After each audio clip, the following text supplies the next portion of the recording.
Good morning, Honorable Minister Dr. Telesphore Dabamini, Minister of Agriculture and Animal Resources, Excellencies, distinguished delegates, colleagues and friends. This is Mehnaz Paracha. I'm Senior Policy Advisor with FAO in Rwanda. It is my pleasure to welcome you all to the Sub-Regional Hand-in-Hand Investment Forum, which is jointly organized by the Ministry of Agriculture and Animal Resources in Rwanda, FAO office in Rwanda, and Sub-Regional Office of East Africa. I apologize for little delay in starting the program, but we are here for the next 2 days, and we will be together.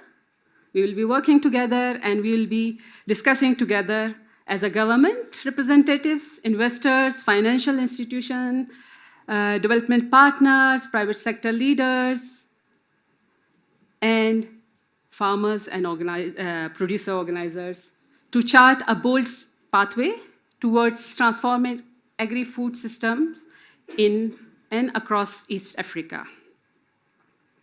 Before we begin, allow me to invite the men whose hospitality has made this gathering possible in Kigali. I would like to invite Mr. Mohamed Adwaher, the FAO representative in Rwanda, to deliver his welcome remarks. Thank you.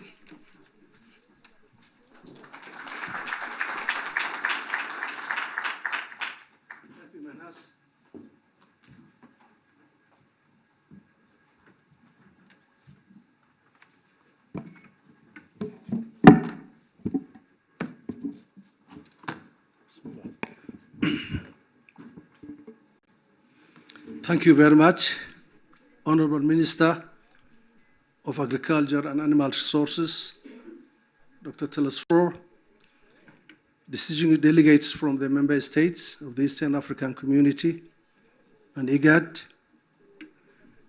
senior government officials, especially the ministers, line ministers, including the Minister of Agriculture, fellow FORs, FAO representatives, development partners, representative of financial institutions, the private sector, farmers' organizations, youth representatives, heads of UN agencies, and FAO colleagues from within the region, ladies and gentlemen, all protocols observed.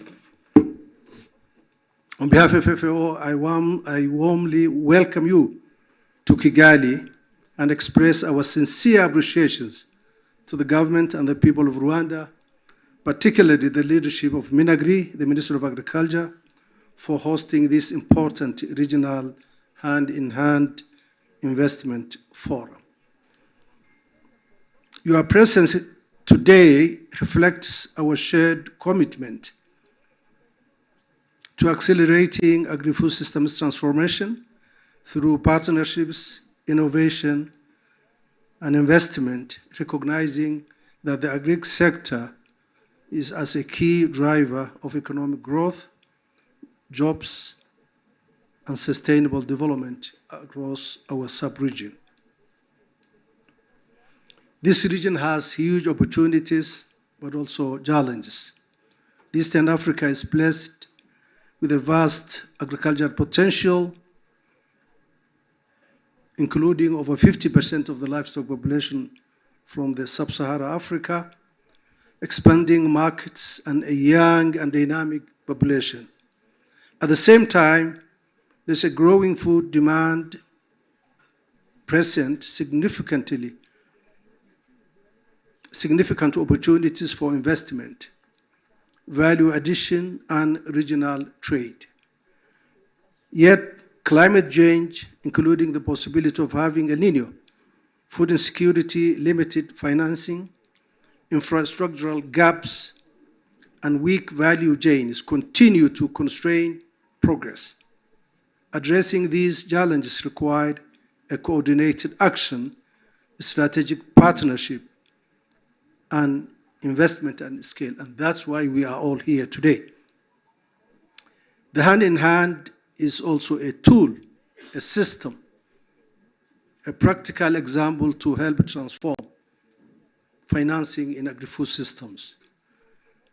The FAO hand-in-hand initiative is helping the countries in the region and globally to move from funding projects to financing transformation.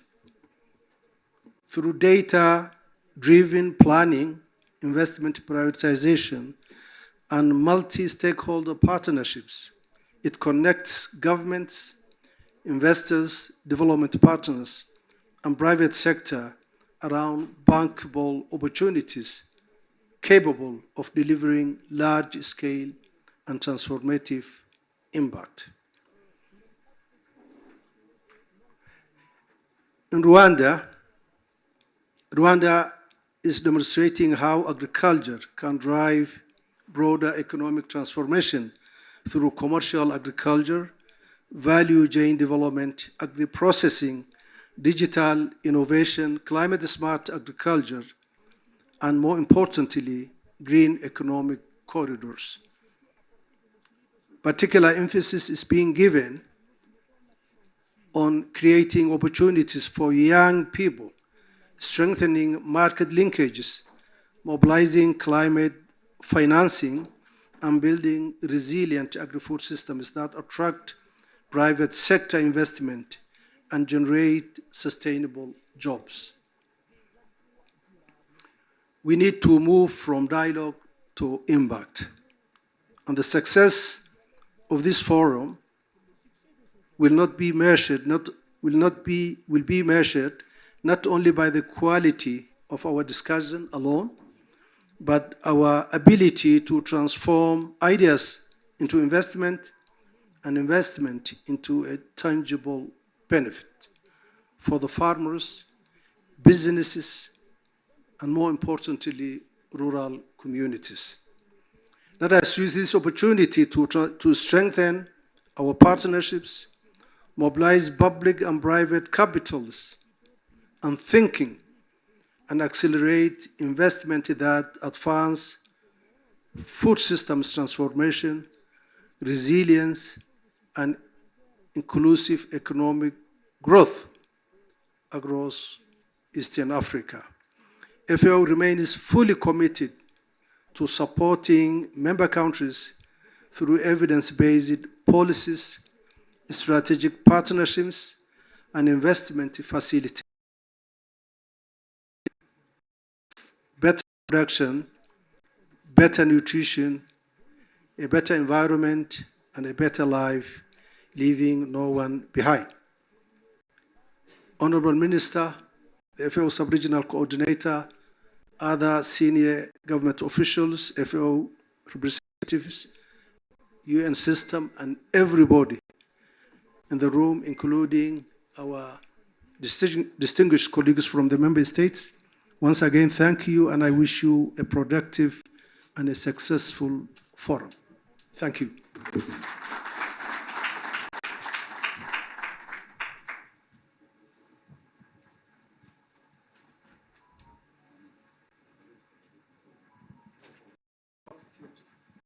I have some more work to do. Yes. And let me also take this opportunity to invite my boss, my friend, my colleague, the FAO Sub-Regional Coordinator for Eastern Africa. Am I right? To deliver her speech.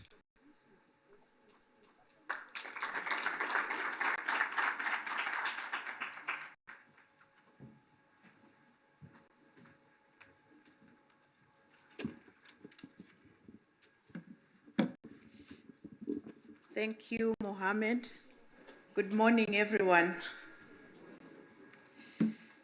Honorable Dr. Telesfor Ndabamenye, Minister of Agriculture and Animal Resources, Republic of Rwanda. Mr. Patrick Kilemi, Principal Secretary, State Department for Cooperatives, Republic of Kenya. Representatives from all the 8 FAO Sub-Regional Office for Eastern Africa, representatives from all the 8 countries, senior government officials that are present, esteemed colleagues from other UN entities, invited speakers, representatives of the private sector,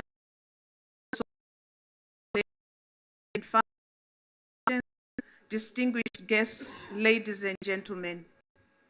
It is my singular honor and privilege this morning to welcome all of you to this Eastern Africa Hand-in-Hand Investment Forum that is being held in this beautiful city of Kigali in Rwanda.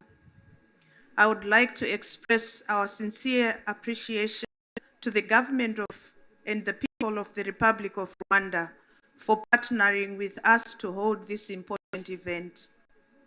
Eastern Africa is one of Africa's most promising agri-food investment frontiers, characterized by abundant natural resources, growing regional markets, and a rising demand for food and agriculture products.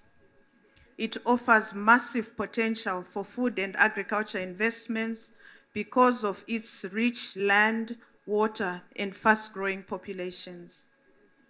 The sub-region, as we call it in FAO, has strong comparative advantages across several agricultural sectors, supported by diverse climate, extensive arable land, and expanding markets. Key sectors include coffee, livestock and dairy, fisheries, horticulture, cereals, and oilseeds, among others. Regional integration frameworks, including the Africa Continental Free Trade Area and the East African Community, the Common Market for Eastern and Southern Africa, COMESA, and Intergovernmental Authority on Development, IGAD, offer opportunities to expand trade, strengthen regional value chains, and attract investment. Despite this potential, however, the agri-food sector continues to face significant constraints, including climate shocks, and we are all aware of the ongoing discussions around the Super El Nino that is expected this year, limited infrastructure, high transaction costs, restricted access to finance, and weak value chains and linkages. At the same time, however, the sub-region has significant opportunities through regional markets, innovation, and entrepreneurship.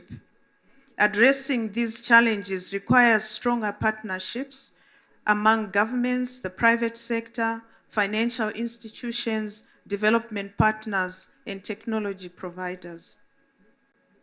Distinguished colleagues, ladies and gentlemen, the Hand-in-Hand Investment Initiative is an FAO flagship program designed to accelerate agricultural transformation, eradicate poverty, and end hunger. Across Eastern Africa, all 8 countries supported by the FAO Sub-Regional Office for Eastern Africa are implementing the initiative and seeking investment solutions that promote value addition, trade, and regional integration. This forum, which is a response to the request by member states at the FAO Sub-Regional Office for Eastern Africa 19th Multidisciplinary Team Meeting, which was held from the 10th of November through to the 13th last year, 2025, in Addis Ababa, Ethiopia, is being organized in collaboration with the Ministry of Agriculture and Natural Resources of the Republic of Rwanda to accelerate agri-food system transformation across Africa. This meeting here in Kigali is strategically positioned to serve as a regional milestone in the lead up to the Africa Food System Summit, which will be held here in Kigali in end of this month into the first week of September 2026, as well as the Global FAO Hand-in-Hand Investment Forum this year, which takes place to the 8th to the 16th of October at FAO headquarters in Rome. by bringing together government, investors, private sector actors, financial institutions, development partners, and regional organizations. This forum will showcase priority investment opportunities, facilitate partnership building, and generate actionable commitments that will accelerate agri-food systems transformation across Eastern Africa. The forum is not a standalone event. It builds on other regional initiatives, including the regional workshop on shaping the financial catalysts of food systems transformation in the IGAD region, which was held in early July of this year. Excellencies, ladies and gentlemen, to conclude, let us demonstrate that Eastern Africa is ready for investment, innovation, and partnership. Together, we can build more productive, resilient, inclusive, and sustainable agri-food systems in the sub-region. I thank you all for your attention, and I wish us all a very successful 2 days. Murakoze. Thank you.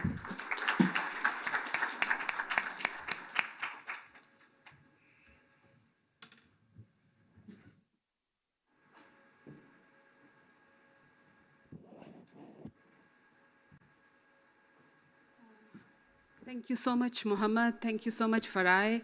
You have rightly pointed out that in Southeast Africa, there is a huge population of youth, and we have to focus on creating jobs for them.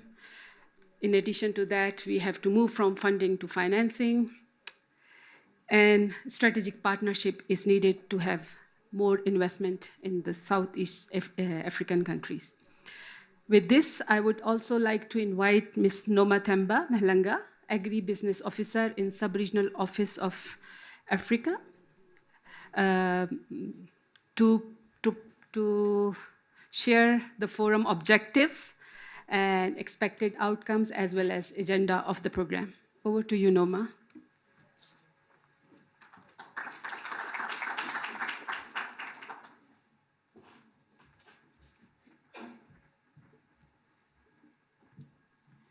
Thank you, Minaz.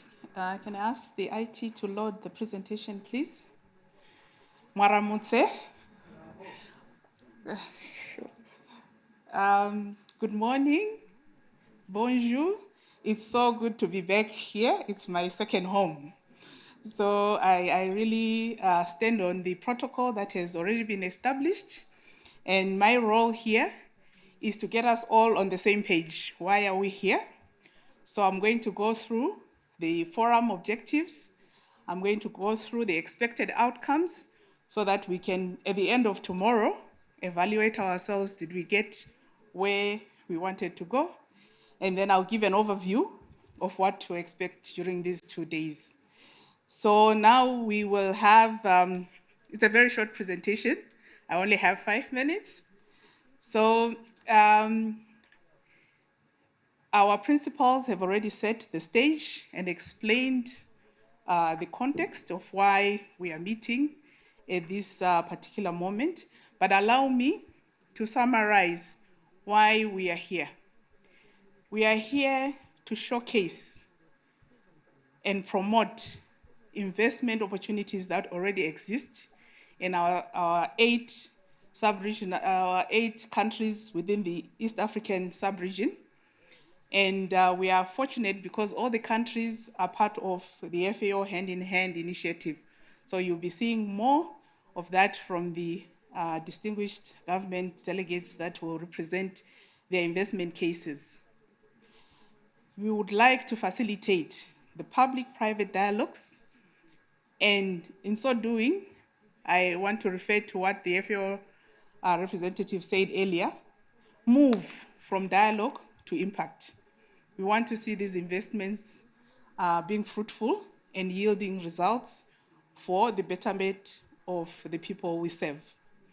So we will have, since we have a diverse group here, discussions and hopefully partnerships deals that will be established during this forum. We want to ensure that what the countries are presenting, what the private sector is presenting is aligned to the investors. Where are we missing the mark? Again, in an effort for us to move the needle forward.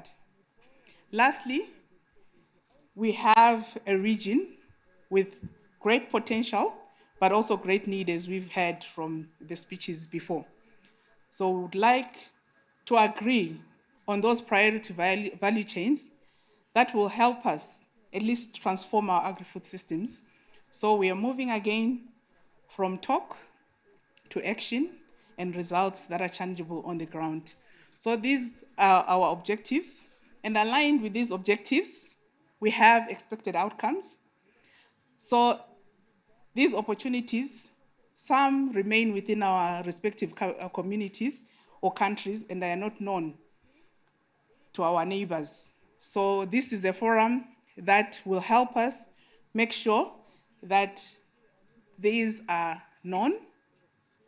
The participating countries as well as the enterprises will have enhanced knowledge and on what the investors are looking for, so that at least there is alignment between these investment opportunities and the investor needs, who will be giving us feedback on what will be presented. We hope to establish new partnerships and linkages. And finally, as I said, hopefully move towards identifying cross-border and regional value chains that once again address our common constraints as well as the opportunities that exist within the region. So now allow me to summarize. This is a very brief summary of the agenda. Starting with day one, we'll have 3 sessions, very exciting sessions. We are going to be concluding the opening session because we'll have a keynote address by Honorable Minister, and this will set, again, the context and give us the broader overview, especially given that next week we will be in Kigali again for the Food Systems Forum, and it's by no means a coincidence that the theme is also around investment. So as you can see, this is really the topic of the day, and we are here to make sure that we are all on board. We will have country presentations. We have 8 countries, 8 exciting presentations by our government officials, where they will speak to the opportunities that exist and hopefully have all the investors and other development partners aligned to support those investment opportunities. We will introduce some priority value chains, and with the aim of us having a consensus on what we need what needs our collective efforts in the sub-region to really move our agri-food systems forward and have this shared prosperity. So that will be day one today. This is what we're going to expect and what we're going to do. Day 2 is a very interactive day where we will have investor perspectives, we'll have perspectives from the private sector, we'll have activities that will facilitate matchmaking and networking. There's no investment forum without matchmaking, B2B, B2G, G2G. We will have it all. And we really are excited and looking forward to those interactions, and we'll be establishing and hoping to see some partnership commitments being formed. And we will close with the way forward and a call to action. What are the next steps in moving this forward? As I said, there are already a series of events as outlined by a sub-regional coordinator that directly relates to this. And we will seek commitments from all of you to ensure that these are realized. Thank you very much. This is a brief presentation, and looking forward to very fruitful 2 days. Murakoze cyane.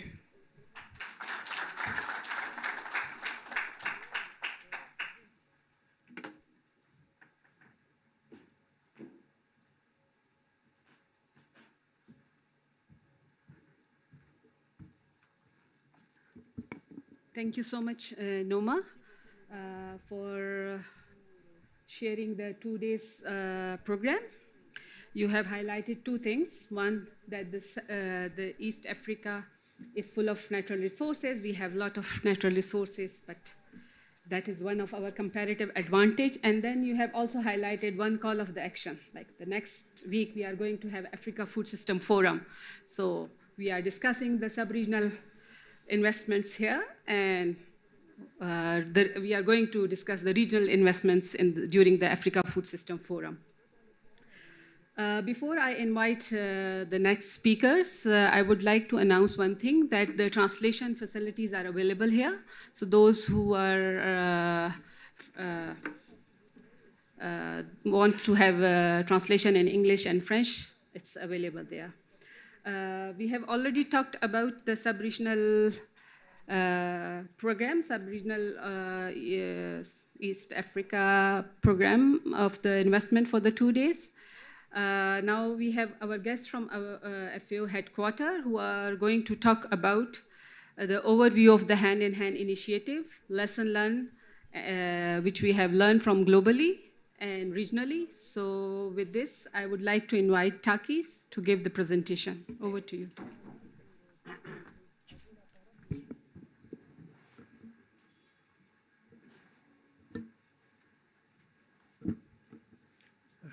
Good morning. My name is Takis, but okay, this is a shortcut from a difficult Greek name. I'm Panagiotis Karfakis. I work with the chief economist of FAO, Maximo Torero-Callen, that has the technical responsibility of the hand-in-hand initiative ever since it was launched in end of 2019 and beginning of 2020.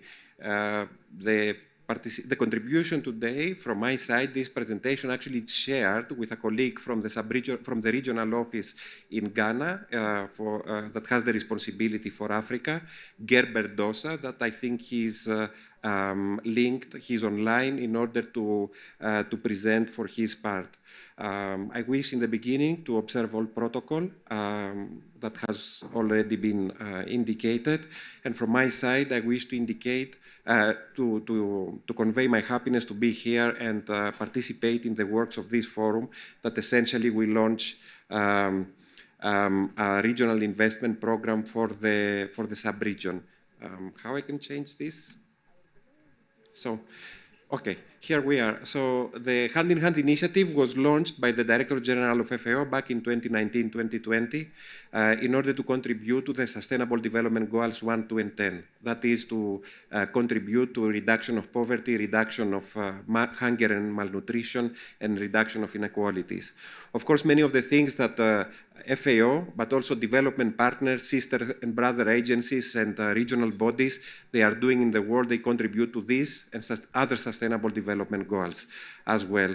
But the key objective, the key means of implementation for the initiative is to try to analyze investments for the country members of the initiative. So the idea is, and we all know that the agricultural systems, the agri-food systems in each and every country in the world, they have a lot of potential that is unexploited. And it would be, of course, a major progress in order to be able to identify investments through them.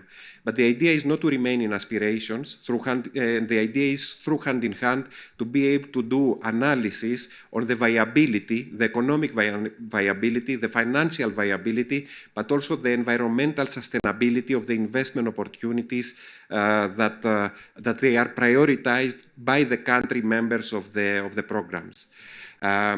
So the idea is to provide technical support to the member countries of the initiative in order to be able to talk with development partners and the private sector about not aspirations, because aspirations and great agri-food systems, they exist everywhere in the world, but about profitable opportunities for investments in agri-food systems. So we provide technical support in order to identify locations in the country members of hand-in-hand that they have a lot of unexploited potential in agriculture, but also a lot of poverty, because the objective is to target poverty areas with high poverty, but at the same time to identify profitable, the level of returns that private sector partners or other partners may realize by investing in these concrete specific investment opportunities. So these are the two types of technical support that we provide, and you will see a bit later more on that. And the third thing that we do through the Hand-in-Hand initiative is to organize investment forums that we do in the region here, at national level as well. Several countries have organized, but also every October in Rome, to organize investment forums so that the countries, that they are the owners and the leaders of each program that Hand-in-Hand is supporting them to develop, they are able to present these profitable investment opportunities to development partners, and essentially through, as Noma was mentioning earlier, back-to-back closed-door meetings to be able to come into some sort of agreement or preliminary commitment for an investment opportunity that may be realized in the future. And of course, I mean, we have 4 editions of the investment program so far. We are going to the 5th one later on this year in October. This way, okay. Okay, and all of the countries in the sub-region, as was mentioned by the sub-regional coordinator, are members of the initiative. They have participated in previous investment forums in Rome. You see, we have 84 country members. For most of them, we have been able to develop investment programs based on what the countries, the government prioritize as investment opportunities there. But more than that, we have also regional programs. I have a problem changing that. Okay. But we have, okay, please. Thank you. So the basic idea of the Hand-in-Hand initiative is national ownership and leadership on the basis of technical support that FAO provides for the identification and prioritization of investment opportunities. The countries, they do tell us if they want to be members of the initiative, what are the investment opportunities that they want to develop, and FAO, through the deployment of technical resources in terms of GIS, in terms of investment analysis, we provide this technical support in order to identify the locations that I mentioned earlier, but also at the same time, the returns to the investments. Because in order to approach the private sector and invest there, we need to talk about profits, we need to talk about other things than just aspirations. So the technical analysis is this part. The private sector engagement involves organization of investment forums, like the one that we are having here today to support the sub-region in Eastern Africa, but also in the past, many others have been taking place for the countries that you saw earlier that they are members of the initiative. And of course, every October in Rome, in order to have a global investment forum. We are going to the 5th edition this year, where about 35 countries and regional programs will present the investment opportunities, and then there will be these closed-door meetings where the countries discuss directly with the investors and the private sector on this aspect. In addition, FAO provides also capacity building in order to support the ministries of agriculture in this endeavor. As I mentioned earlier, we have regional initiatives, 9 at the moment. In Eastern Africa is in development, and as our sub-regional coordinator mentioned earlier, these follow-ups in an effort that the UN decentralized country offices, the Intergovernmental Authority in Development in this sub-region, the Joint Sustainable Development Goal Fund, and others, about a month ago, they launched in Nairobi a program that the idea is to support scalable investments in Eastern Africa. Actually, there are Arab funds, the Agricultural Fund from Saudi Arabia, I think, that will be dedicating funding in order to analyze, to conduct feasibility studies for investment opportunities in the sub-region. The broad areas have already been identified. All of the countries in this sub-region, through Hand-in-Hand, they have their own priorities. So the idea is to develop a complementary regional program for investments, complementary to the national program. A little bit more on the investment forums that we organize. The support of FAO through Hand-in-Hand initiative doesn't stop just to de-risk investments. The technical analysis that we support, the economic, financial analysis, the territorial analysis, is a tool to de-risk the investment opportunities exactly because you get evidence on what are the returns to investment based on real evidence. But aside that, the investment forums that we organize, they provide opportunities so that the countries, they are in touch, they are discussing directly with investment partners and the private sector in order to mobilize these investments. I will mention a few numbers. We started in 2022 with the first investment forum. 20 countries globally participated. I think they were about 7 or 8 from the Africa region. These countries, they presented investment opportunities that they were aiming in aggregate, cumulatively, to mobilize about $5-6 billion. And with the support of FAO and the Investment Forum, they were able, these countries, to reach out to development partners and mobilize about 2 or 3.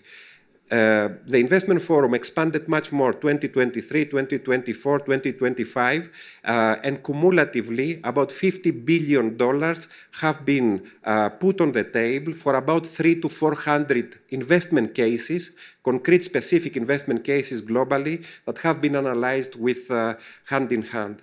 To this effort, about $8 to $9 billion have been mobilized. The countries were able to mobilize $8 to $9 billion through this investment forum. I wish to state, to reiterate again, that the objective of Hand in Hand is not to mobilize funding for FAO. The idea is to facilitate, through the technical analysis that we provide, to facilitate the countries to engage with the development partners and the private sector to mobilize investments for themselves.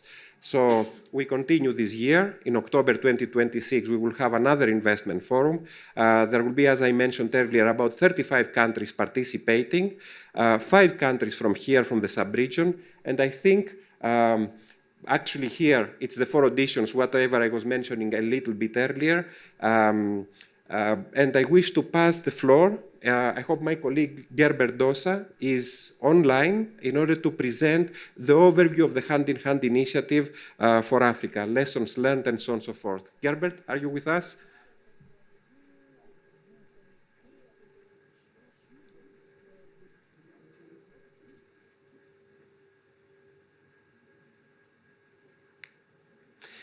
I'm not sure if Gerbert is with us. In any case, I don't know if I can continue. I guess I will take his part. So on behalf of my colleague, that he's the focal point. He is among the group of focal points that we have in the regional office in Africa, in Ghana. I wish to indicate the Africa experience on the Hand in Hand. When we started, here is Gerbert. Gerbert, the floor is with you. We cannot hear you. Hello. Now, yes. Okay. Can you hear me now? Yes, yes. Okay, good. Good morning, you all. Thank you, Takis, for presenting the global overview of a hand-in-hand initiative. Can you share the presentation for me, please?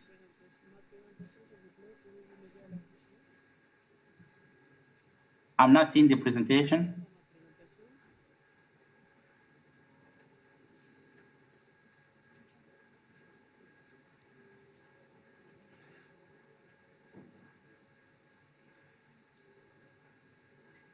Okay, I can see the presentation, but I can continue here.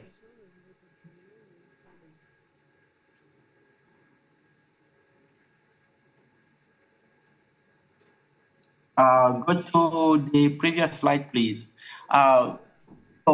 Yes, thank you.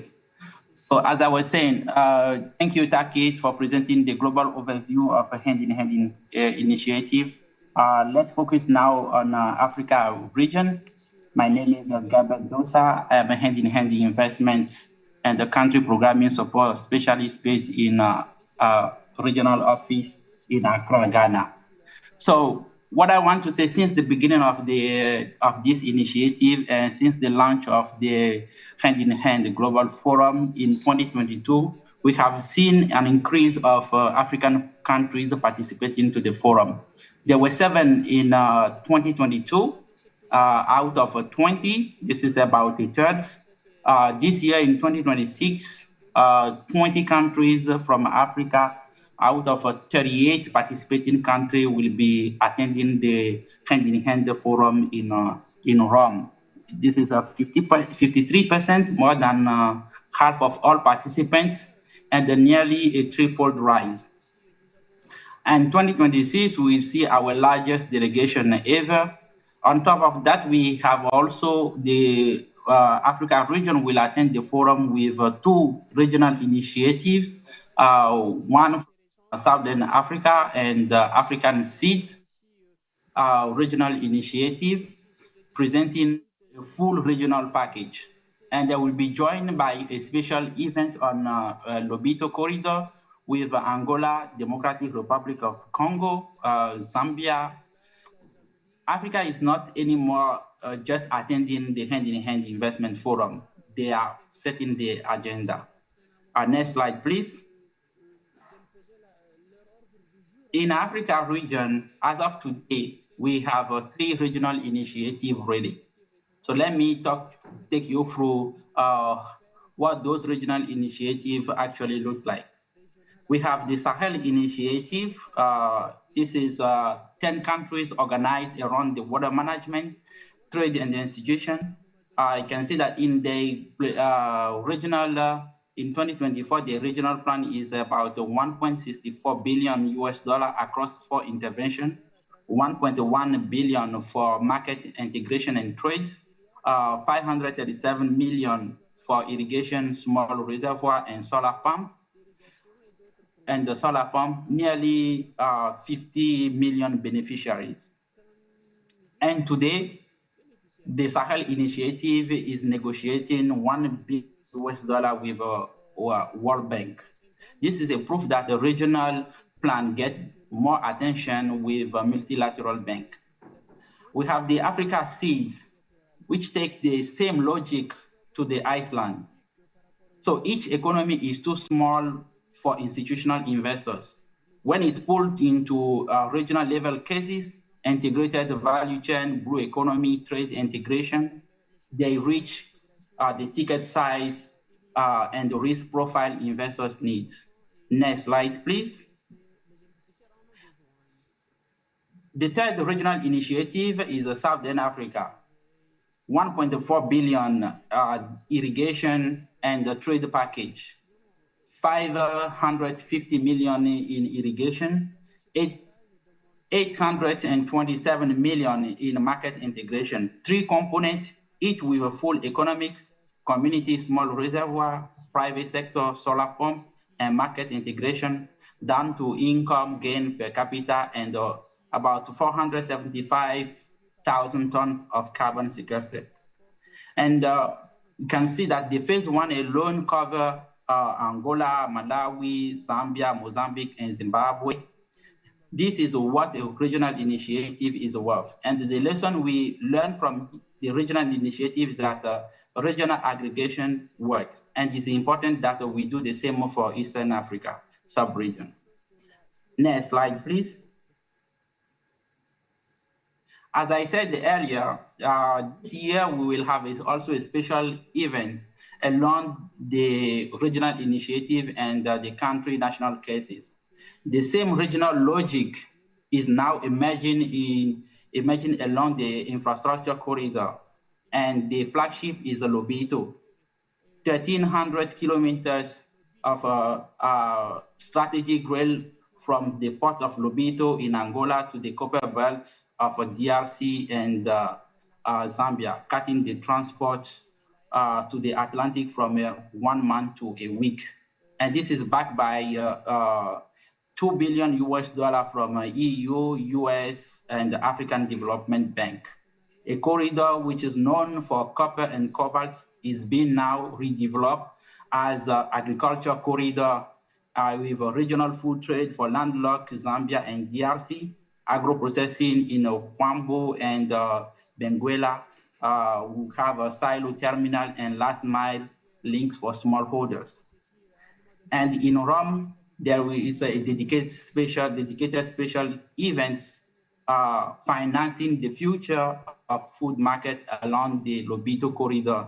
And this special event will take place on the 14th of October, exactly at 4 p.m. in FAO headquarters, where these three countries, Angola, DRC, and Zambia, present directly to financiers with a commitment and a follow-up roadmap as the expected outcome. Next slide, please. With this, take me to our sub-region, the Eastern Africa. And this year, 5 countries from the region will be attending the investment forum in Rome, with presenting the national cases. We have a Djibouti on a livestock red meat with a regional slaughterhouse serving Middle East demand through IGAT herds. We have Ethiopia, smallholder mechanization, animal feeds, ranch development, and grandparents stock poultry. We have Kenya, coffee value chain revitalization, processing, climate. Regional program, like irrigation in the Sahel or in Southern Africa, can be used in every value chain. Similarly, the regional program in livestock or anything can contribute, can complement accordingly. Gerbert, please. Fifth edition of Hand-in-Hand Investment Forum will take place from the 13th to the 16th of October at the FAO headquarters in Rome during the World Food Forum week. Africa is going to attend this year with its strongest hand ever, with 20 countries, 2 regional initiatives, 5 countries from the sub-region, Eastern Africa. And this forum is built for matchmaking, bilateral meeting platform, the investor networking launch, and the investment cases with explicit economics. And I would like to invite you to not miss also the Lobito special event during this forum. And from now to October, I would like to highlight that I would like to highlight 3 things. It's important that we confirm our delegates, finalize the investment cases, and book the bilateral meetings early, because the stronger cases get the stronger calendar. Thank you very much. Merci beaucoup. I hope to see you in Rome. Over to you, moderator.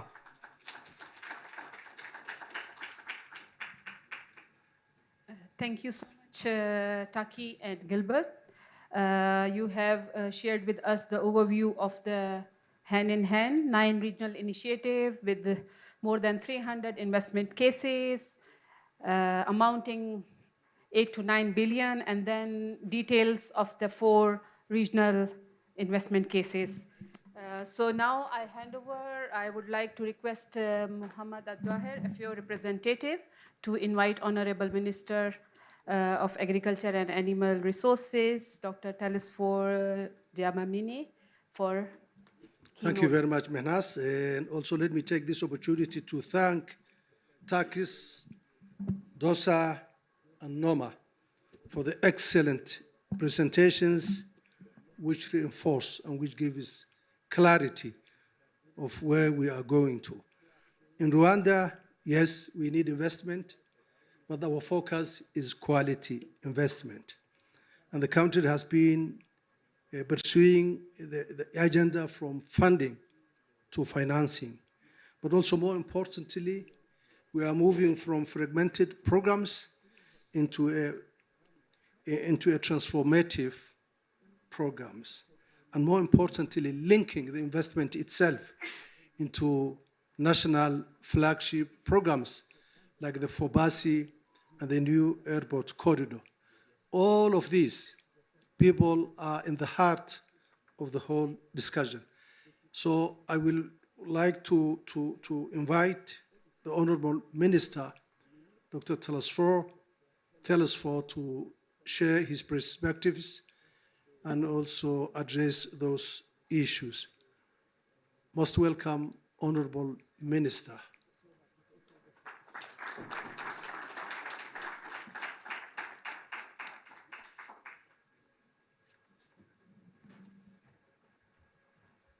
Do you want me to put something? I will go. Okay.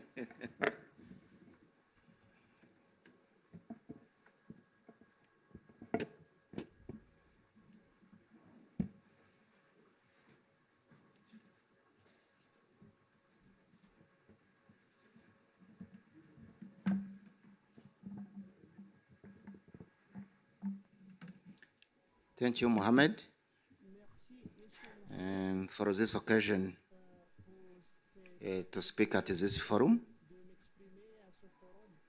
So as long as it is now hand-in-hand initiative, allow me to recognize a couple of delegates for this forum, starting by FAO Sub-Regional Coordinator for Eastern Africa. Thank you for coming. The FAO representative in Kigali, distinguished guests from different countries, Djibouti, Eritrea, Ethiopia, Kenya, Uganda, Somalia, South Sudan, and Rwanda, of course. Distinguished FAO country representatives from the region, sub-region, the Principal Secretary of Kenya, the Secretary General of Djibouti, Director Generals from Somalia, South Sudan, Uganda, Eritrea, and Rwanda, government representatives, senior officials, and the technical staff, Director Generals from Rwanda's institutions, and the CO from different institutions, FAO staff from those countries, and we are happy now to recognize the presence of those from Rome headquarters, UN agencies and development partners, Country Director, Rwanda, World Agriculture Forum, private sector leaders, financial institutions, and the banks, regional and local, private sector representatives, regional and local, representatives of cooperatives, and the friends farmers, associations, youth representatives. The ladies and the gentlemen, good morning. It is now my great pleasure to welcome you to Rwanda, a country of 1,000 hills, and to the Eastern Africa Hand-in-Hand Investment Forum. I wish to express my sincere appreciation to FAO, the Hand-in-Hand Initiative, and the FAO Sub-Regional Office for Eastern Africa for partnering with us to convene this important regional platform. Thank you very much. We are gathered here not to discuss agriculture alone, but to address a fundamental question. How do we unlock investment needed to transform Eastern Africa's agri-food systems into engine of economic growth, job creation, and most importantly, resilience and the food security? Across Africa, agriculture remains central to our economies and the livelihood of millions, including ourselves. Yet, the region continues to face significant constraints, including climate variability, limited access to finance, post-harvest losses, fragmented markets, and underinvestment across critical value chains. Those challenges are significant, but also there are opportunities. From challenges to opportunities. Our task is to turn those opportunities into investment and to move from piloted investment to transformation at scale, shifting from small to big. The Hand-in-Hand Initiative provides an important foundation for this effort by combining evidence, advanced analysis, geospatial intelligence, and country-led investment planning. It helps identify where investment opportunities can generate the greatest economy, social, and environmental returns. So I had one colleague from FAO that they are supporting countries to dive and understand where to make real investment. The next step is to turn those investments into investment decisions. This is what makes this forum particularly important. Over the next 2 days, as it has been said, countries across Eastern Africa will present concrete investment opportunities. Investors will share what is required to make those investments bankable, and the public and the private sector will engage to build the partnerships and mobilize the capital. I encourage all of us to move beyond the presentations and, of course, the dialogue towards the concrete partnerships, bankable businesses, and the measurable results. Distinguished guests, the Rwanda family believes that agri-food system transformation is one of the most important pathways to inclusive and sustainable economic growth. This ambition underpins our fifth strategic plan for agriculture transformation, the PSTA5, through which we are pursuing a transition toward more productive, climate resilient, nutrient sensitive, and market-oriented agri-food systems. In short, food, money, and jobs. Achieving this transformation requires more than increasing production. We are investing in irrigation, it has been said, productive and market infrastructures, digital agriculture, youth employment, and agribusiness to increase productivity, create opportunities for investment and jobs, and improve food security, income, and livelihood. For us, we still believe that productivity matters. Skills and knowledge development is engine of transformation. To translate this ambition into investment, Rwanda has worked with hand-in-hand initiative to identify priority opportunities across strategic value chains. We continue to work with the FAO and our partners to strengthen those investment pipelines and connect them with the capital, technology, expertise required to bring them to scale. However, no country can achieve agri-food system transformation alone. Many of those challenges we face and many of those opportunities before us are regional in nature. Regional integration must therefore be at the center of our approach.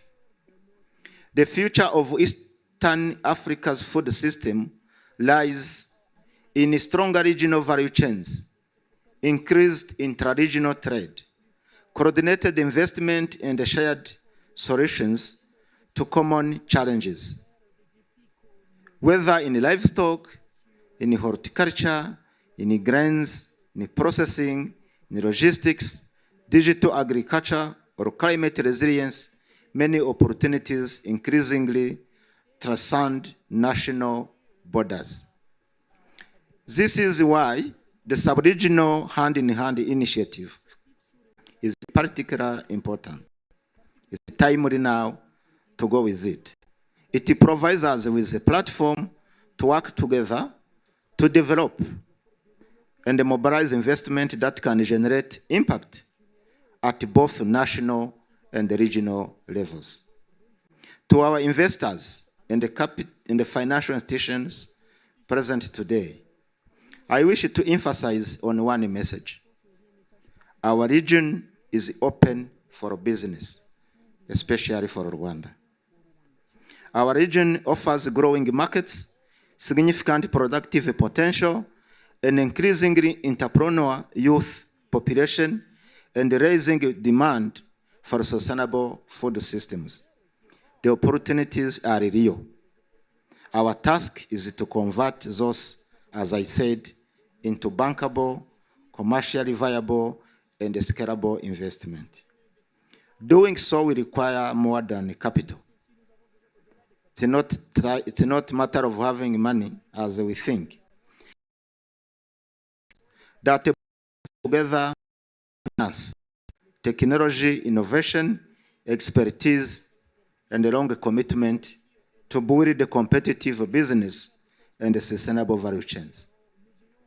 Distinguished guests, the success of this forum will not be measured by quality of our presentations or simply by the number of opportunities identified.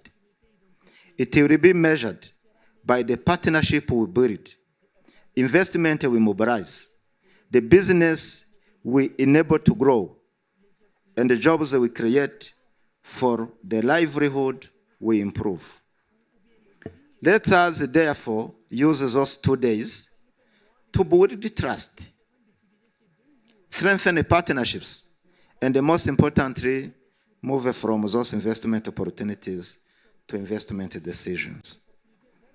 Let this forum in Kigali be remembered not simply as a place of opportunities, as we said, but a place where opportunities are being translated into investment and actions.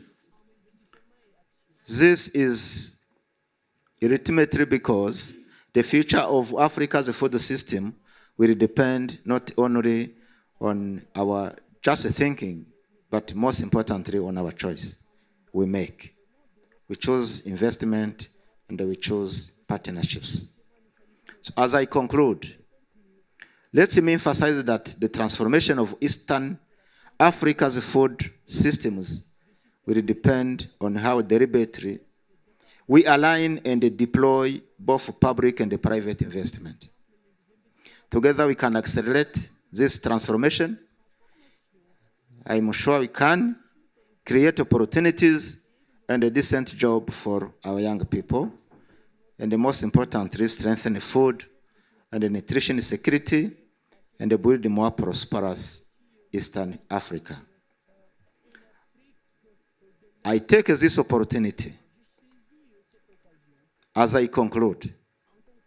It is now my pleasure to declare Investment Forum, hand-in-hand investment forum for Eastern Africa is now officially open. I wish you fruitful deliberations and a productive investment. I thank you so much.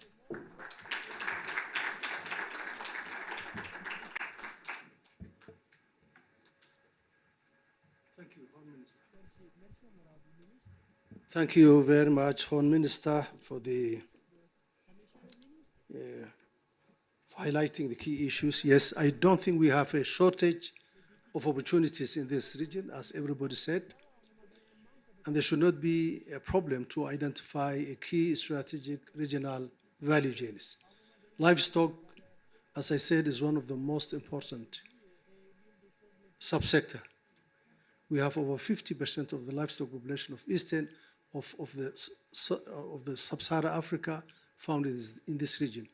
This region is also a home for the export of coffee and tea, some of the most valuable products and mostly demanded. Maize is also another cross-cutting, very important regional commodity, similarly wheat. So there's no opportunity to invest, and we should not be also thinking about the possibility. But also, if people nowadays, people are talking about corridor, economic development, we have also very important LAPSAT, which is an important strategic investment led by the member states, starting from Lamu all the way to South Sudan, maybe probably to Rwanda. So there are huge opportunities for common investment which can uplift the people and especially the agri sector. With those few, thank you, Honorable Minister, for allowing us to officially open this meeting. Now I think we are behind the time, so let me call Tzeta and Christian and other communication colleagues, maybe we need to have a very nice photo. The room is full of people, very beautiful people from different places. So let's have a group photo. Is that the way to go? Excellent, good. Here or outside? Okay, so we invite the Honorable Minister and the Sub-Regional Coordinator and the Member States delegation, the FORs, to take in the front. Very good.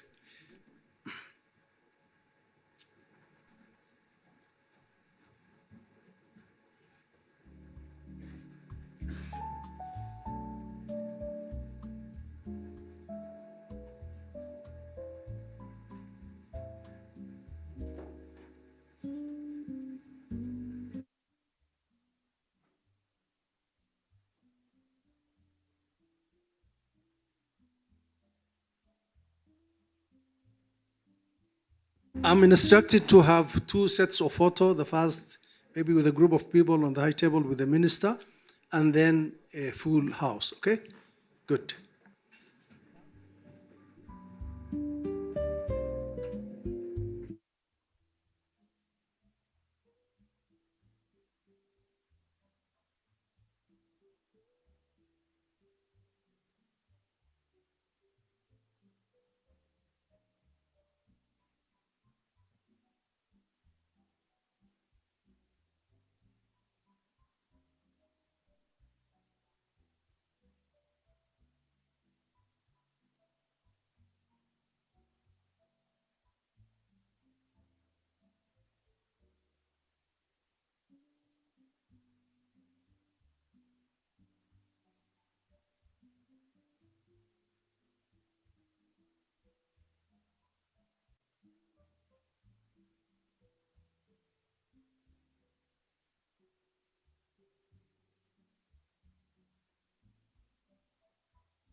You also can join the pictures, please. They are there?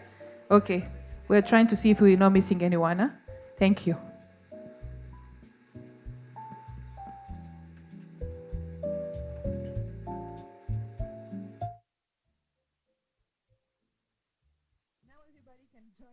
We still have some space behind and also down here.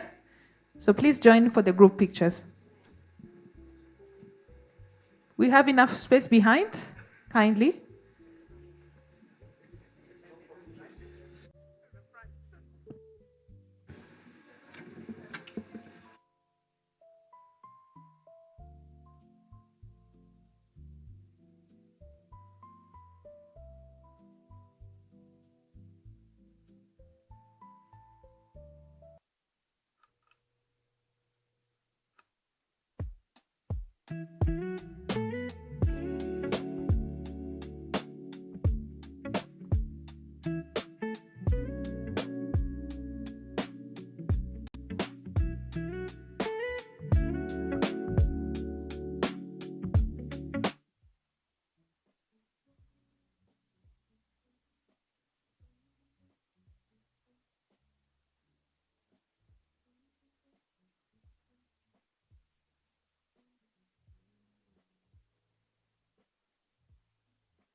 Yeah, everything, yes, on the table, and then,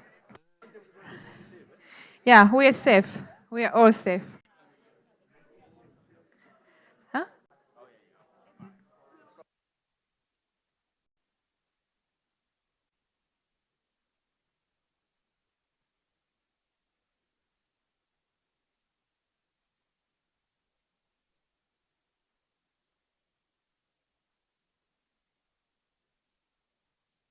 Can we have, as we're behind the time, kindly let's just go and have our breakfast outside, and then we're quickly coming to just continue the sessions. We are shortening the coffee break to 20 minutes to save some time. Yeah, please. So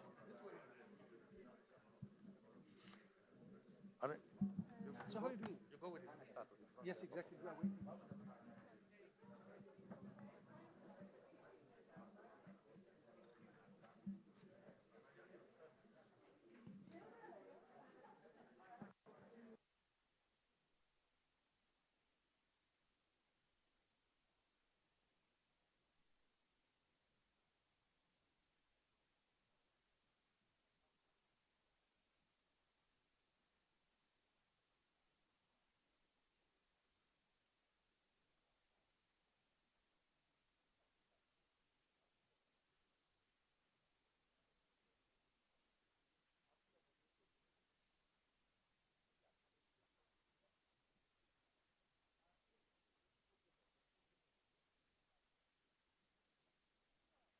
Private sector. Yeah, but we have invited them. Yeah, So we have to I agree. Yeah, we are happy.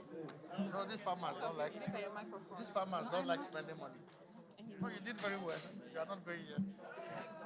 Yeah, you need to appreciate You her. back me up. She did good. I told her. Yeah. No, I will back you if you need. No problem. No Yeah, I will back you. And then there's no problem. But now you need to just make sure. Please go for coffee so that you can come back on time. Only 20 minutes.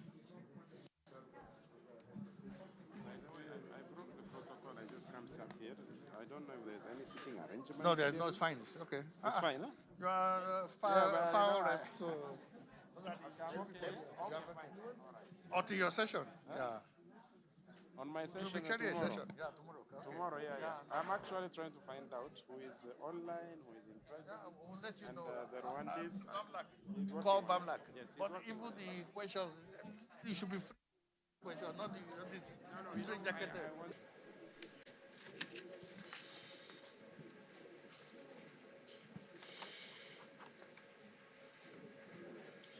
Excellencies, ladies and gentlemen, after a very interesting opening session, we are now about to commence our technical business. Many of you wanted to ask questions. Unfortunately, you didn't have that opportunity in the morning. But during the technical sessions, I can assure you that you have the opportunity to ask all the questions.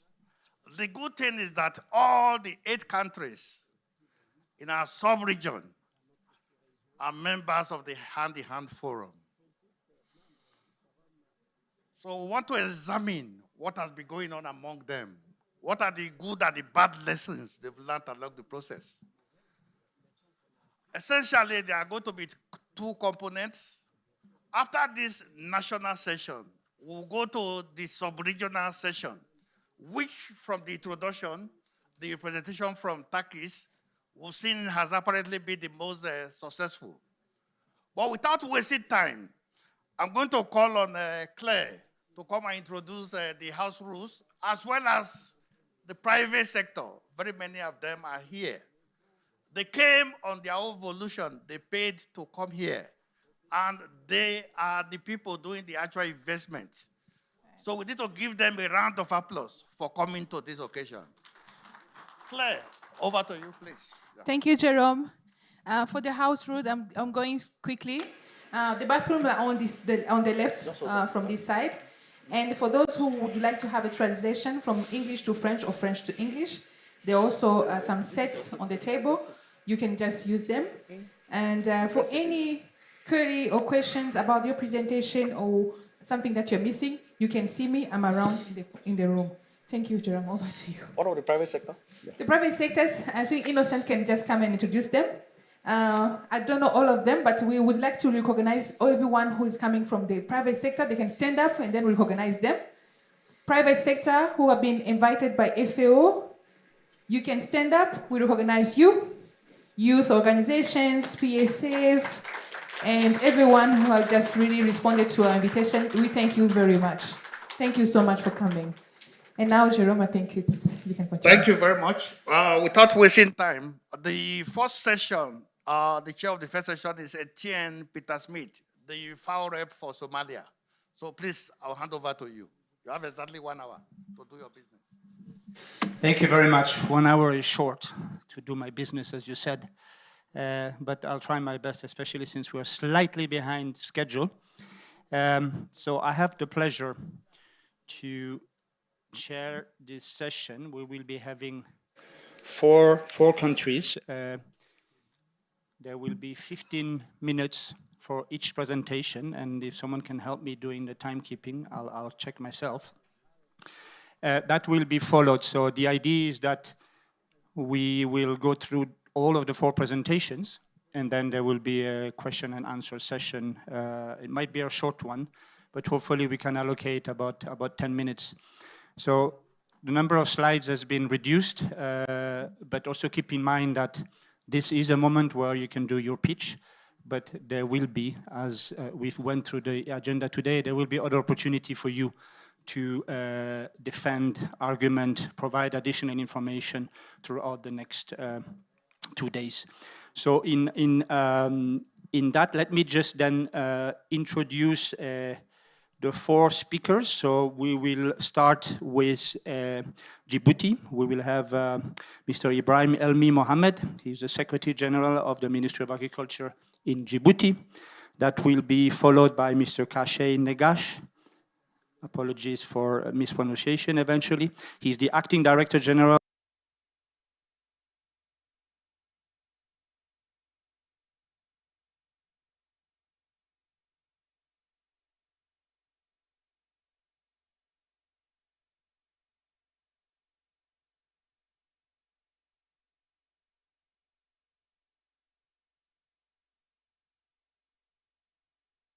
cooperatives in Kenya. I will ask the IT colleagues to maybe download the first presentation for Djibouti, and I will then ask the person who is presenting on behalf of Djibouti to come to the stage and run us through the presentation. Thank you so very much.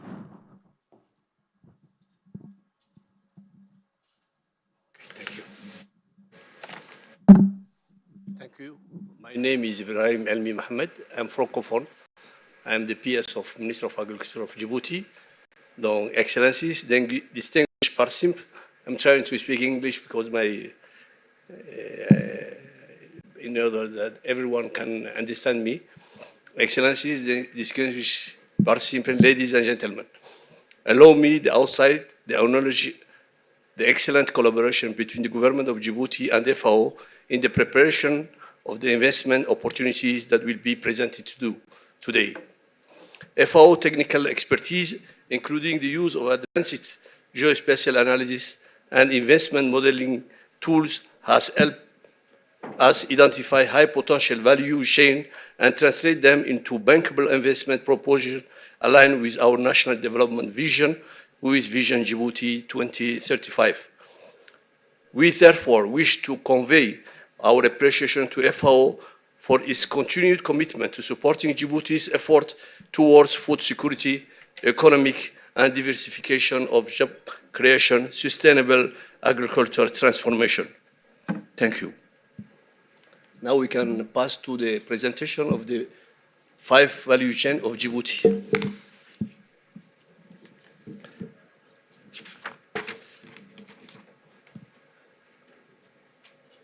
So Djibouti from important dependency, you know, Djibouti imports 90% of food from outside. So our presentation will show you 5 value chains that we suppose that is the best value chain of Djibouti. First of all, why Djibouti?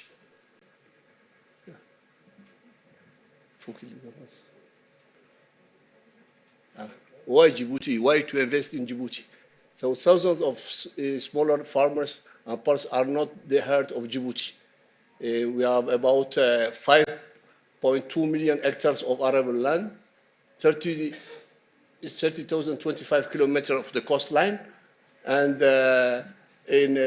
all the produces that we present here is the produce of dates, vegetables, livestock, and fish, under some of the world's most challenging climate conditions, helping improve food security and support rural livelihoods. Despite the condition, Djibouti have a lot of resources to show you how to invest. If you wish to stand in a chair, that's easier for you. Yeah, but they have. Okay. So the condition why Djibouti is capturing more value.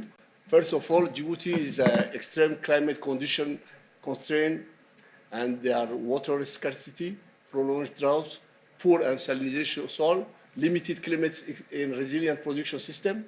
Then the number 2, farmers face low productivity and limited infrastructure, small family farm with little mechanism, limited irrigation storage, weak access to modern technology and inputs, and heavy reliance on import limits for security and value chain.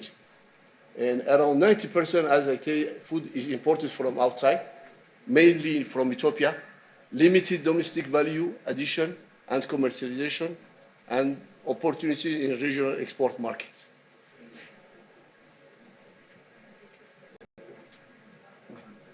How can invest unlock this potential? 5 investment opportunities have been identified by the government. By the government is about $110 million to produce more domestic add value, exporting, and leverage Djibouti's strategic location. First, they expand the date palma. As you know, in the date palma production can, with modern plantation, irrigation system, storage, can be a good opportunity for investors to palm. We have done a feasibility study about 1,000 hectares by African Bank Development and estimated more than $60 million. And as you know, the ROE in French is the taux de rentabilité interne, 31%. That means it's a big value chain can be invested in the palm data. The second market is to develop smart horticulture. We have two horticulture different, one with renewable energy and one without what we say in French, serre. And this has been estimated about 2 million investment, and the TRE is about 23%. Then the third value chain is the fish. Not fish, the traditional fish, but aquaculture. Aquaculture, as you know, in the world is the more in value chain who can report a lot of. And Djibouti, with the invested private investment, Norwegian, as we have last year in Rome, we present our modern aquaculture projects and estimating more than 0.6 million investment, and the area is 28. As you know, until now, today, after 1 year, we have already signed a memorandum of understanding with private sector in order to invest in aquaculture in Djibouti.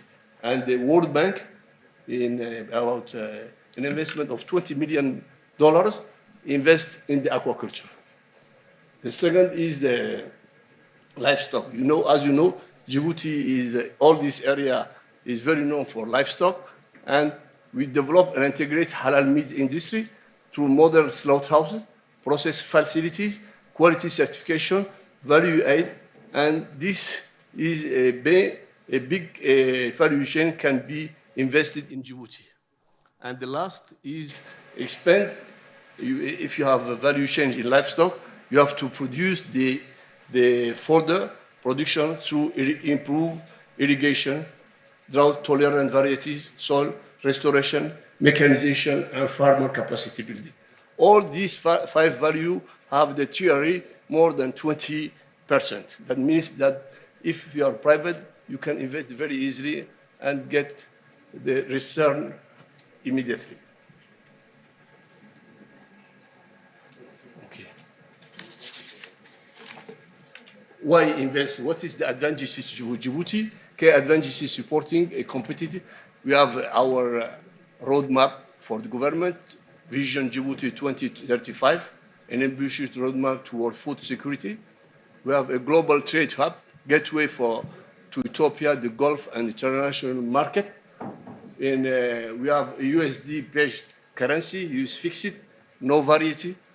We have about 72 million in project structuring with GF, AFD, World Bank, and private investor. And we have already the advantages to 100 custom duty exemption if you invest in these fields, and unlimited profit repatriation. There is no limit for a full currency convertibility. This is the advantages of investing in Djibouti. Last slide. So, as you know, Djibouti is a small country located in the East Africa, in the Horn of Africa. How we do know where to get this investment? Data palms, market gardening, aquaculture, meat derivation, and cattle feed is the five value chains that has been chosen by the government of Djibouti to present to investors. Donc, investments are targeting to address the specific challenge of each territory, maximizing impact. Critical with moderate agricultural opportunities, medium priority with moderate agricultural opportunities, low priority, high priority. All these are resumed in this map.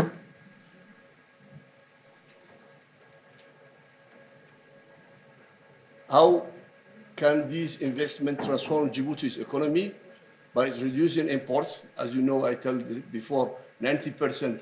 So at least if we can produce more than 30–40% of our consumption, it will be enough, and creating job opportunities for investors.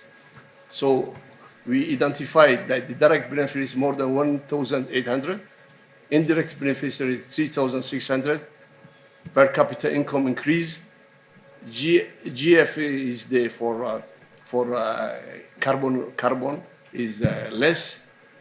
Market gardening, the direct benefit more than 60, indirect beneficiary 180, and the aquaculture is also identified like this. So there is direct beneficiary more than 60, indirect beneficiary. So all these value chain have their study feasibility can be given to the private sector.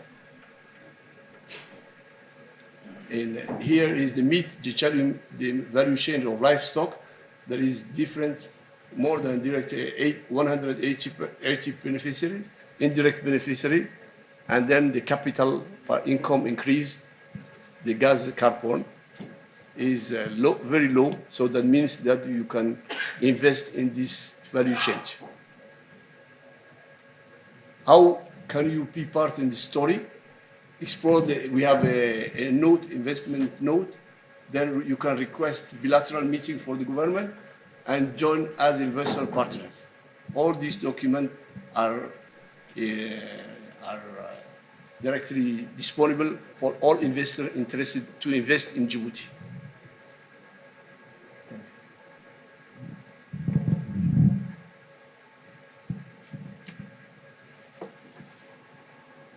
Okay.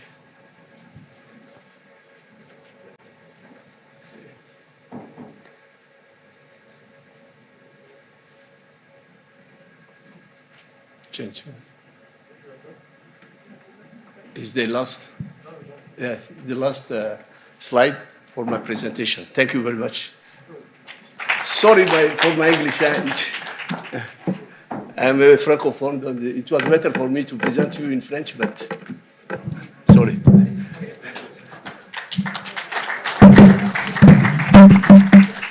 Merci beaucoup.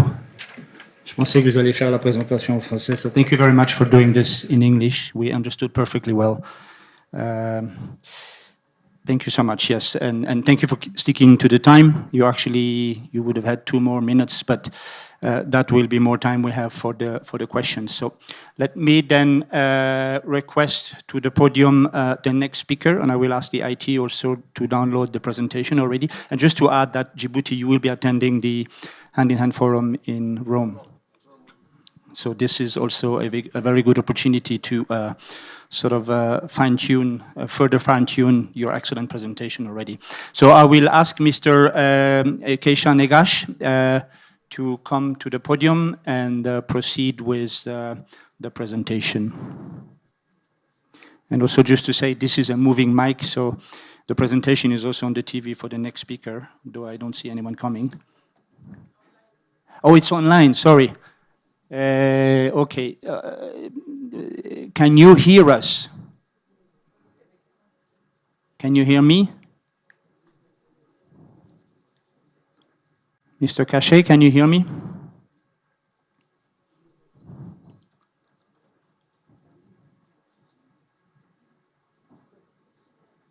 Otherwise, what we could do is move to the next presentation, and then we try to get back to... He's here. Oh, okay. Can you hear me? We don't have the sound, sorry. Can you... Okay, very good. You are here, and we can now hear you and see you. Thank you so much. So please proceed with your presentation. You have 15 minutes. And then after your presentation and all the other presentation, we will have some question and answers. So please stay online. Thank you so much. Please proceed. Okay, thank you. Good afternoon. I think it's afternoon now, but it's morning in Eritrea. Good afternoon again.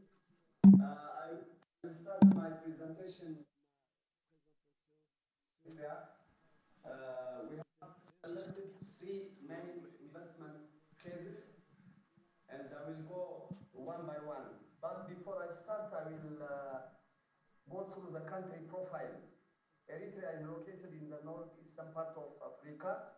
It has more than 124,000 square kilometer area, and the population is around 3.65 million, and mean annual rainfall of the country is around 400, and the GDP is 2.89 billion, and in fact, as we are always prone to drought, we cover only 40%, 60% of our food, and the rest is either imported by purchase and through other means, and the economy mainly depends on agriculture. 60% of the population is agrarian, and mining is also there, fisheries and services, and the climatic condition, agroecologically, it has highlands, midlands, and lowlands. With this brief introduction of the country, I will go to the investment potentials. Why we invest in Eritrea? Because Eritrea has a very favorable climatic condition. All the agroecological zones are favorable for growing crops, animals, rearing animals, and also fisheries, because we do have more than 1,200 coastal line, which is really favorable for the small pelagics and large pelagics fisheries. And it's also an export gateway. The country is very close to Asia, and at the same time also to the Middle Eastern countries, which have a great potential to buy and attract investors also from Middle East or Asia or Europe to the country and invest in the agricultural and fisheries sector. And we do have also untapped opportunity for agro-processing and value addition. The country is just new, it's 35 years after independence. We have a lot to do in agro-processing and value addition in attracting investors and also export competitiveness because of the opportunity we do have a comparative advantage of, you see, producing potato, banana, and the fisheries for export as well as domestic consumption. But we do have also some challenges, constraints in terms of post-harvest infrastructure and losses, and we are also lagging behind in the value addition. And even though some small things are going on in the country, in the fisheries development, in the agricultural development, but a lot should be done in attracting investors towards processing as well as value addition. With this brief introduction, now I will go to the overall, you see the investment cases one by one. Investment case one is banana. In the country, we do have over 1,800 hectares of land covered by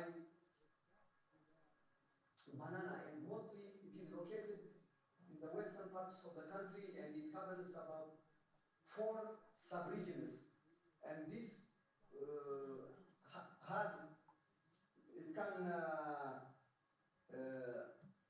it has about more than 20,000 direct beneficiaries and over 500,000 indirect beneficiaries. But as I said earlier, there is a current supply gap because the infrastructure facility is still poor, and infrastructure facility in terms of road, ripening, transportation, these are really constraining the banana subsector, but the potential is still there. It can be expanded because the West is the western part of the country has really a high potential in terms of attracting investors and doing value addition. And just the target market is domestic as well as export market in the Middle East and Europe, and the product can be sold as fresh banana or processed banana, dry or being processed into various products like banana crispies and chips. The commodity price at present in the country is in the market, you can get it for between 1 to 1.15 per kg of fresh banana in the market, and the produce is really organic and sweet banana. And when we see at the bottlenecks as well as the key investment areas, you see the bottlenecks. The bottlenecks, there is a very constrained energy supply in terms of because the irrigation facility depends on fossil fuel. We need to change it to solar powered energy facility. So in terms of supply as well as in terms of availability, there is a shortage in energy supply. And the other bottleneck is low input, low output.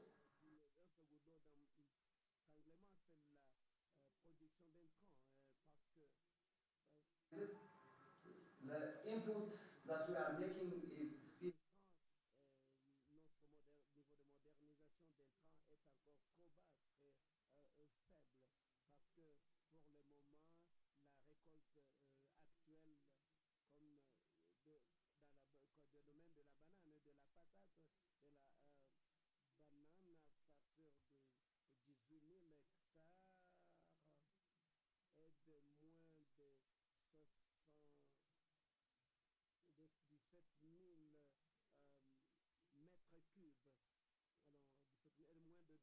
mettre que, bien sûr, sous les stockages et les structures et les installations de maturation, de mûrissement des bananes existent.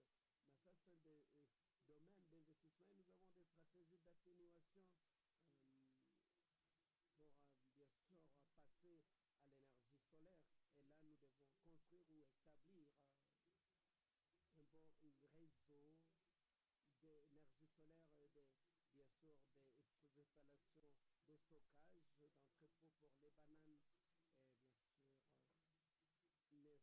d'établir bien sûr des routes agroalimentaires ou des dessertes agricoles entre les régions, entre les champs de production jusqu'aux routes principales et bien sûr à mettre en place des structures, des traitements. Bien sûr, il y a l'appui du gouvernement pour mettre à niveau ces structures qui existent pour le moment.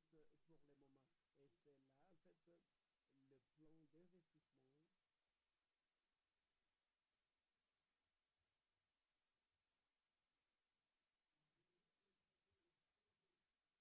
fait, le plan d'investissement donc le schéma d'investissement est donc environ de 4 avec une valeur nette de 10 millions. Alors l'émission carbone n'est pas disponible.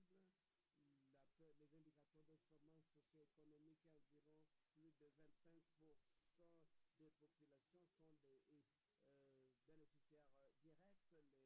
des bénéficiaires directs. Les revenus par habitat est de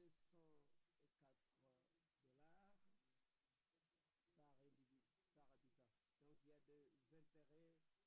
Donc il y a des intérêts microéconomiques et macroéconomiques sont là afin pour assurer la sécurité alimentaire. Le deuxième cas, c'est pour la patate. On a plusieurs millions d'hectares couverts par la culture de la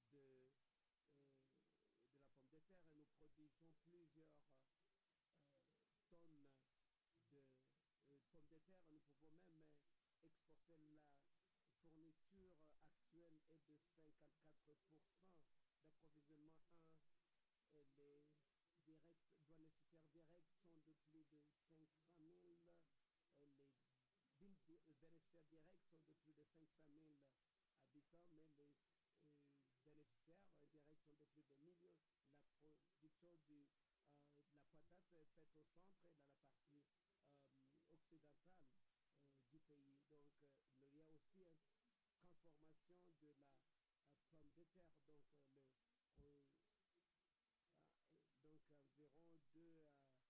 Nous avons donc un marché pour les pommes de terre. Il y a des types différents types de pommes de terre, ce qui peut être consommé, ce qui peut être mis sur le marché.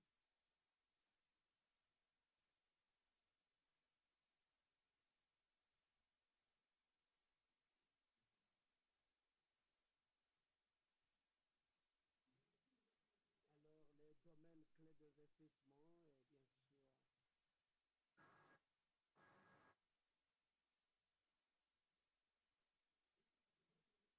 voilà les goulots qu'il y a pour la vallée. Il y a pénurie ainsi que le manque d'approvisionnement énergétique avec la dépendance aussi de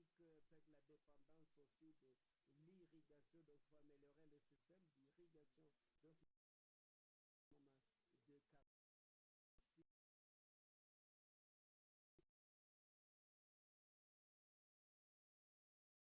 Donc, il faut améliorer le système d'irrigation. Donc, de conditions aussi il y a les problèmes de transformation et de stockage, les installations des dépôts, les structures de dépôts et de transformation ne sont pas disponibles. Donc nous avons besoin donc d'énergie solaire, mettre en place aussi les usines. On doit mettre en place des usines, des laboratoires qui doivent aider bien sûr les agriculteurs et avoir des routes qui peuvent relier les agriculteurs aux routes principales et mettre en place la transformation de la pomme de terre et mettre en place des stockage, la conservation de la pomme de terre, ce sont des priorités. Donc il y a aussi un problème de stockage pour l'autre produit. Bien sûr, il faut aussi l'amélioration de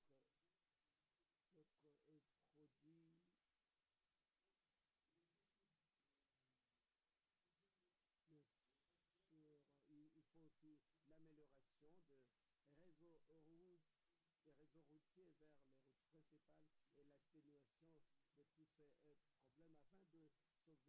gagner le temps. Plutôt, je vais aller au point suivant. En termes d'investissement, nous avons environ de 32 millions et les profits bruts est d'environ 900 millions et l'émission en carbone n'est pas disponible. Les bénéficiaires directs, comme je l'ai dit, c'est plus de 20 000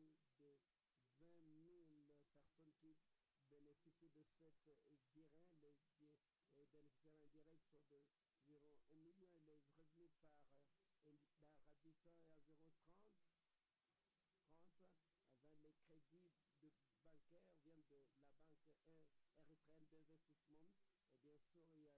avantages microéconomiques, il y a aussi amélioration en termes de sécurité alimentaire. Donc là, tout est concentré dans les hauts plateaux du pays, mais il y a des potentialités de pouvoir produire la pomme de terre dans la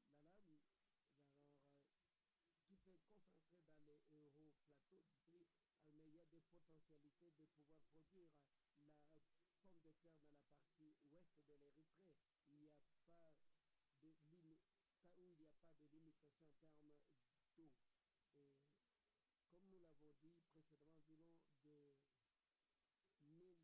de limitation en termes d'eau. Et comme nous l'avons dit précédemment, environ de 1200 km sont vraiment au niveau de la côte. Donc la partie côtière est fortement favorable à la pêche. Il couvre 50% de la pêche du pays. Donc l'investissement total est de 42,2 millions.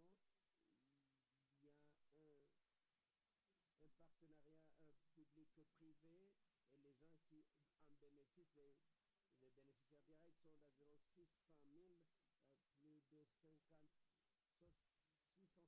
000 personnes bénéficient indirectement de la production piscicole.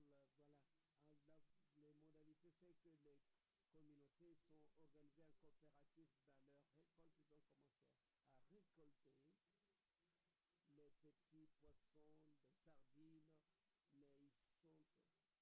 s'organisent, ils sont investis davantage dans ces sous-secteurs. Ça va ajouter plus de valeur économique au pays.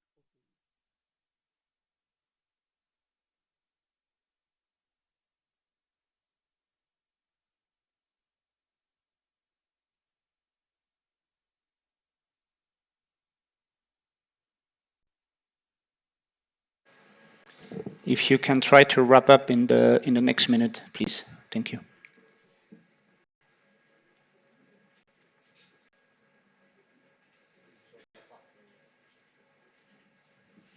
I'm not sure if you're hearing us or if you have finished your presentation. I'm not sure he's hearing us.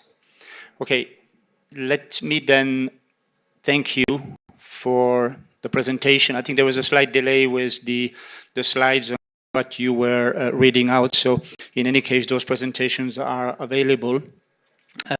We've noticed the 3 main value chain, and then you added 6 other potential opportunities. So thank you so much for joining online. And hello? Yes. So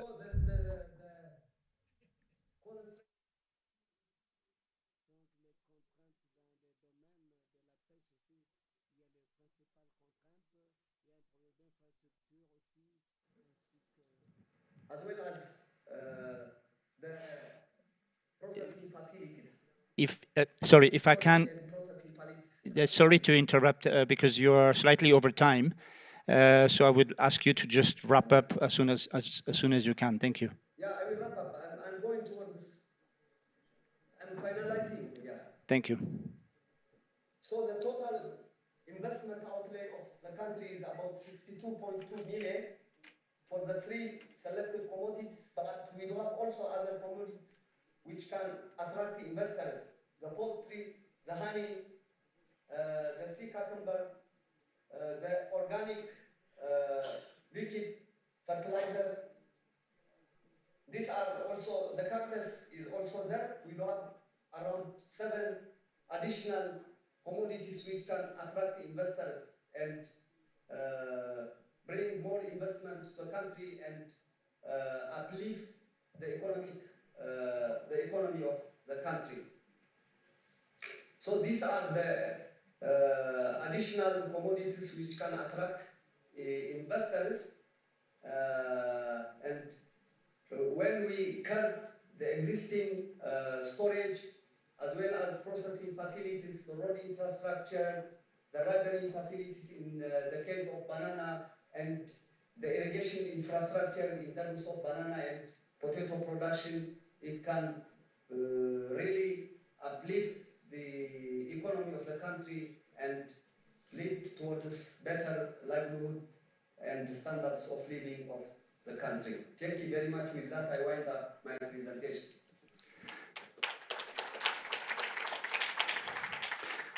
Thank you so much, and sorry for the small IT or connection problem we've had.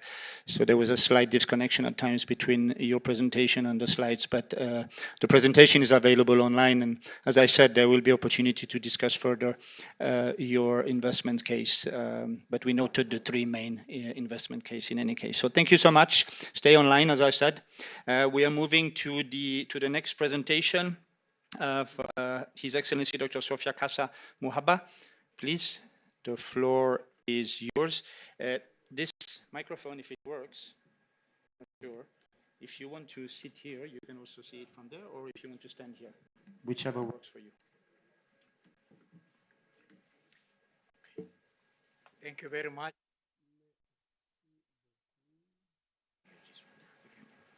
Thank you very much. Good morning to you all. Unfortunately, Dr. Sofia Kassa, she couldn't come due to urgent government assignment. And also she delegated Dr. Dereje. Dr. Dereje is lead executive for the investment sector.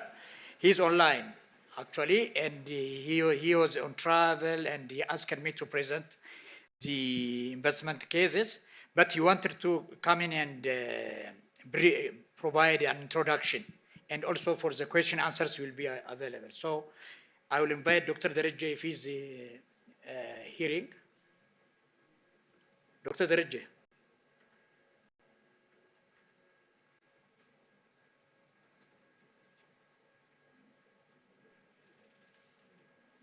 Dr. Dereje, are you connected?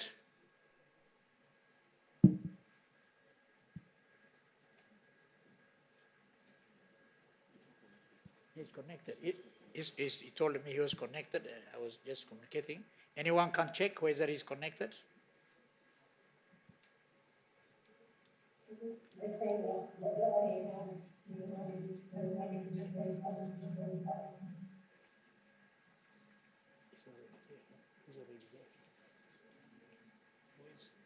is behind the computer? Said he is connected. Please check. Okay. Okay. Okay.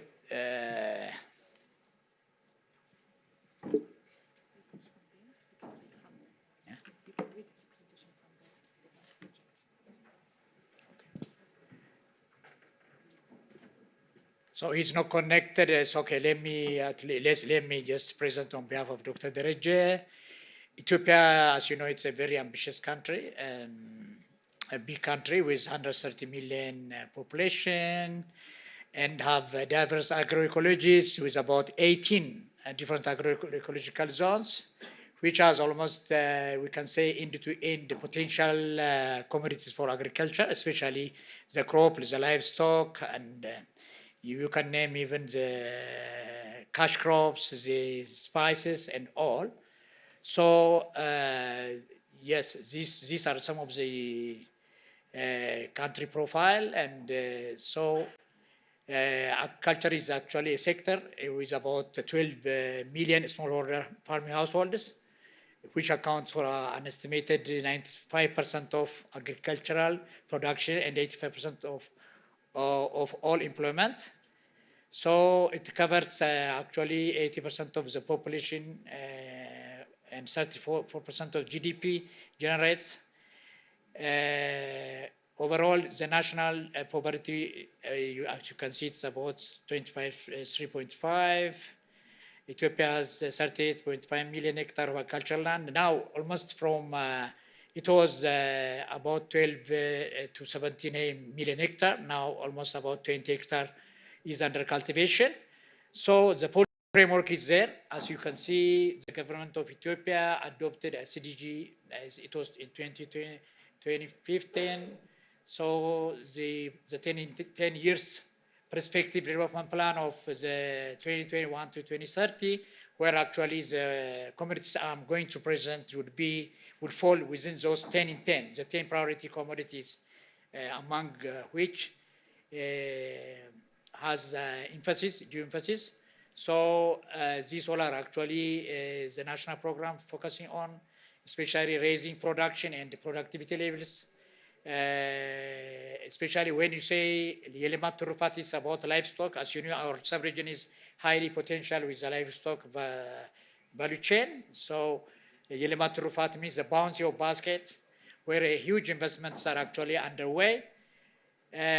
So Ethiopia, as you know, it's a member of Comprehensive Africa CADEP, and Ethiopia consistently integrated CADEP into national development plans. So this time Ethiopia is a member of the country for the Global Alliance Against Hunger and Poverty, where it's now raising about 426 million USD in collaboration with the BRICS country and some other South-South cooperation frameworks. So the national agri-food system is, as you know, fully committed to achieve SDGs. So the 6 active clusters, as you know, availability and access to safe and nutrient-dense foods, sustainable and equitable consumption, integrated policy and system to promote agricultural transformation, especially mechanization, digital technology and innovation, access to markets and market information. And these all are actually the mainstreaming, especially in risk mitigation and the like. So National Investment Forum in 2024, you know, animal feed was in 2023, the estimated of required investment was about 330 million, where actually 26, about 100 million from FDB were mobilized. And the deficit is about 641 million. Again, the Oman Investment Bank already promised to help. So from the National Investment Forum, actually in 2024, Saudi-based investors is discussing ranch and red meat business opportunity with the government, looking for about 10,000 hectares of land. Also, Chinese investor has expressed interest to invest on tractors and feed milk machinery. Domestic investors are in decision with Ministry of Agriculture for organic fertilizer production. Also, for international farmers, partnered with 36 local investors for contract farming and cover about 36,600 hectares, market linkage with agro-industrial parks, which is about 13,222 tons of avocado fruits and being sold. So additional land defined for investment with about 116,000 hectares. So regions have identified land for investment, and land allotment is increased to domestic investors. Here is actually the efforts from hand in hand, where so many interests are coming up.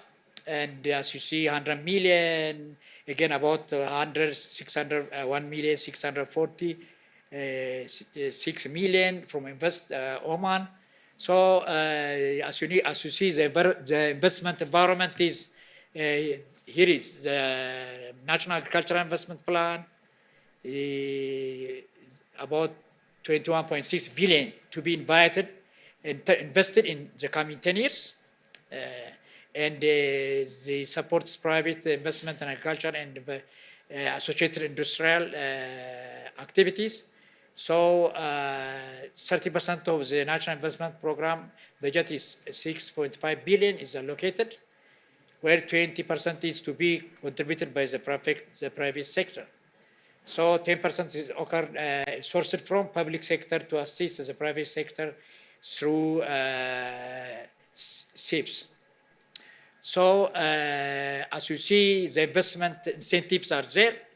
As I said at the beginning, the government is very much passionate and ambitious to really bring in investors and financial institutions, where the tax incentive is there, income tax exemption, duty-free imports, value-added tax exemption. These all are actually to attract the investment. Land access, long-term land leases, concessional land rates, and land bank. So like access movable asset and warehouse lending scheme, investment loan guarantee schemes, agricultural transformation fund, Development Bank of Ethiopia is also providing. So the infrastructures are agro-industrial parks are there. About 17 17 industrial parks are built and already in function, where the agricultural integrated industry parks are about 4, the Irgalem, the Bulbula, and the one at Amara region, and also in Tigray. So this rural road development is there, irrigation and water management.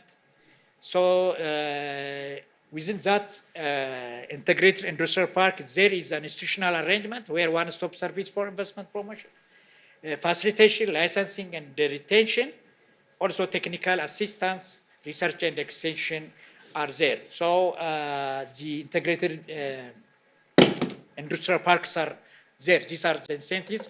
Why invest in Ethiopia?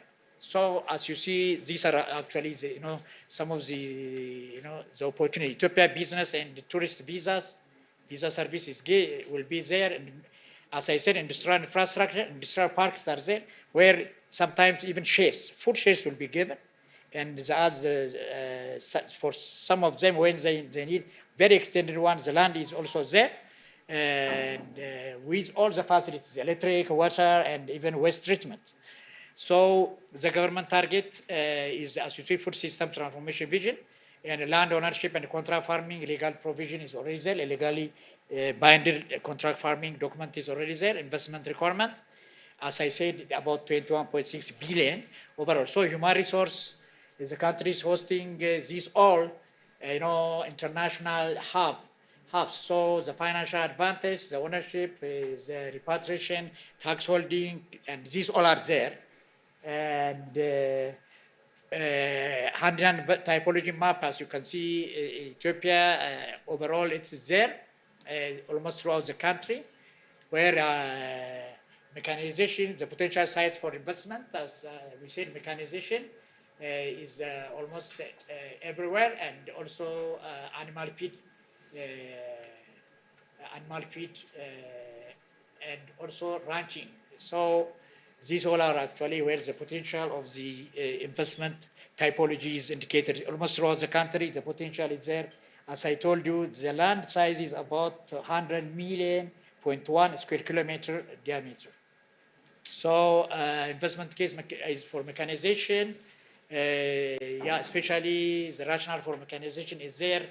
As agricultural operations primarily use hand tools, animal drawn traditional implements for rain for field agriculture. Now, smallholder about 95%. Now it's shifting from very fragmented smallholder to a sort of cluster and large size, large scale farm. So smallholder have fragmented.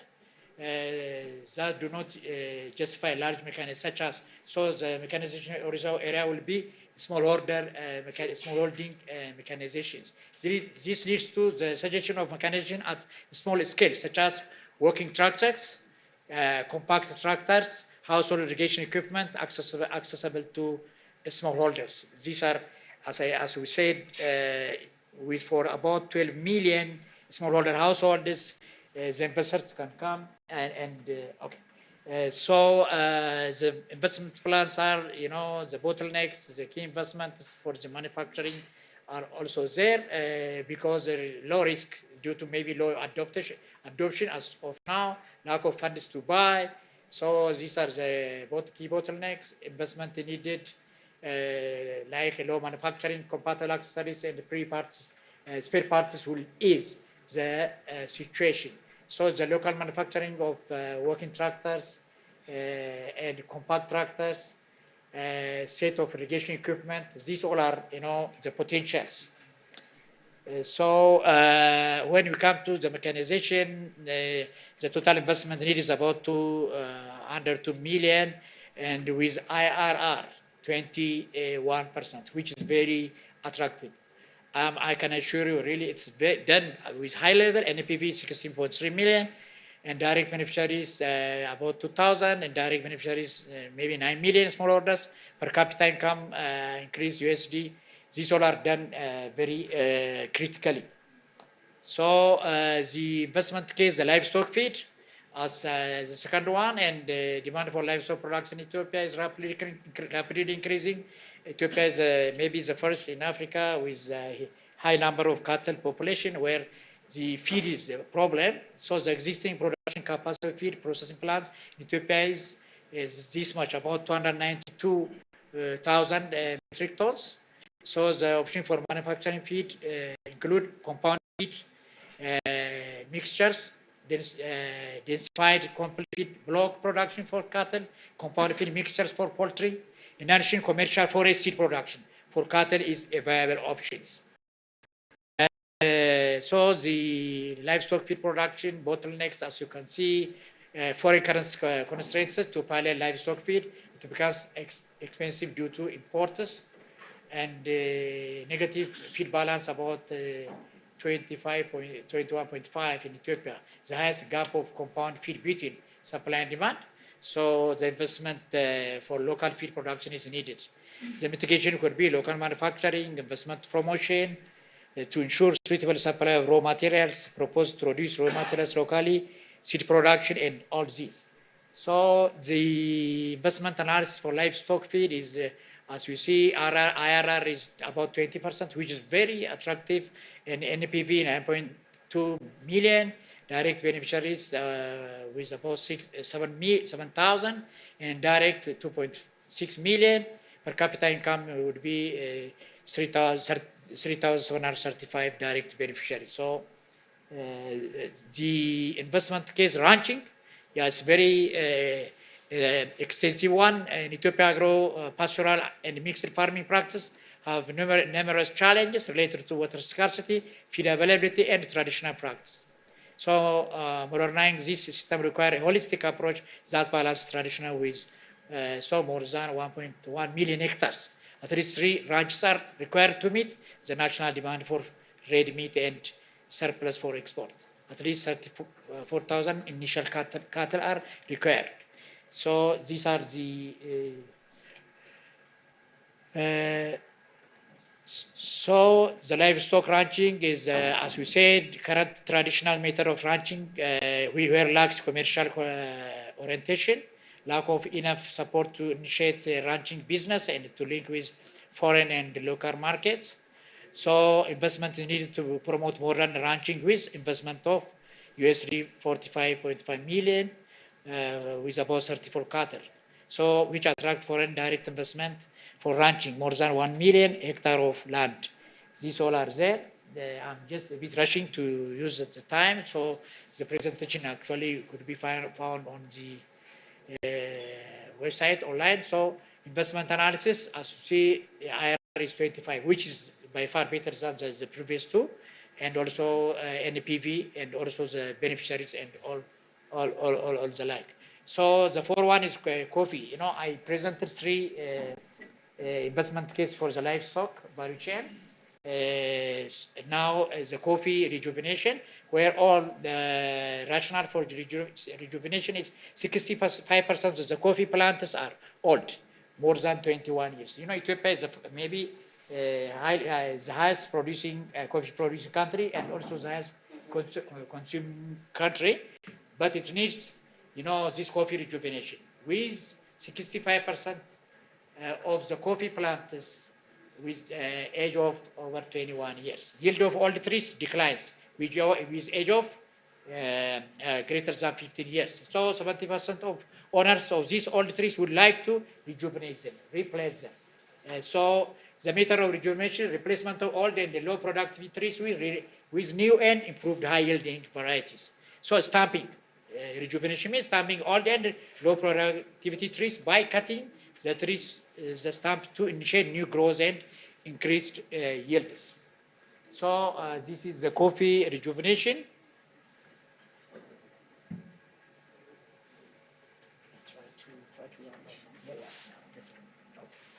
So these are the typologies where the coffee is.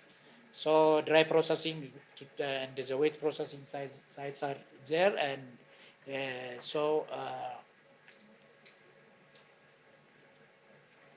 the other one is this 50%. These all are there. So the IRR is 32, which is very attractive, and NPV over 2 billion. So the fourth one is coffee processing. It's highly really demanding, and due to dry processing currently consumes 72% of coffee supply, while the 20% is wet processed. So there is a need for improved technology to replace existing outdated technologies of processing plants. So the world market tendency is towards especially coffee, which is dry processed, with an estimated growth to 76%. So dry processing, method of processing, and also wet processing. So the processing for plants, both for dry and are old and inadequate, and that's why we are. So the total investment and the IRR these all are very attractive. So even it's NPV, the carbon sequestration, all are for all the mechanization and multi ranching. These are where you can see the text, the summary. So I think.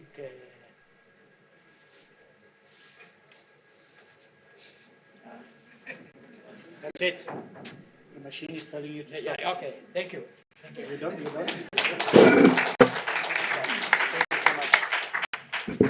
Thank you so much. If we were to allocate the timing as per the population, you probably would deserve to have had the few more minutes, but that's not how it works. And keep in mind, in Rome, having been there last year, they try to be strict about it, although I've seen presentations that were also going well beyond time. So thank you very much. There's a lot in there, as there was already in the previous presentations. I happen to see some of the work that was carried out, some of us actually, I wasn't alone, was carried out in Ethiopia already as part of the Hand in Hand. I think that was one of the countries that was spearheading a bit this initiative in the region, so well done. Let me then proceed with the next speaker. I will ask Mr. Patrick Kiburi Kilemi from Kenya. You know it's 15 minutes. So please try to stick to it. Thank you so much. You can also use... I use this. Yeah, or you can also sit because it's actually showcased. Then you face the audience. I use this.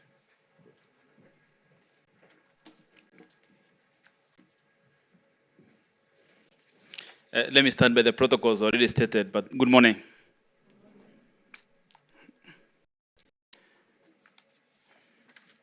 It's a big pleasure to be here in Kigali today to present the government of Kenya on this important occasion. I'm a technical person who ran the presentation, but I'll run through the points quickly in view of the time constraints. I appreciate FAO, of course, and the government of Rwanda for convening us here at this very critical moment for the transformation of our region. Kenya came to this forum with a clear proposition. We are not simply looking for financing in agriculture, we are presenting commercially viable opportunity where public sector reforms, private capital, technology, and cooperative enterprise can come together to create value at scale. Our country offers investors an opportunity and diversifying a resilient economy, an established financial system, and a strategic position as a gateway to East Africa, COMESA, and the wider African continent free trade area. Agriculture in our country is contributing approximately around 34%, providing around 40% of our national employment, and approximately 70% of the rural employment comes from agriculture. We therefore see agriculture not simply as a subsistence sector, but as a platform for industrialization, export, employment, rural enterprise, and inclusive growth. Our investment proposition extends beyond primary production into processing, value addition, logistics, technology, traceability, financing, and market access. Today, I would like to present a portfolio of priority investment opportunities in one value chain, the coffee value chain. Coffee in Kenya remains as one of the most important and most internationally recognized agricultural products, with around 113,000 hectares under coffee and supporting between 800 and 1.2 million smallholder farmers. We have more than 5 million people participating directly or indirectly in that particular value chain, and hence it's important. Our production is low, today at around 60,000 metric tons, but we have a clear target to triple it to 150 metric tons by 2030. We know our export earnings are meager, starting at USD 336 million. Yet, we are supplying around 0.5% of the global coffee supply. But this is where we see the opportunity. We have a significant opportunity to expand our contribution to the global coffee market. But we need to address the constraints across the value chain: production, processing, traceability, market access, and value addition. We need to improve our competitiveness. We need to unlock new markets.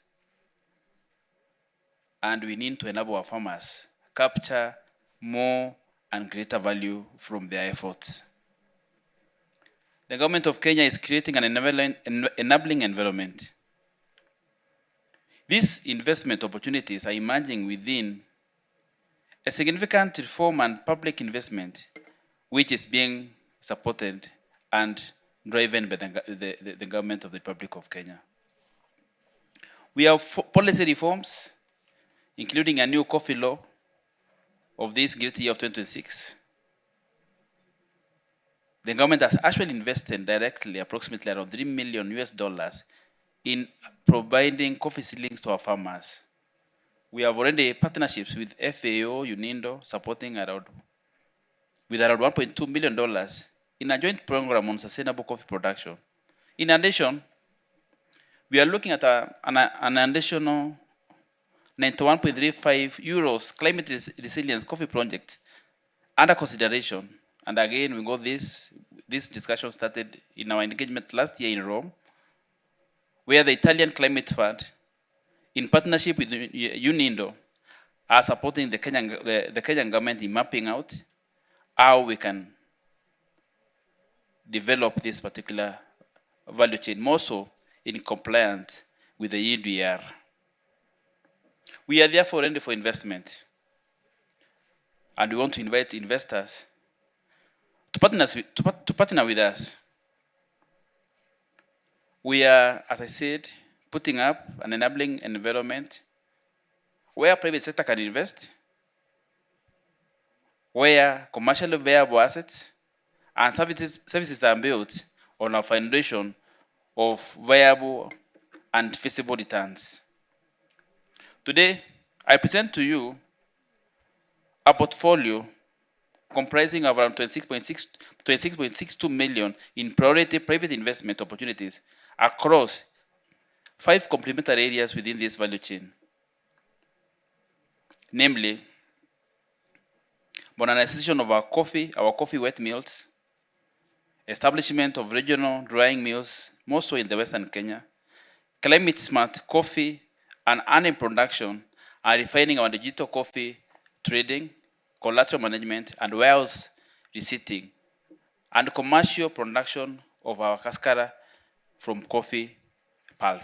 Together, these investments seek to drive the value addition against supporting climate resilience, our export competitiveness, and power rural industrialization in support of our inclusive economic growth agenda. Our first opportunity is in modernization of our existing coffee wet mills, our traditional coffee infrastructure. With around 1,200 coffee cooperative mills spread across the country, many are operating with aging equipment and inefficient processing system. The result, of course, are quality losses, high water usages, energy consumption, which all boils down to reduced value to the farmers. We propose investment in modern eco-pulpers, fermentation systems, storage, solar drying, factory refurbishment, digitization, and of course, traceability mechanisms. The proposed investment is around 13.7 million in US dollars, covering 100 investor-ready apps with an indicative investment of approximately 136.6 US dollars per app. In fact, we did even the numbers. The IRR of some of these cases goes up to 29.5%, with NPVs, net present values of 13.66 US dollars. We want to upgrade our factories, which will directly benefit our farmers by improving the quality of their farmers, improving recovery by 5 to 10%. Again, reduce water consumption, and huge impact in creation of jobs.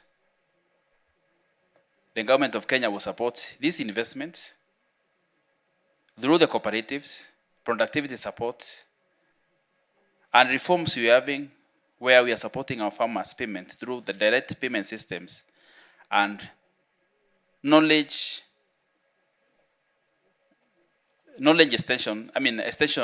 extension services through our counties working with the national government.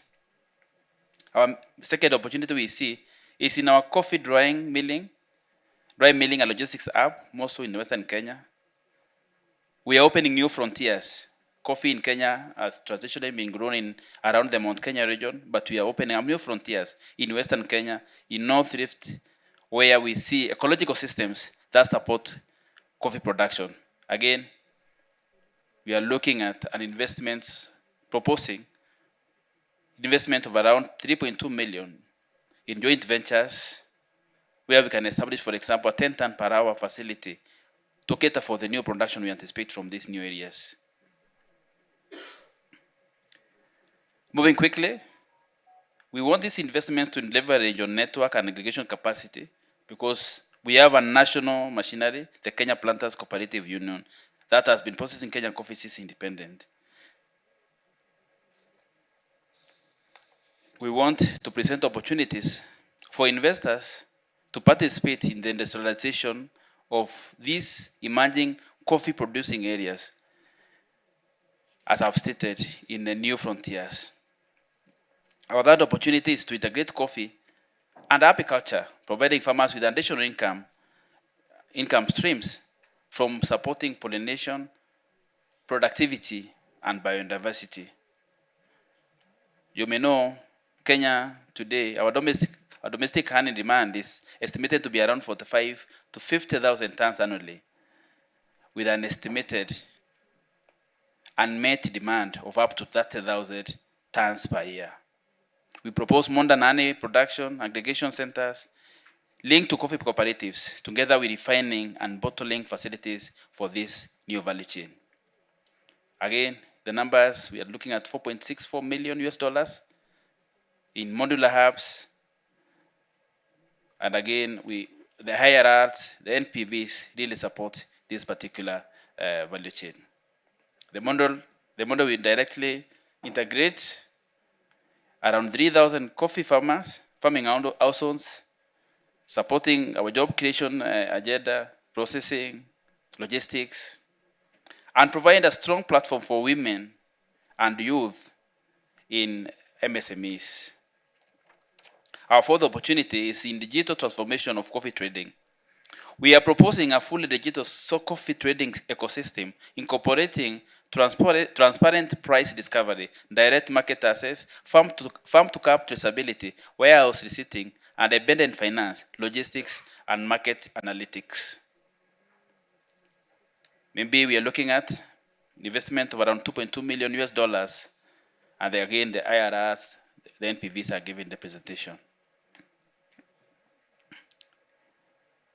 We are inviting technology companies, financial institutions, strategic investors to partner with us in creating this transparent traceability and globally connect Kenyan coffee to the international coffee market. Our fifth opportunity is the potential of the circular economy. Rather than treating coffee pulp as waste, we seek to transform it to a commercially valuable cascara tea and related product. We estimate around 20,000 tons of dried cascara with significant potential for growth as a coffee production increase. The proposed private investment of around 2.5, again, the numbers are given in the presentation. And this investment will create some very good new income stream for farmers, cooperatives, general employment in processing, distribution, and reduce environmental impact. These opportunities create an integrated pathway for production, processing, from processing to market, and from waste to additional value. We have invited strategic investors and agri-businesses to participate directly in this project. Commercial banks, development finance institutions to explore debt, structured and blended finance, climate finance, institutions to support resilient and resource-efficient investment, technology company to partner on digital trading, traceability, and investors with international market access to help develop export market and Kenyan origin brands. We also welcome partners to support our investment preparation, technical assistance, and de-risking of this particular value chain. Our government is committed to providing a policy and regulatory framework, the cooperative mobilization and enabling infrastructure where applicable, farm onboarding, extension, digital integration, and climate finance mobilization, market facilitation can work in harmony. Our cooperatives will provide the aggregation model, a platform that will allow millions of smallholder farmers to participate in this larger commercial investment. This will allow us to combine the scale of smallholder agriculture with the efficiency and capital discipline of private investment. Distinguished guests, Kenya is ready with investors. Kenya is ready to work with investors who share our ambition to transform agriculture from production of commodities into competitive, value-adding agri-food industries. My invitation is, come, let us build the next generation of Kenyan coffee industry with us. I thank you. Asanteni sana. How did I do on time? You were exactly on time. Thank you. By the second. Thank you so much. Thank you to, you can have a seat there. Thank you for the four of you, the colleague online. I can see the passion behind this, hence the tendency of wanting to talk more than what you're allowed to. So thank you so much for the efforts and for coming here, first of all, for the efforts in putting this together, for the passion, and then in delivering this. I think you've managed to showcase, the four of you, the strategic relevance of the projects, the commercial potential of it, the financing requirements, which were very clear, though I didn't do the math, but I believe it's quite a substantial amount. Although, as we've seen in the case of Ethiopia, there's a lot of ongoing work already. Your investment readiness, I think you managed to express that as well. And of course, the expected development impact. So we're running a bit out of time, but I would like still to have a small session of question and answers. So the four presenters are online and sitting here. So let me then just open the floor to any of the questions. Again, this is not the only discussion we will be having, but if there are any question you wish to pose now, let me then open the floor for that. The mic will be moving around. Thank you.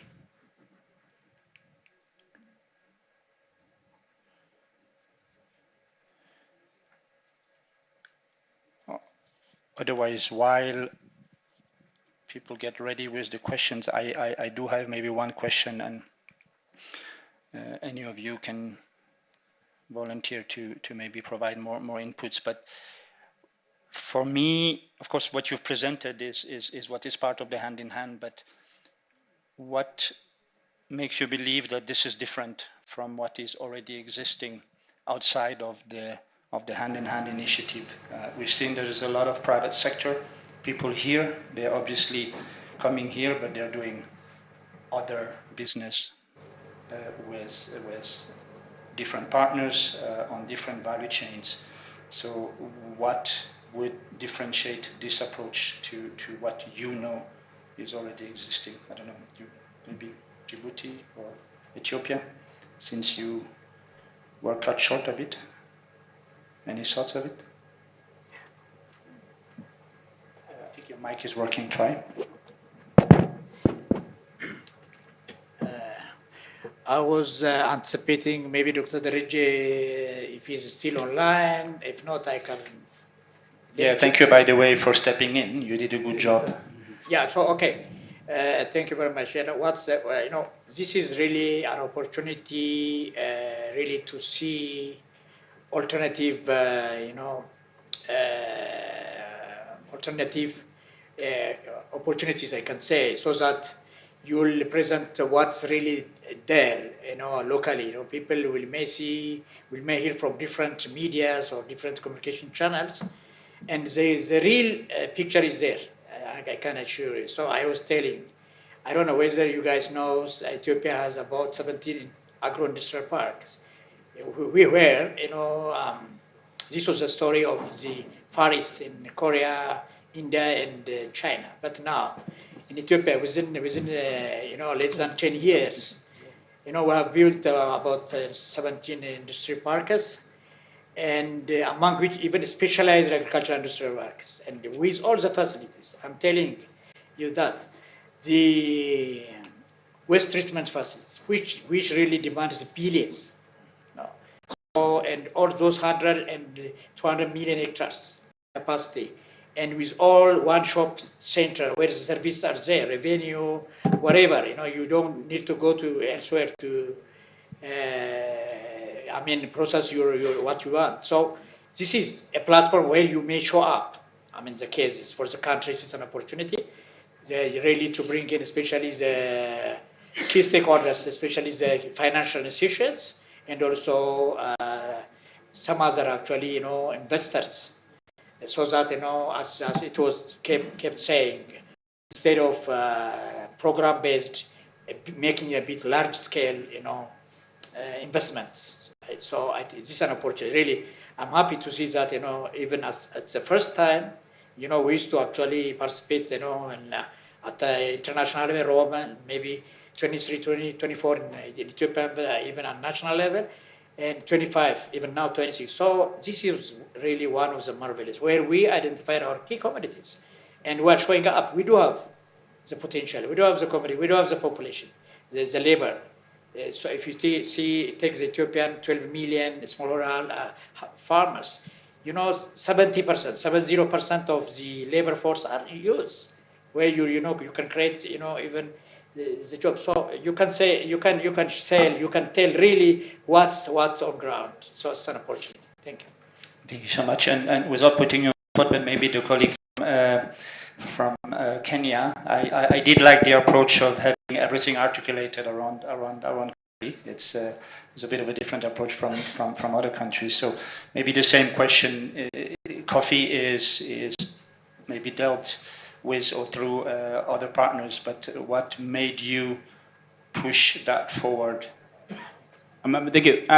You need to look at the global value of the coffee value chain. Maybe 600 billion US dollars. Then you ask yourself, how much is coming to the African continent?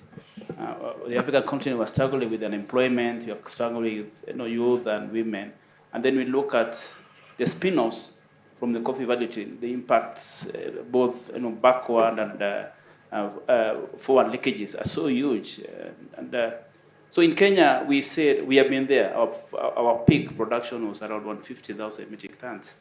Now we are at 60,000 metric tons. We said we know how to do it. So how do we get there? How do we participate in this value chain, which we think we have comparative advantage over many other countries? And we can learn from our sisters in Uganda and in Ethiopia, where we are driving. So we are calling it a coffee revitalization program to grow our production now to within the short term to 150,000 metric tons by 2029, 2030. But the big picture is needed to get close to where Ethiopia is, maybe to overtake our brothers from Uganda to get to 300, 400. And again, because of the stability of that value chain, we see opportunities for many people in global logistics. For long, many coffee roasters were the convenient of getting their coffee when they want it quickly, and with the current geopolitics and all that. So we are asking ourselves, can we get partners in Seattle to house our coffee? Can we get partners in Belgium to house our coffee? Can we get partners in also in Poland to partner our coffee? So these are the opportunities we see in the value chain. As we say we want to grow the production, but we see opportunities for those people who help us reach the markets. Thank you so much. And of course, we're not going to go into, We're not going to go into the debate which country produces the best coffee. That's anyone's own appreciation. But thank you so much. We have online. Okay, yeah, please. If you wanted to come in, the floor is yours.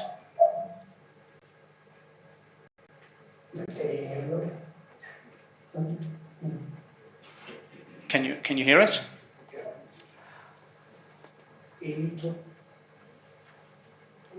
You might need to unmute. It would appear.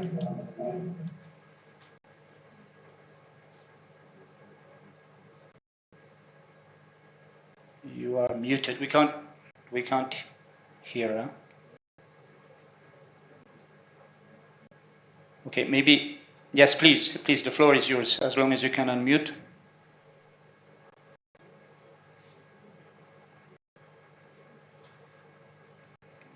Does not seem to be working. So meanwhile, we have a question from the floor. Farai, the mic.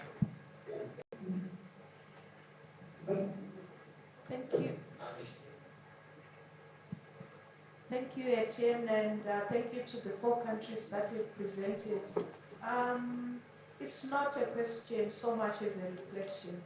And this is being said, recognizing the fact that, of course, FAO is working hand in glove with all the 8 countries in developing these investment cases. But the reflection is more around looking at some of the figures, especially what it means for the farmer. Some of the per capita beneficiation rates are worryingly low, in my view. And that's one aspect. So is it worth it for farmers to go this way if they're only going to get a few $100s out of this effort per year? So is there something that we need to look at again so that the figures can make sense for the farmers? because just as the private sector investors, it also needs to make sense for them. The other issue relatedly is also around the size of our ambition. When we look again, not pointing to a particular country, but generally, I think our figures are low. Given the importance of the agriculture sector in Eastern Africa, given the number of people depending on this sector, could we maybe up our ambition by several orders of magnitude so that it makes sense? Otherwise, there will be no transformation. I think in the opening session, the Honorable Minister mentioned a lot about transformation. So can we transform by investing a few, maybe a few tens of millions of dollars for countries as big as the countries in Eastern Africa? Do we need maybe to up the level of ambition? Just some reflections. No, thank you for a very good comment. I think the presentation this morning, we saw the potential in terms of return on investment, which is potentially a proportion of what the initial ask was. Any other questions? Yes, from the back there.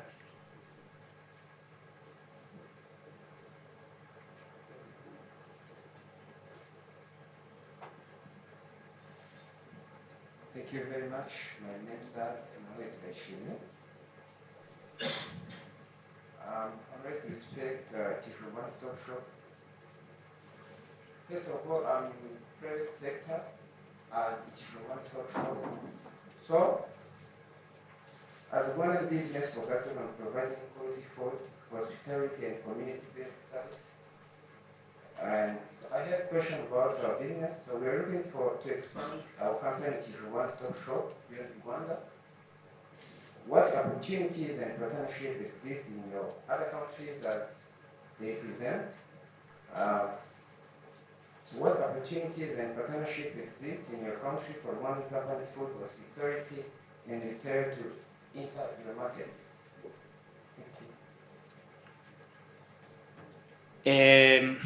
Okay, I don't necessarily want to pick on anyone. Is anyone, or does anyone want to respond to that? But let me just say that this is also part of the subsequent discussion you're going to be having, you as a private sector representative during the roundtables, where you'll be able to exchange directly with those countries that you're interested to work with.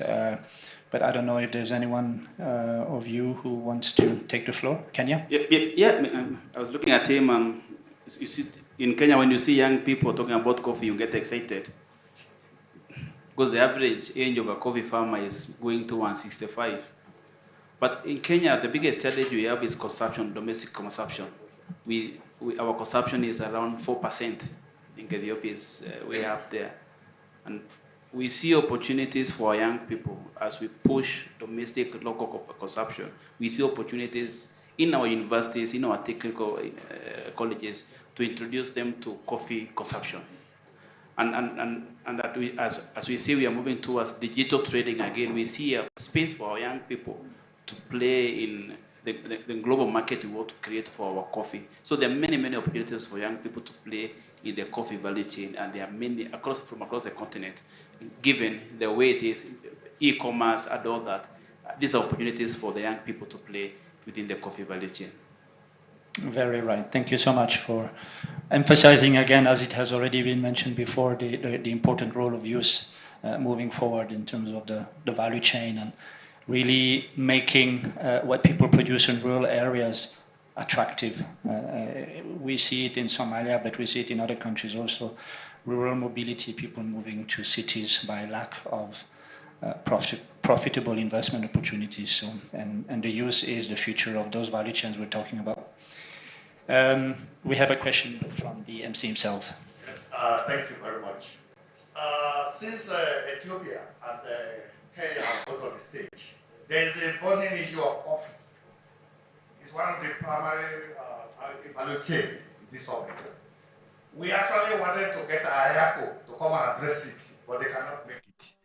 It has to do with this EU DRO and the need for traceability, especially by small-scale farmers. We think it's going to put coffee in jeopardy. What has been your experience And what are you doing about it? Thank you. Yes, please. Thank you very much for the timely and pertinent question.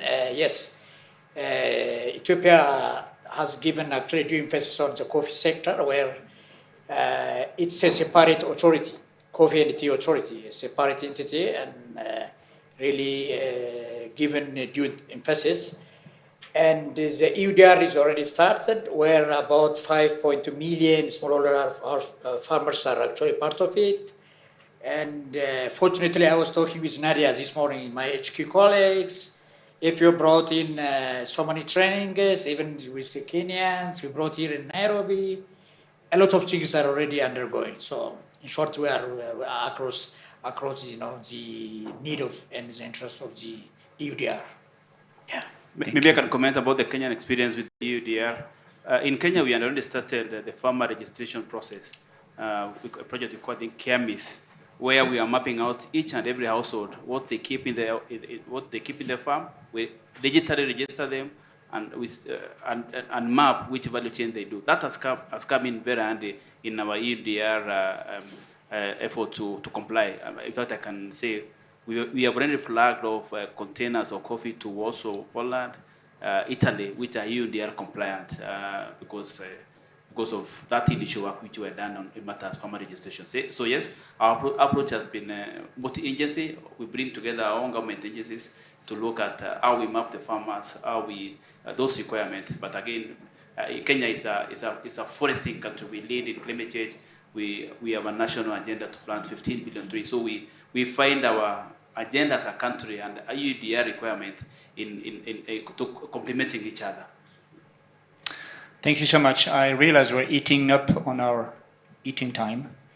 So unless there is another burning questions, yes, please. And that shall be maybe the last question, and then we'll proceed for lunch. Thank you. Etienne, my name is Abdullah Hussein. I'm the Director of Planning Policy and Research for the Ministry of Agriculture of the Federal Republic of Somalia. Mine is more of a reflection and comment than a question. My colleague from Kenya mentioned that the local consumption of coffee is 4% from the local produced coffee. And I am not surprised because Kenya is a tea consuming community in coffee, but still the imported coffee has more market than the local produced market. And in East Africa, one of the major challenges that we are facing is we do not consume what we produce because of the high production cost, and also the 5 regions in Africa. East Africa is the biggest region that relies on imported commodities, around 48% than the rest of Africa. So I would suggest the East African leadership to prioritize the locally produced commodities by reducing the production costs, subsidizing the local produced commodities, and also encouraging the exchange and the transfer and the movement of local produced commodities. That would support the local farmers to at least gain their markets, then competing with the imported commodities.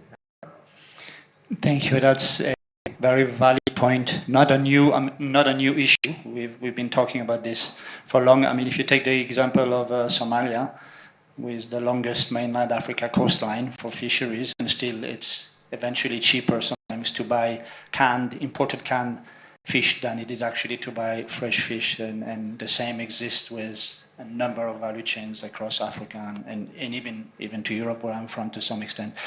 Any reflection on this maybe? Otherwise, no? Okay, good. Then let me just conclude wanting to thank again the people who presented, the colleagues online. Okay, I see you still want to come in. Do we have 1 more minute for, yes? Can you come in and unmute your mic, please? We can see you want to speak. Please proceed.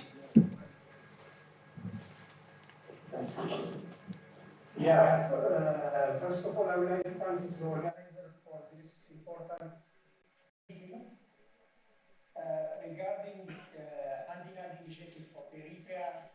We are, at the beginning of the project, we selected more than 13 commodities that we impacted on 3, mainly on banana on the western lowlands, potato in the highlands, and anchovies on the pelagic fish, including the sardines in the coastal areas, specifically the coastal areas, the anchovies which are located in the 3 sub-regions or districts have high potentials used for humans and animals, specifically for poultry feed. So there is a huge potential in the country, and that's why we embarked on those 3 commodities. Regarding the anchovies, it's almost more than 400 kilometers coastal line, a huge potential for sardines, a huge potential for those small pelagic fish. So there is a huge potential for investment, and the government is working on that by establishing an infrastructure for drying those anchovies or pelagic fish. Thank you. Thank you so much for this addition, and sorry again that you didn't have time to complete your presentation, but that's well noted. So with that, let me thank again yourself and all the people here on the podium for your time, for the quality of your presentation. Of course, I look forward to productive engagement in the rest of this workshop this afternoon and tomorrow. In terms of getting more insights and hopefully some traction vis-a-vis your respective investment plan. So with that, I will hand over the mic back to the MC, and thank you again for your attention. I think they deserve.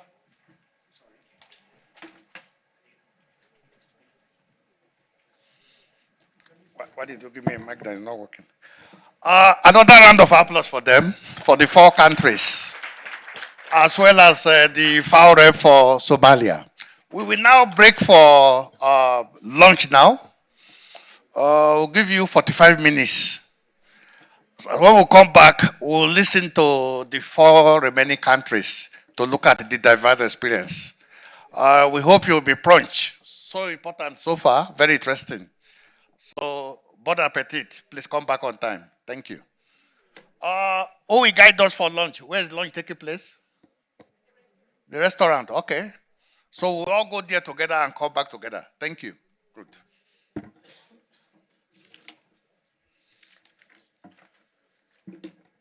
And special thanks to the minister. He's still with us. If it's several countries now, the minister would have run away immediately after the opening. So, Minister, we are very happy you are with us.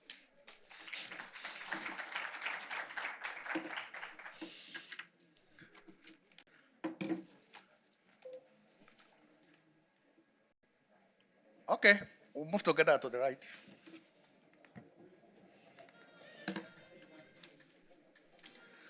The 4 remaining countries, if you have something to upload, please wait behind. Let's upload it now before you go for lunch, so that we don't waste time when you come back.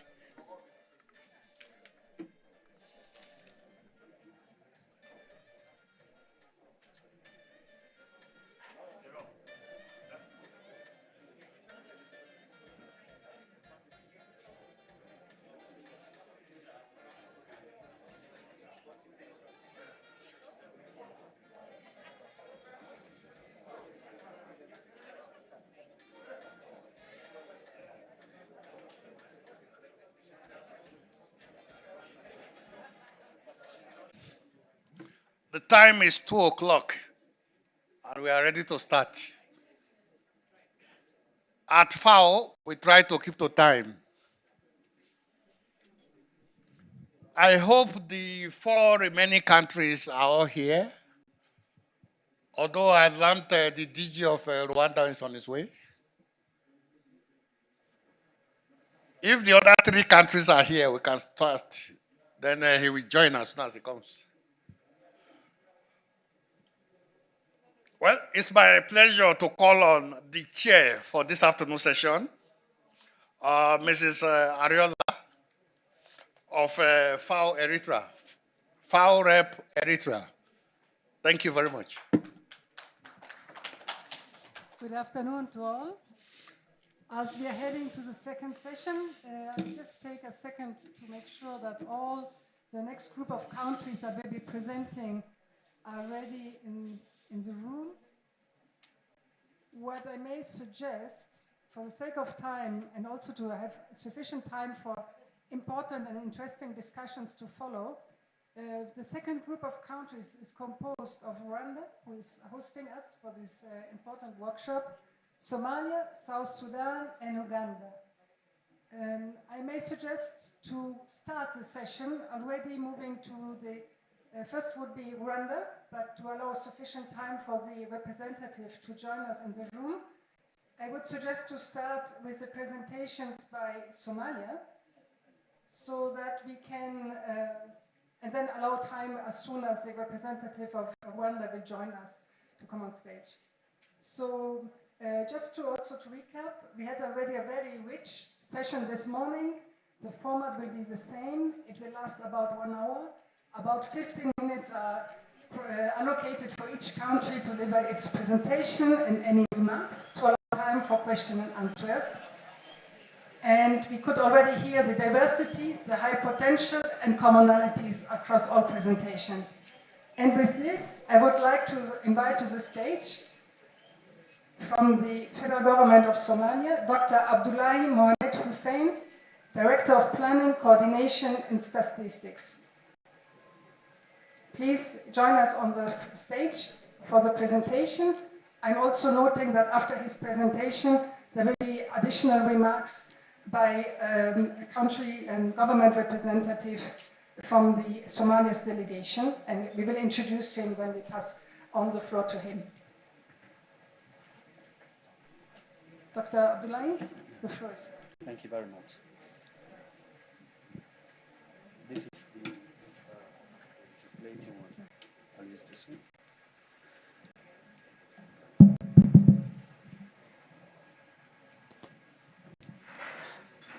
Can you please put the presentation online?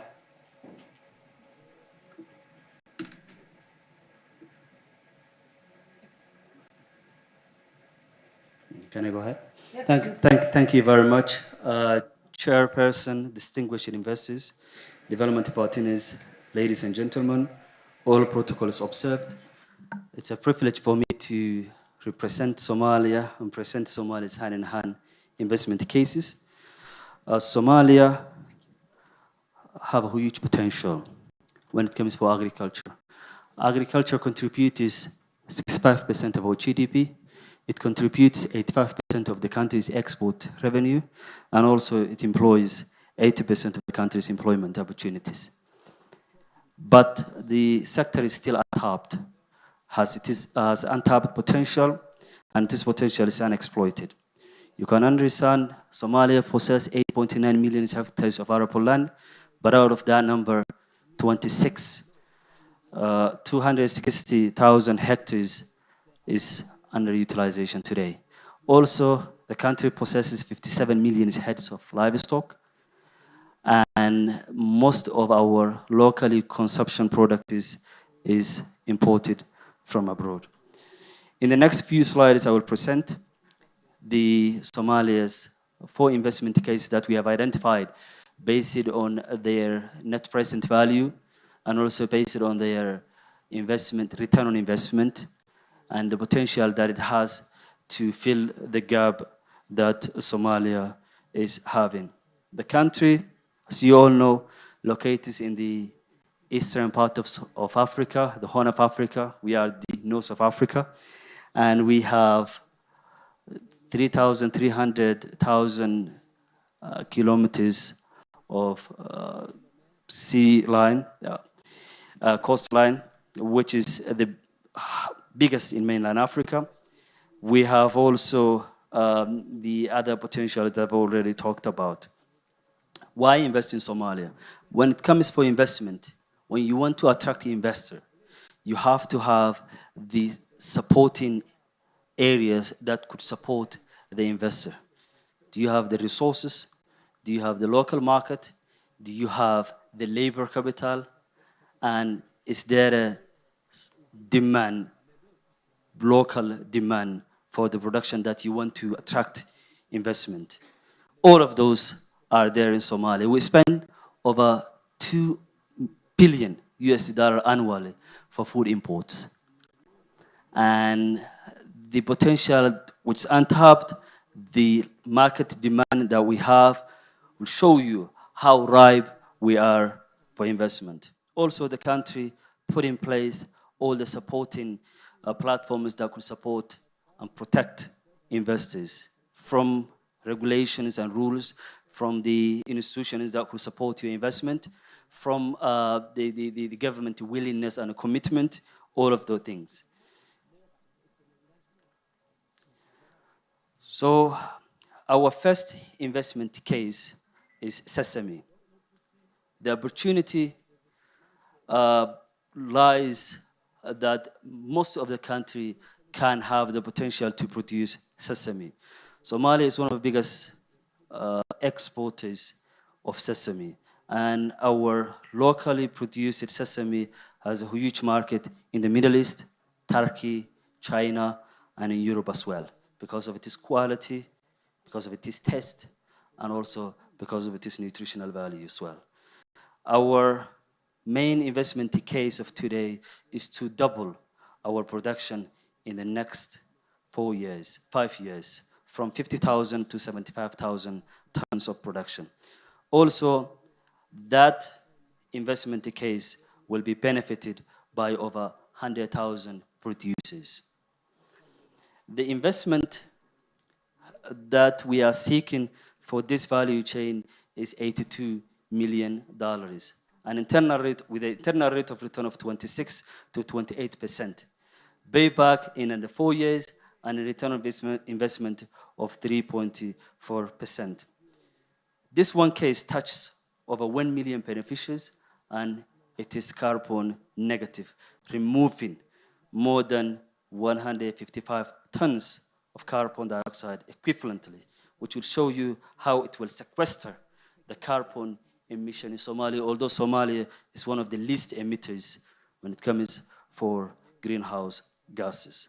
It's a climate friendly, and also it will support Somalia and the Eastern African regions to achieve Paris Agreement 2015's target that is identified in our NDC 3.0 version and also in our NAB and other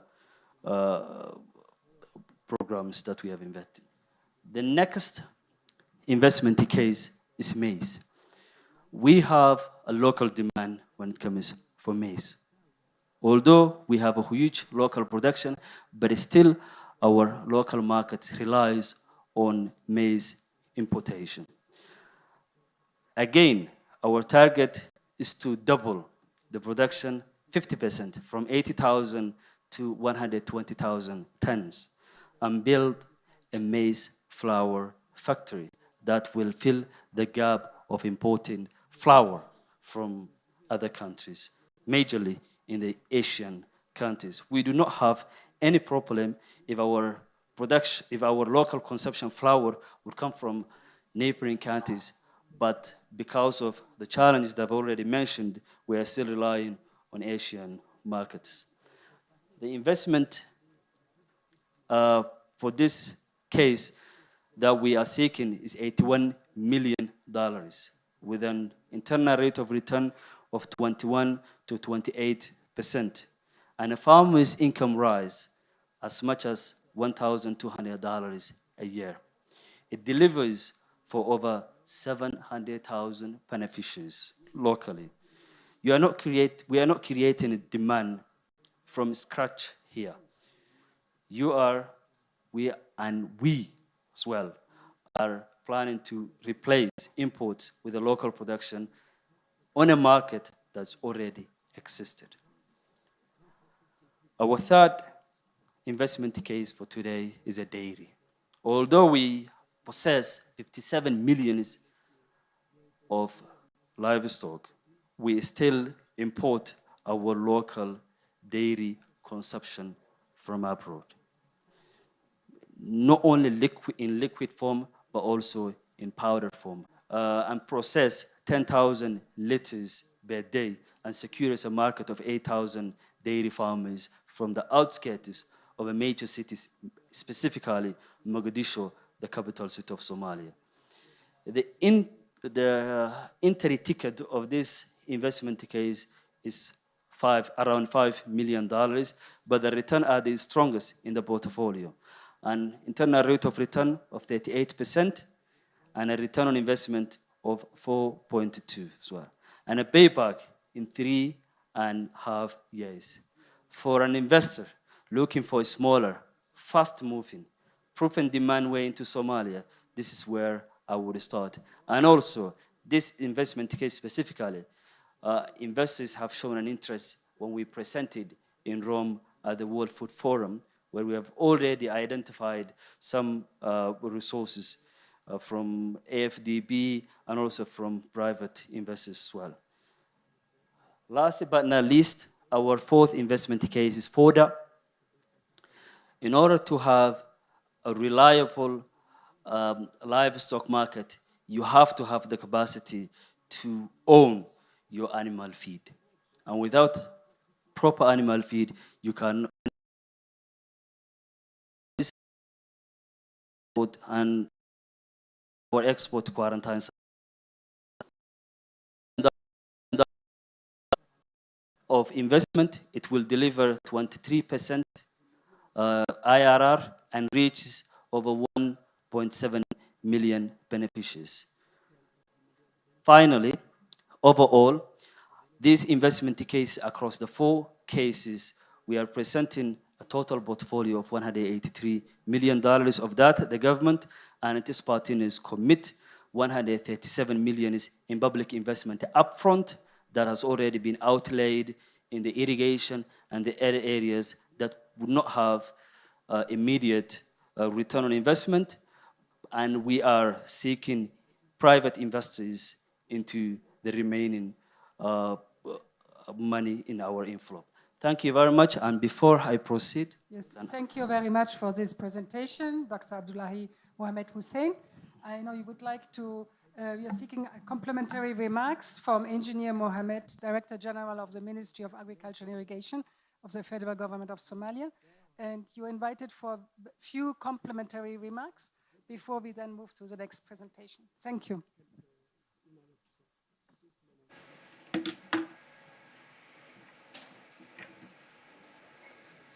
Assalamu alaikum. Assalamu alaikum warahmatullahi wabarakatuh. Good afternoon.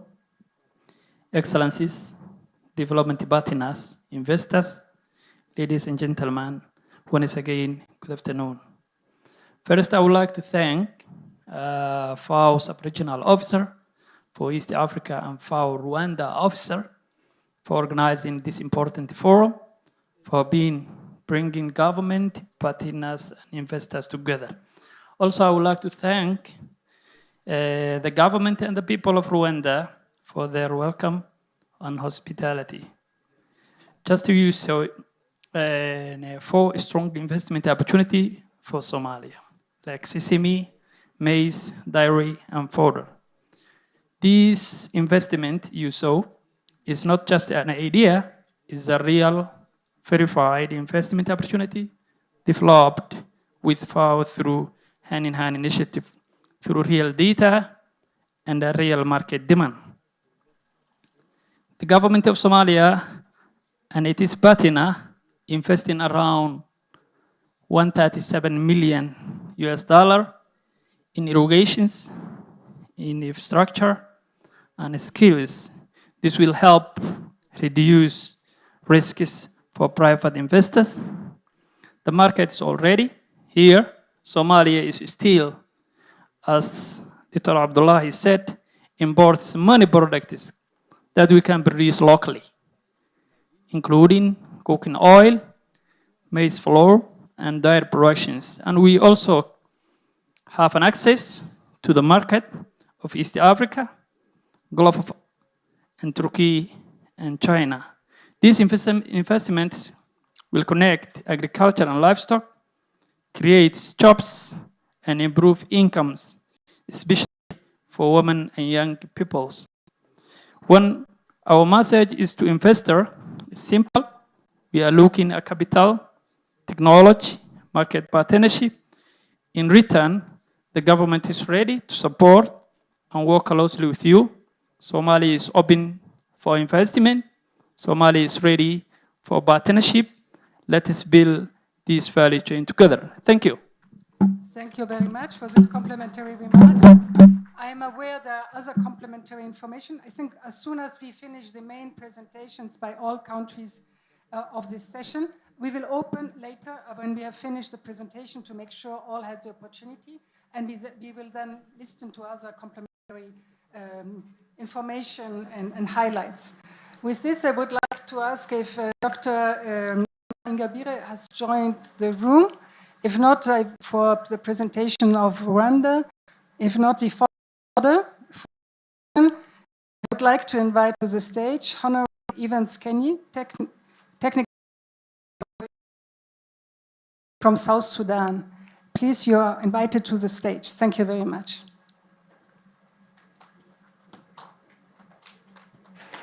And for the, I would like to ask the technical team who are providing excellent support, if you could please already upload the presentation. Thank you very much.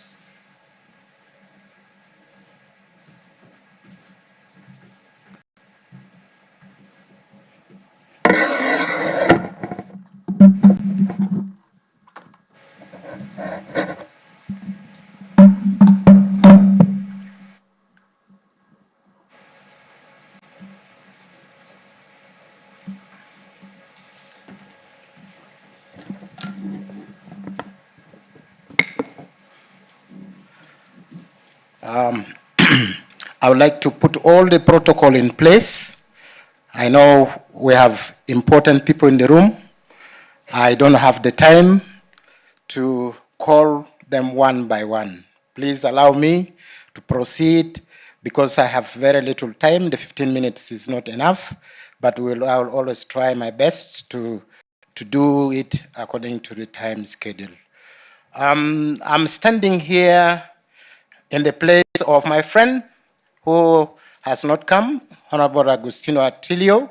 He is supposed to have been the one presenting, but because he's caught up somewhere in Mongolia, he was supposed to have been back, but he failed to come. So here I am, fitting into his shoes. I may not be him, but I'll try my best. My name, as you heard, is Evans Kenyi Solomon. I am the technical advisor in the Ministry of Agriculture and Food Security in South Sudan, Juba. Let us look at South Sudan at a glance. As we know, some of you may have known, South Sudan is one of the youngest countries in the world. And when we always talk about young, we are now past 10 years, so we are no longer young. South Sudan has 10 states, is divided into 10 states and 3 administrative areas.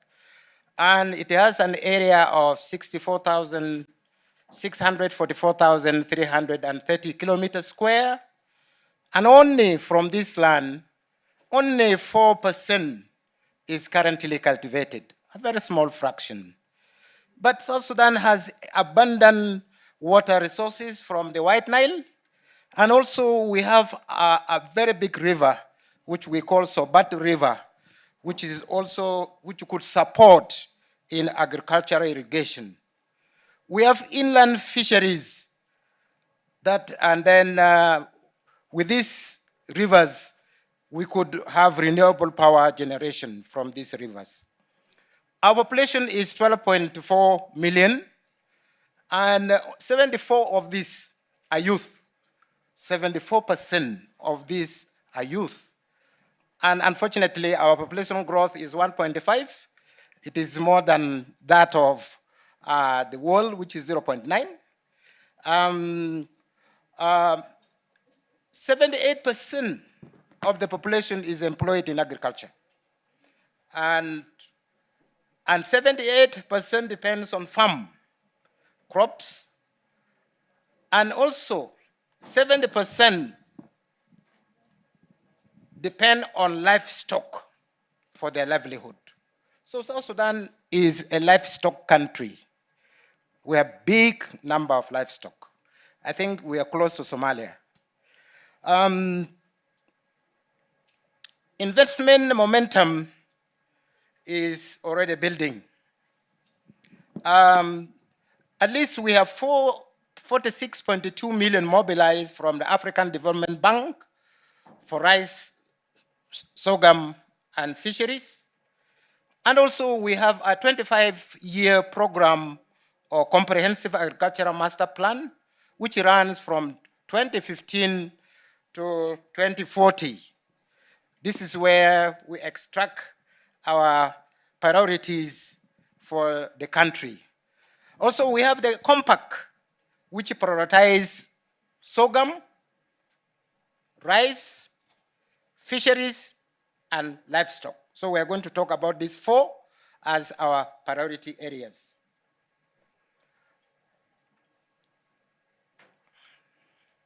Next.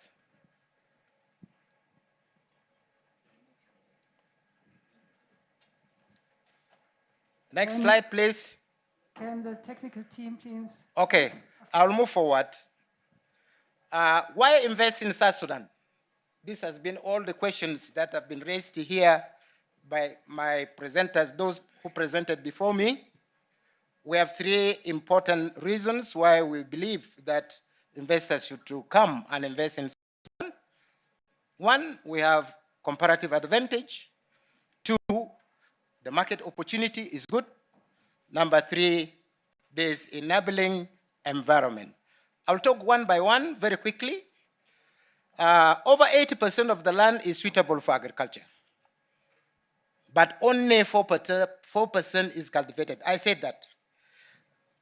But also, not only this 80% is suitable, our governments in the states, the 10 states and the 3 administrative areas have provided land for investment.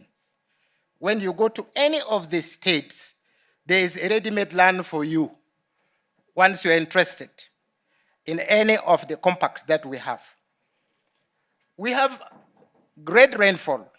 We have areas, I want to tell you that the South Sudan has 7 agroecological zones. And from these 7 agroecological zones, we have the Greenland. The Greenland has rain almost throughout the year. 9 months of rain, amounting to from 1,000 to 1,800 to 2,000 millimeters. So there's a lot of rain. And this could be tapped for even irrigation because we have floods that always come and flood big land. And this could be even collected and then put for irrigation. I know there are people who do water catchment, which I don't know if it is, I heard, I think one country, I don't know if it is Eritrea or where, they harvest a lot of this water and they use it for irrigation. Ours is flowing free. It's going to the Mediterranean Sea. It's not being used. We have also untapped potential for renewable power generation. Our 2 rivers, the whole White Nile is flowing through South Sudan. So it is not tapped for irrigation. So we have the potential for irrigation. When we come to market opportunity, our staple foods, they are import dependent. The whole country is import dependent. I had talked of sorghum and rice. All these are being imported. What we produce is virtually very, very little. Sorghum is the 6th most important product which is being imported. And rice demand even is rising. Like 23,000 metric ton is required per year. This is a good investment, isn't it? Come, invest in rice and you reap your money that you have put there. Also in urbanization and rising incomes, is driving the meat industry very, very high. I told you we have a lot of livestock.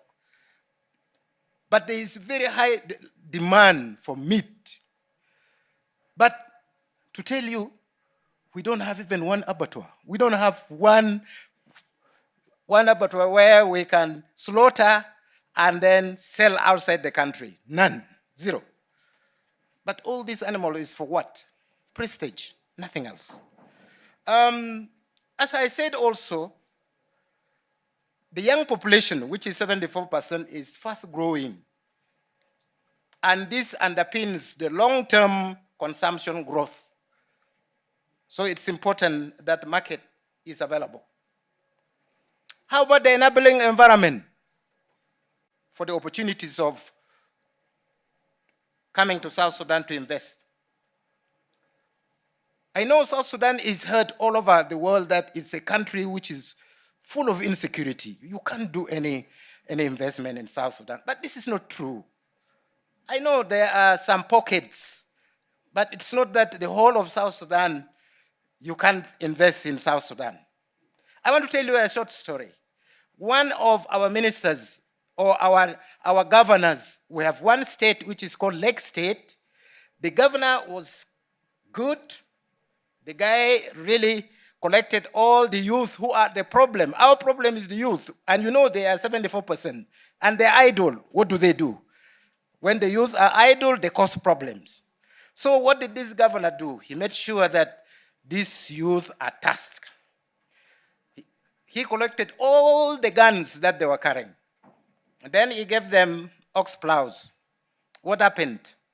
In 2 years, Lake State production went up and this insecurity went down. Why? Because the youth are made busy. And now the government is looking towards that the youth must be made busy so that they don't involve in problems. I'm also sorry to say some of our youth have become mercenaries. Others are fighting in Sudan. The two sides, they are helping the two sides. And you can see how youth, when they are made redundant, what they do. They will always find a way. So we want our youth to be useful in the country so that they can produce, so that this country can get better. We have a 25-year plan, which is the Comprehensive Agriculture Master Plan, which we call the CAMP. From 2015 to 2040, it guides us in the long-term investment plans. So everything is ready. You come there, you visit the CAMP office, they give you what you are interested in. Everything is ready. We also have the compact, which I told you about. Already, the African Development Bank has already put 46.8 million in rice, 46.2 million in rice. And I think we are beginning to see a momentum in rice production. Next slide. Let us look at these crops or these important investment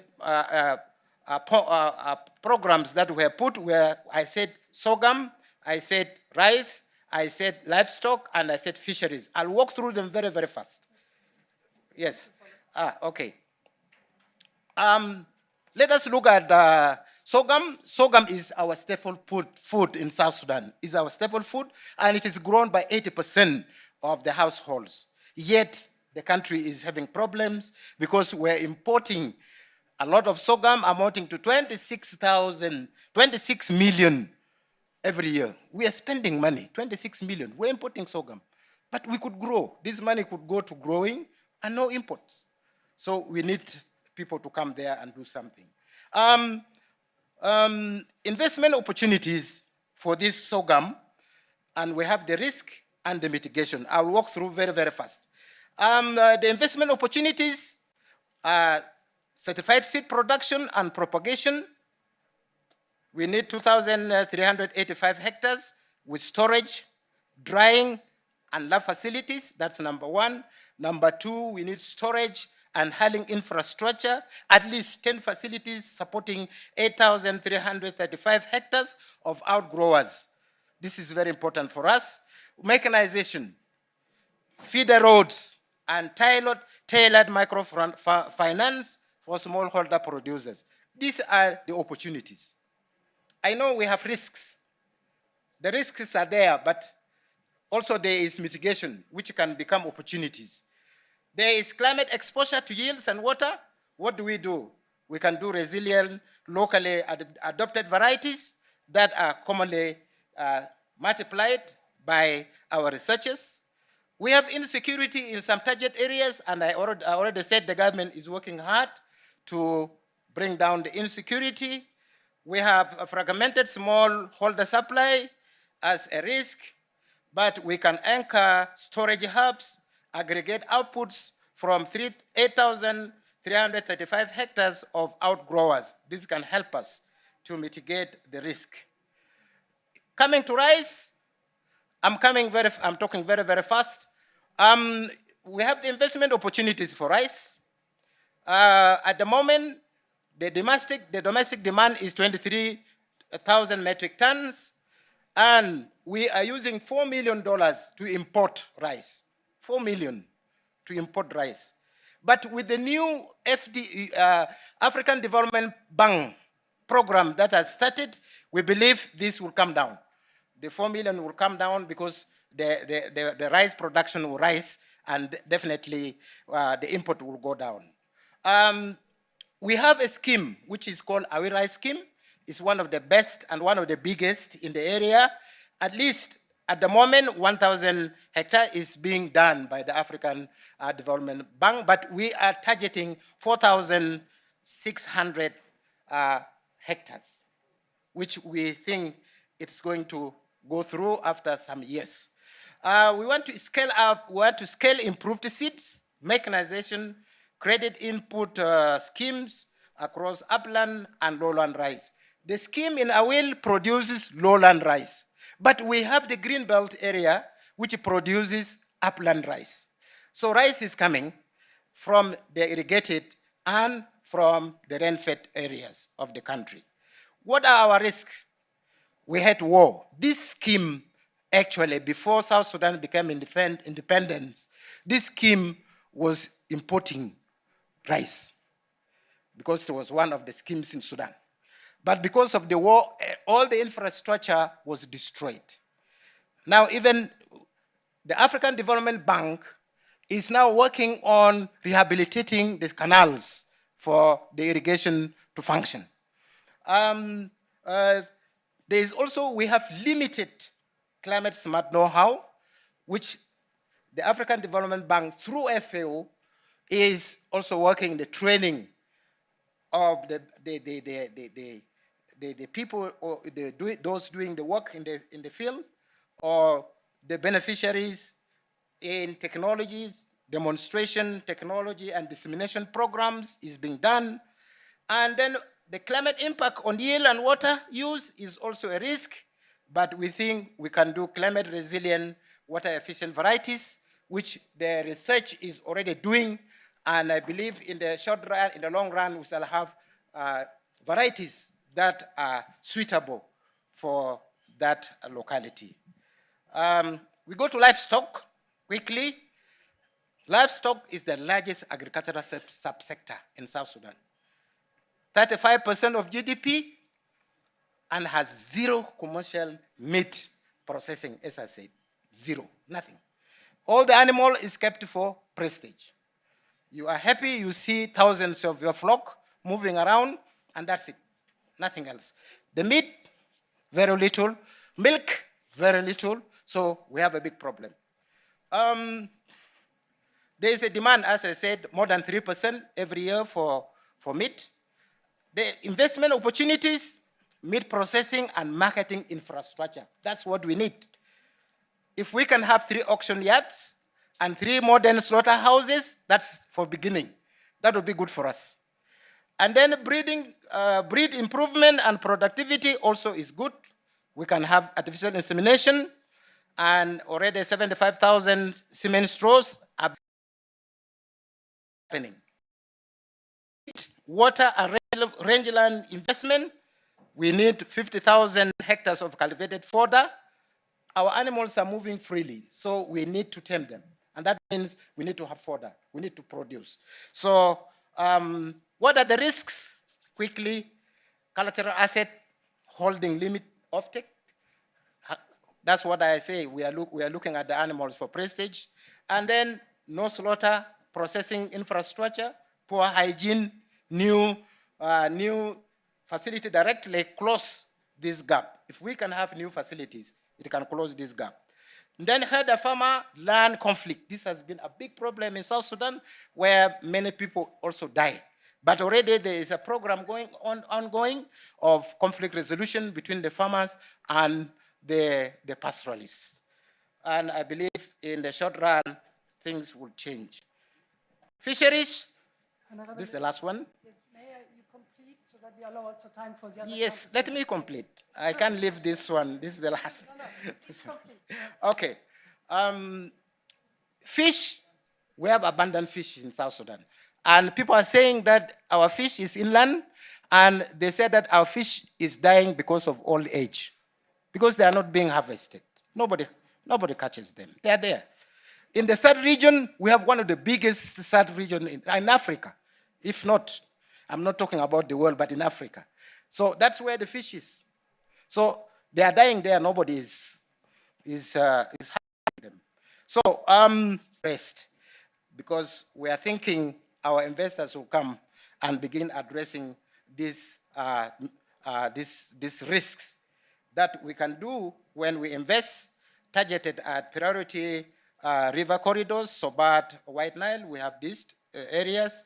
We have quality control systems that can be put in place alongside the processing capacity. By the way, we are already importing fish to Congo and Uganda, but the quality is not good.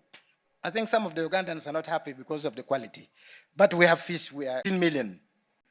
The investment gap is 266 million. The range of our IRR is 16 to 23%. The USD NPV is 79. So let us look at the four important investments. Sorghum, the total investment is 64 million. Rice is 26 million. Livestock is 164 million. Fisheries is 24 million. The government support is there, but very, very little. For sorghum, the government is giving 3.2 million. For rice, the government is giving 1.3. For livestock, the government is giving 8, which is bigger. And for fisheries, the government is giving 1.24. Investment gap is big. Sorghum, we need 60 million, 0.8. Rice, we need 24. Livestock, we need 156. And then fisheries, we need 23. The rest, you can see, I don't want, because it's already up. I'm sorry. Thank you very much. But otherwise, I would like to talk. I still have very few minutes. If you allow me, I'd like to talk. Thank you very much for this very comprehensive presentation. As it was mentioned by other speakers, there will be more opportunities during the 2 days to exchange, to present, to provide details. Thank you very much. And please join us on the stage. And it's my pleasure now to invite Dr. Chantal Ngibere, Director General of Planning Department of the Ministry of Agriculture and Livestock of Rwanda, to join us on stage for the presentation. I take the opportunity to recall that from this session, and 2 countries will be also engaging in the hand-in-hand global forum in October, which is Rwanda and Uganda. And please, just over to you. And I may ask the technical team to put the presentation on screen. Thank you. Thank you. Let me first check if my presentation is ready, because I had some technical issues with uploading my slides. May I ask a sign from the team, audiovisual team? It's okay?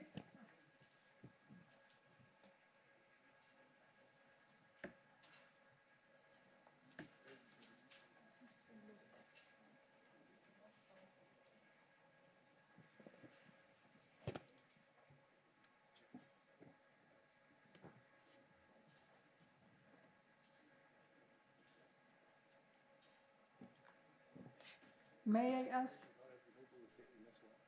The presentation is not ready. Ready? So Very please good. could you start with the first slide, please? Thank you. Thank you for your patience. Thank you. Thank you so much, moderator. Thanks for your patience.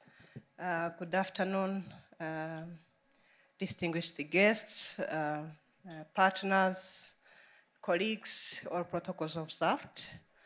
I'm really honored and pleased to be here first, attending this very important forum, but also honored to represent the Minister of Agriculture and Animal Resources, sharing the investment opportunities we have identified under the hand-in-hand initiative.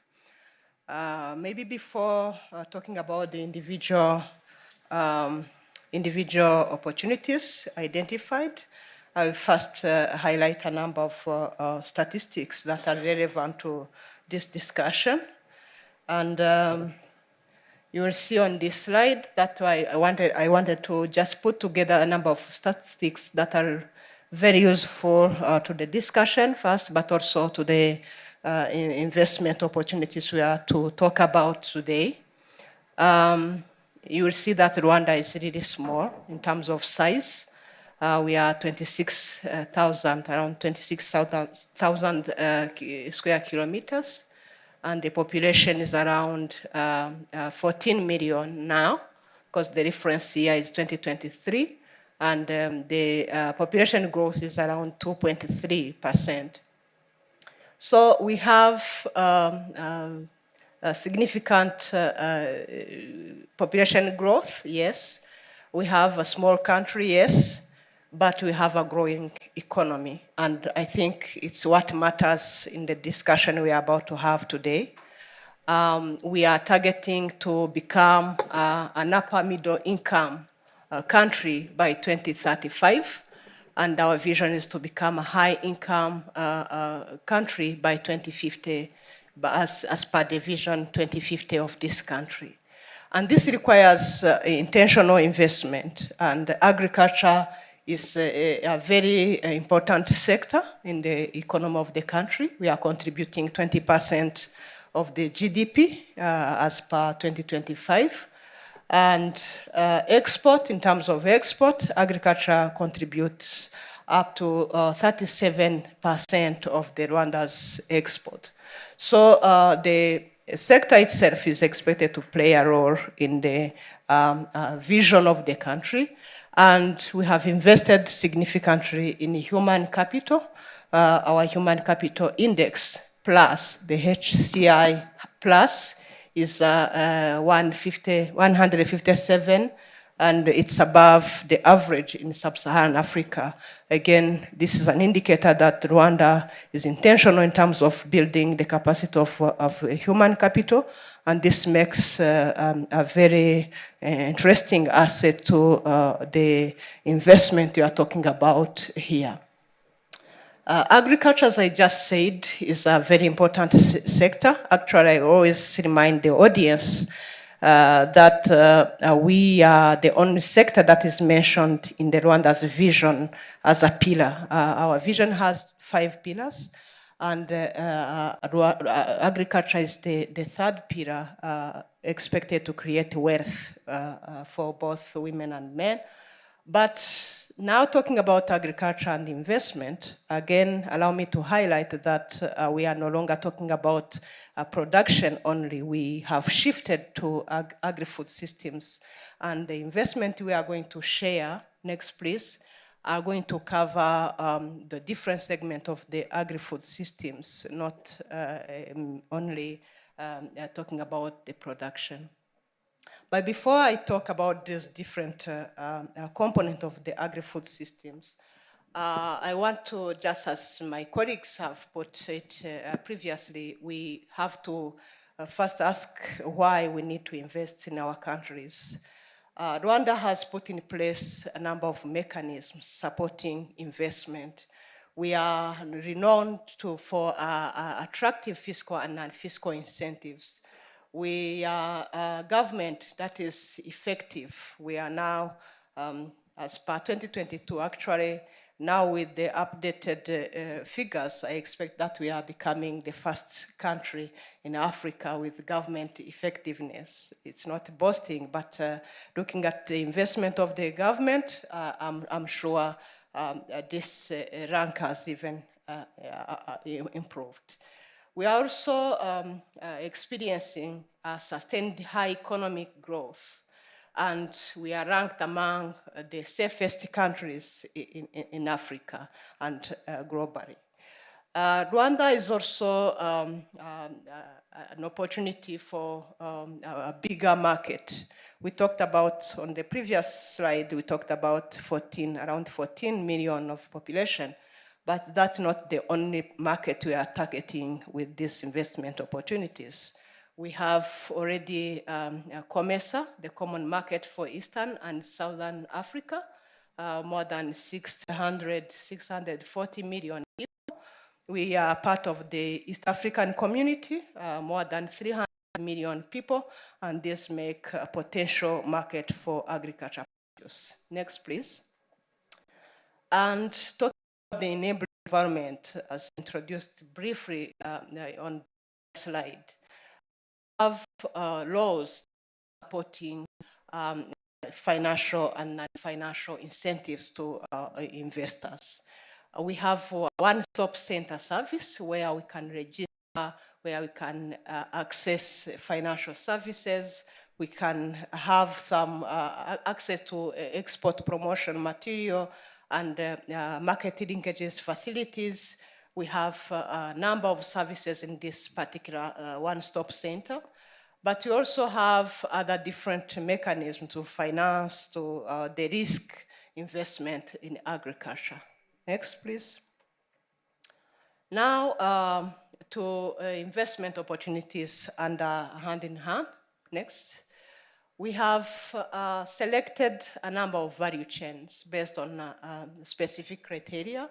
We have 6 value chains. We have tea, we have coffee, Irish potato, pig and poultry, we have chili and avocado. And these value chains were selected based on criteria like income and livelihood impact, potential market, especially export market, regional suitability in terms of the different districts of the country, but also looking at the strategic contribution of these value chains to support our 5th edition of the Strategic Plan for Agricultural Transformation, the PSTA 5. This is our strategic document guiding various interventions in the agri-food systems here in Rwanda.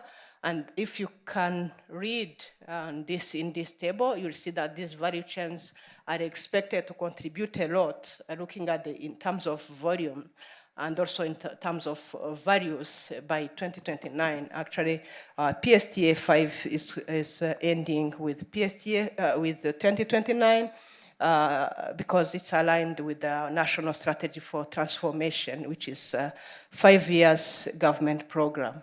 So for tea, for example, we expect that in terms of volume, we increase by 45%, looking at the baselines of the PSTA and NST2. So these are the criteria that guided the choice of our value chain, the 6 value chain. Next. Then in terms of location, we have targeted specific districts, and this guided by the hand-in-hand analysis. We have a district in the Western Province and 4 districts. In the Southern Province, we have 4 districts. Eastern Province, we have targeted 3 districts. Then Northern Province, we targeted 2 districts. And the choice was guided again by 2 major criteria. The level of poverty and the level of malnutrition, but also suitability and the support of the government, depending on the suitability of these value chains in the districts. So now, specific investment case. I will try to just be brief on this because we can't read all these figures. Anyone who is interested, we will be able to share this presentation with them.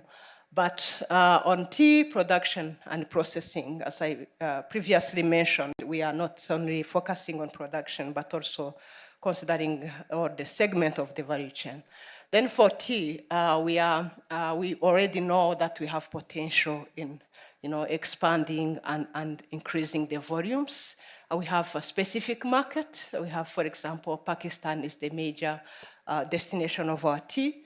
And we know that we have potential to increase in terms of volume to supply to that country, but also to the other different countries we have on the graph there.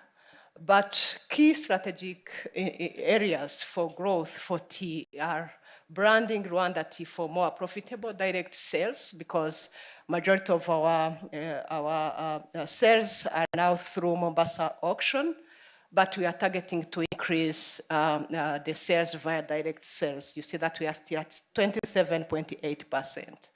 And we are targeting to increase production of diversified and blended teas, and also enhance production capacity and improving processing facilities. So we are planning to expand area under tea production by 10,000, additional 10,000, around 11,000 hectare, then increase the yield from 6 metric ton per hectare to 7.5 metric ton per hectare. And areas like quality seed production, like product diversification are some priority areas for investment. Next, please. For tea production and processing, we are targeting an investment of around $92.8 million US. And as I said, we have a number of priority areas for investment, and we have already, with the support of hand-in-hand initiatives team, identified a number of corridors where we are going to channel our investment. Next, please. For tea production, I won't really talk much about these figures, but the internal rate of return was calculated based on the corridors, the specific areas, according to the districts I have already talked about. And we are seeing net present values that are positive for all the corridors identified. Next. Investment case number 2 is on coffee production and processing. And we are targeting to increase the volumes of fully washed coffee, semi-washed coffee, and also increase export as per the target we have in PSTA 5. And the area for expansion and innovation are expansion in terms of area under coffee production, plantation, 500 hectare every year to reach 52,729 hectare in 2029. And we have already started coffee rejuvenation, because most of the plantations we have are really old. So we have started the rejuvenation of our coffee trees, and now the plan is to replace around 10,000 old coffee trees. Then we are planning to increase our capacity to value addition in roasting and product development, but also promoting regenerative farming practices. Next, please.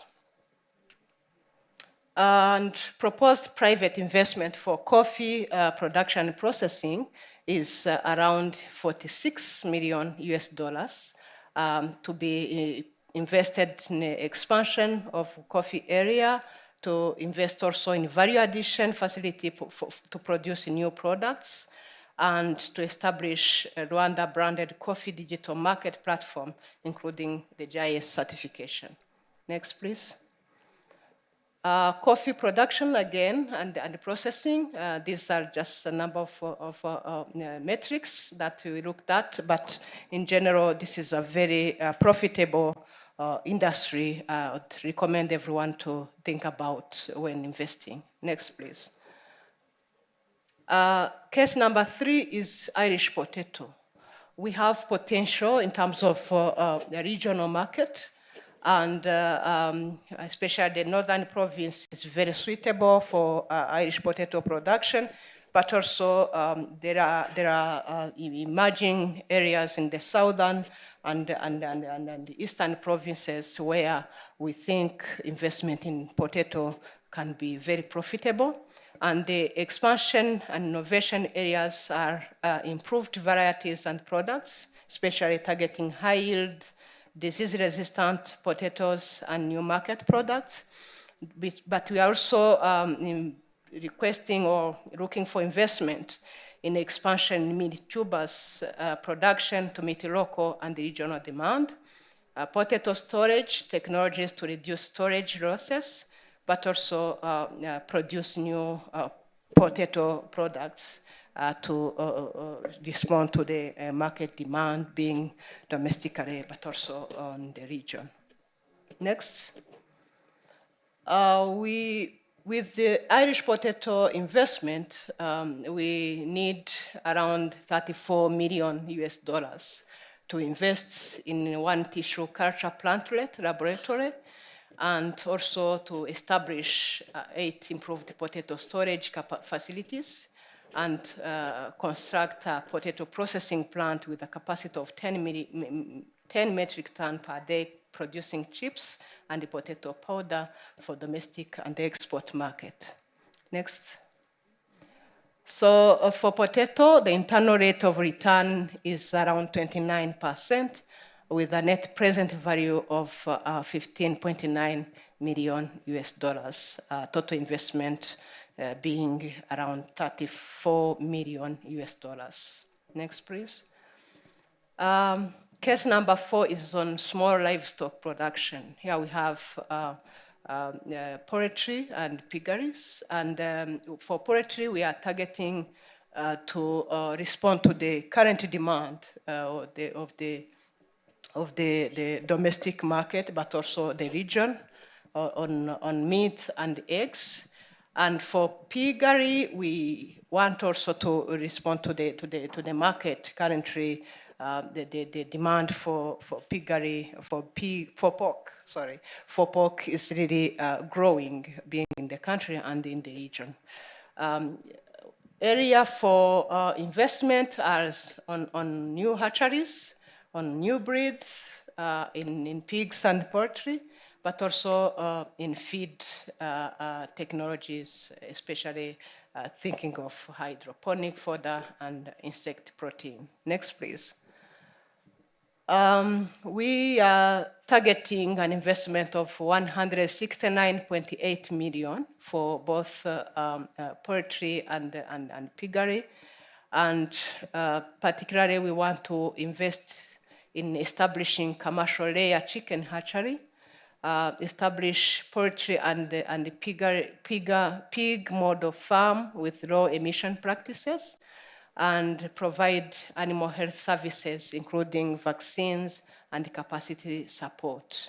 We are also targeting to construct and equip at least 10 slaughterhouses for 200 pigs and 8,000 poultry per day capacity each. We are planning to also set up a pig and poultry feed production plant with a capacity of 4 to 6 metric ton per hour. Next, please. I'll try to go Dr. fast. India, I know, yes, understand. We have one more country to present. Next, please. Avocado and chili. Again, here we have potential, and we propose to go to the next slide. Investment required for these two value chain. Next, please. Is 72.5 million. Next. Next, please. Then this is a summary. I won't read it because I have already covered most of them. But in conclusion, if you could go to the next slide, I wanted to highlight that what we have just presented is an integrated investment pipeline, and they are not, for us, they are not isolated projects, and they are part of our broader agri-food systems transformation agenda. And on behalf of the ministry, I want to just commit that we will continue to create a enabling condition addressing infrastructure and the regulatory constraints, reducing investment risks, and facilitating private investment. But we also expect that the private sector bring capital, technology, innovation, but also management and market access, while development partners who are represented here are expected to help the risk investment and the crowd additional private capital. Our invitation to all of you is to partner with us to build competitive, scalable, and sustainable agri-food industries that generate economic value, food and nutrition, security, and jobs. I thank you. Thank you very much.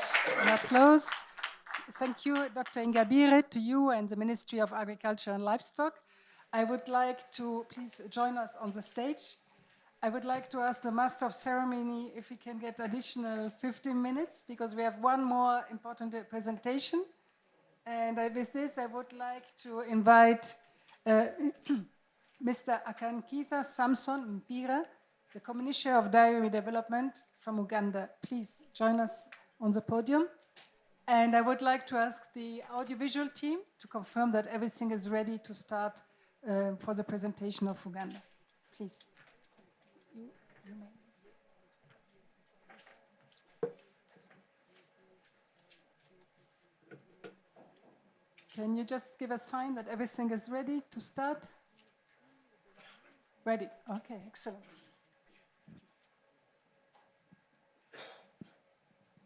Good afternoon.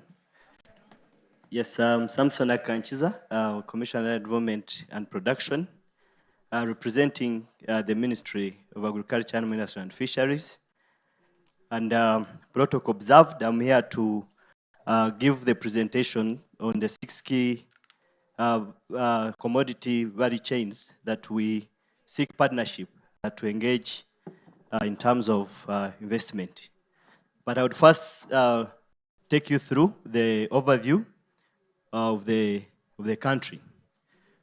We are 63 billion GDP, 45.9 million people, and our economic growth rate is 6.3%.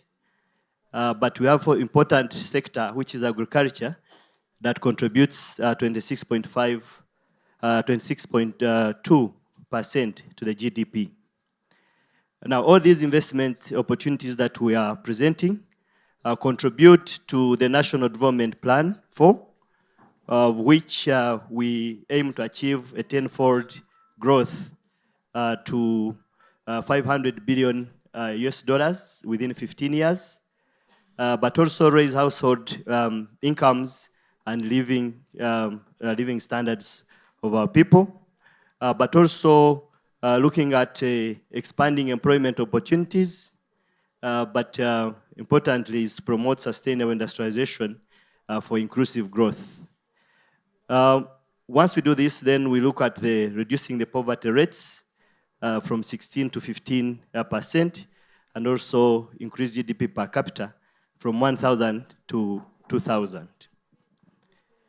Now, the alignment of the hand-in-hand initiative is that we are aligned, it is aligned with our strategic direction as a country, where we are looking at SDG 1 and SDG 2, which is eradication of poverty, hunger, and eliminate all forms of malnutrition, but also directly in support of the Vision 2040. As you see, Our Excellency the President signed the Vision 2040, of which the National Development Plans of 5 years each are coming from. So we still have 15 years to go, and we are the 4th National Development Plan. And this seeks to transition the country from low income to competitive upper middle income status within the 30 years. Why do we invest in Uganda? As you see, there are many awards and the strategic directions, the strategic positioning of our country is that we have an award of the greatest investment catalysts in the world, and we are the third most rewarding economy to invest in Africa. But also, we are among the top 10 industrial development in Africa, but also having the lowest labor cost in the East African region. We enjoy the large domestic, regional, and global markets, where we have quota free and tax free in the EAC, over 300 million people, COMESA 600 million, but also we have African Continental Free Trade Area, but with also so many other bilateral trade agreements with China and others. There's also another important support to investors. We have a one-stop center for investors where all business processes and acquisition of certifications to do the business is handled, including the tax support, but also other investment requirements. When we look at the agriculture sector, we have a 10-year tax holiday for export-oriented agro-processors in industrial parks, and there is availability of land in these industrial parks, but also there is zero import duty on agro-processing machinery and exemption on most agricultural inputs from import duty and VAT. The manufacturing sector, there is a 10-year holiday for exporters producing at least 80% for export. There's VAT exemption on raw materials, deferred VAT on imported machinery, and zero import duty on machinery for setting up industries. On human capital development, there is 100% tax allowable on training costs and research. But those also in the industrial park establishment, there is a 10-year holiday on income derived from letting out the facilities of in the industrial park. The selected zones, as you see the country, we zoned it in 4 zones, and the criteria for selection was the high to moderate poverty levels, the levels of malnutrition and stunting, and also the high agricultural potential and proximity to lucrative markets, but also these zones with high production of the value chain raw materials that I'm going to highlight.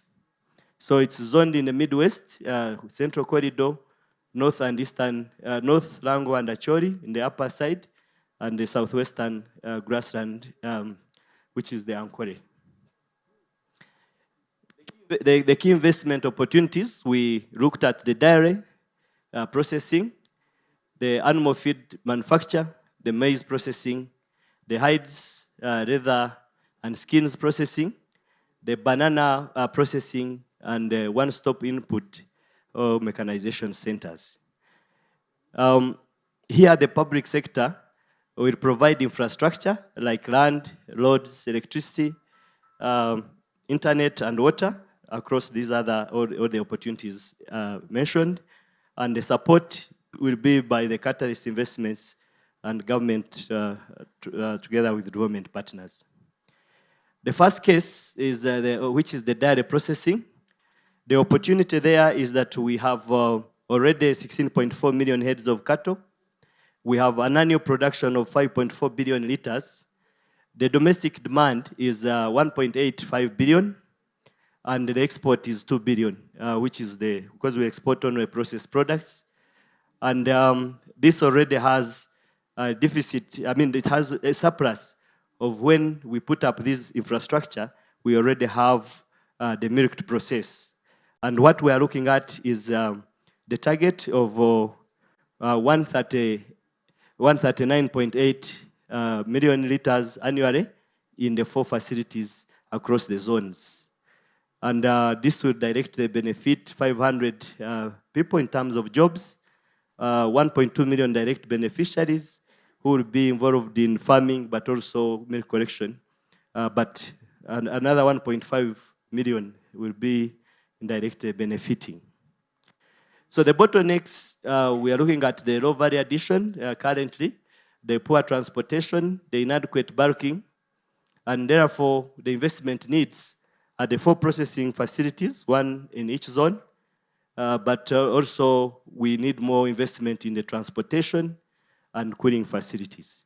Now, these risks have been we have tried to mitigate them and put measures across each and business see.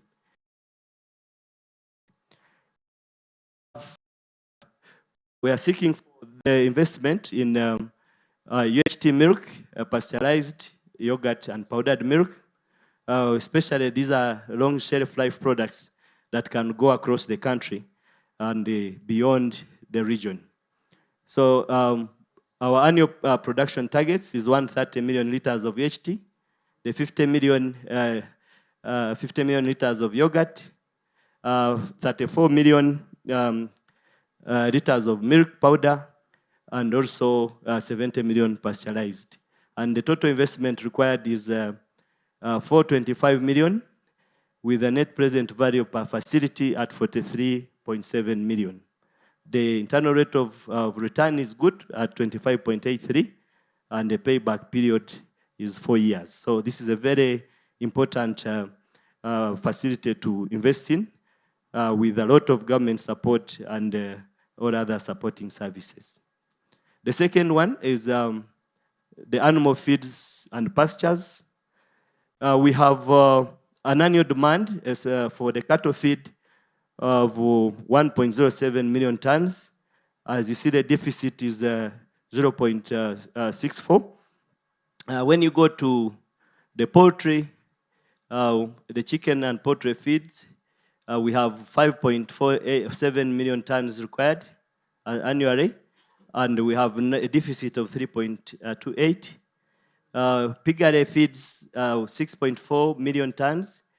Deficit, we have 2.58. And in general, if you look at the requirements that we need annually, the animal feed deficit is between 40 and 60% of the demand. And the investment outlay that is required is 184.2 million. And these can be in 4 zones because there is production already.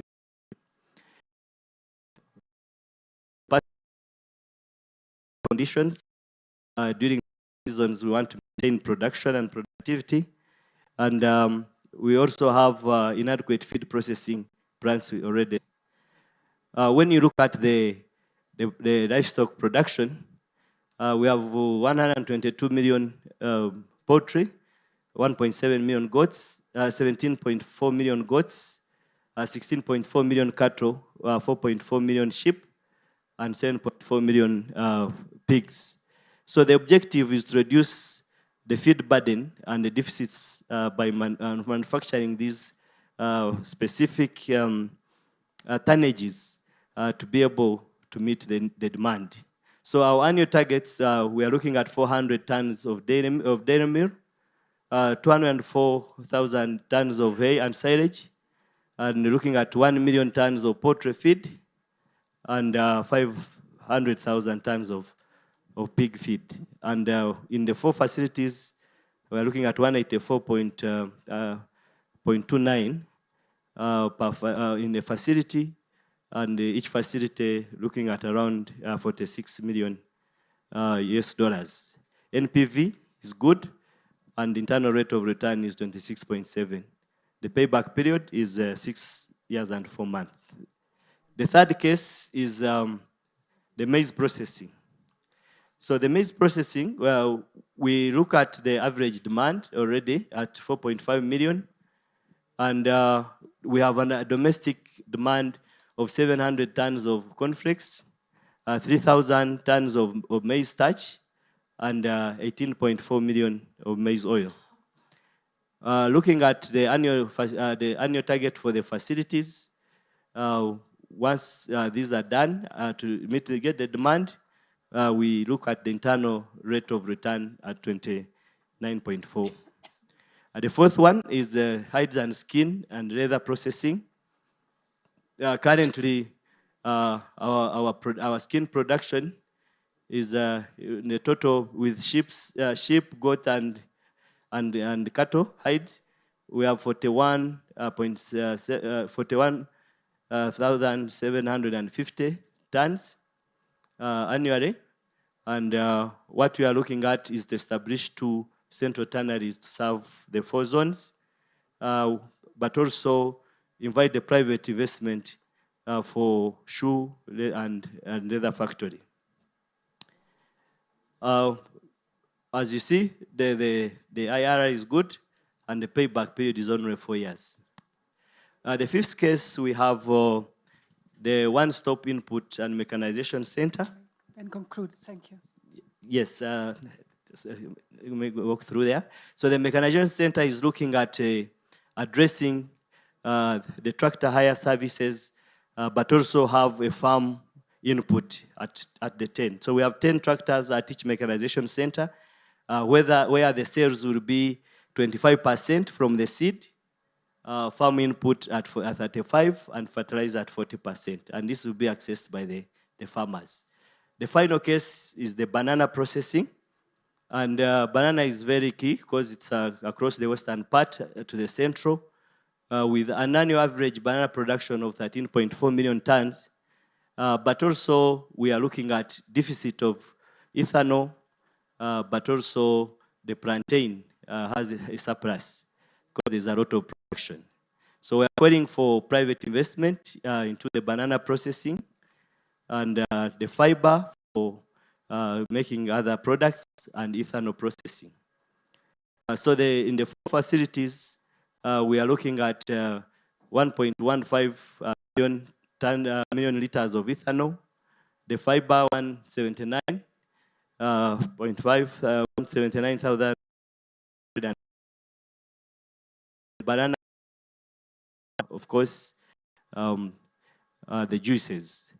So the total investment plan for Uganda, we are looking at 967.5 million, with a total average IRR of 28, and this will benefit 13.5 million people directly and 4.65 million people, where we look at all these investments and coming into work with the government, we'll be able to really make sure that these projects work very well. Thank you. Thank you very much, Mr. Mpire. Please, for this comprehensive presentation, please join us on the stage. I would like to ask for another round of applause for all 4 presenters. And given that we have extended the session time, I'm looking at the Master of Ceremony if we have time for 1 or 2 very quick questions.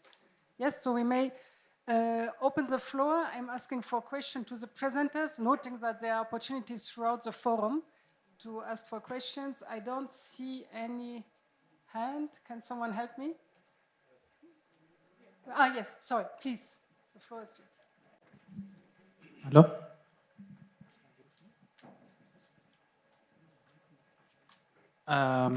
Thank you. I just wanted to ask regarding the presentations, they never mentioned the ease of banking and depreciation of the currency rates, and if it's easy to get, because it's investments from outside is going to be in dollars, is it going to be easy to transfer it outside the country?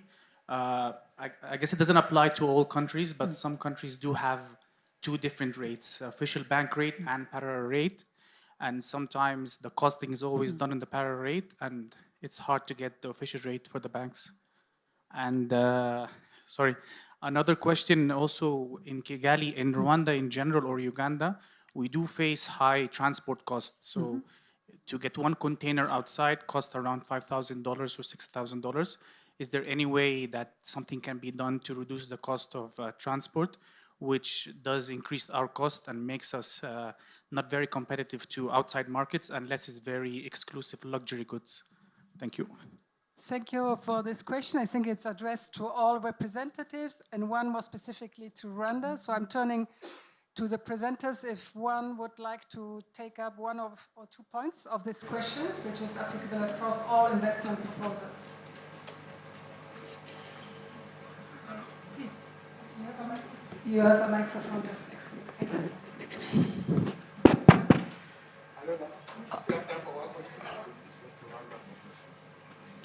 So, okay, we take then the second one. So just hold on 1 second. I couldn't see the hand rise to the lights. Please. Thank you so much. Mine goes to the presenter from Uganda and Kigali. There is a mention of how much feed is required for the livestock. I happen not to see a mention of what installed capacity is there already existing, because as when I compute the figures you're talking about, it's almost talking about the total demand. What is the current installed capacity, and what is the deficit in investment that could be there? Thank you. Okay, I think there is a third question, but allow me first that we address these two. So I go back to the representative of South Sudan to address the first question on related to currency, market rates, and ease of export. And then we have the second question related to the specific presentation on the feed production and processing and value chain. So please. Thank you. In South Sudan, you're rightly said, there are two exchange rates, the parallel market and the government rate. So all transactions are done in the parallel market. Yeah, but we have investors that are allowed to take whatever is theirs. So there's no worries about taking money from South Sudan to your country if you are an investor. Thank you. And may I turn to the representative of Rwanda or Uganda for the second question? You would like to take it first? Yes, yes. Thank you so much. There was a question on transport costs that tends to be really high in Rwanda and the region in general. I really think that's not a very specific challenge to Rwanda. But we are mindful of that problem as a country. Already we have some facilities, incentives on other items of the production costs.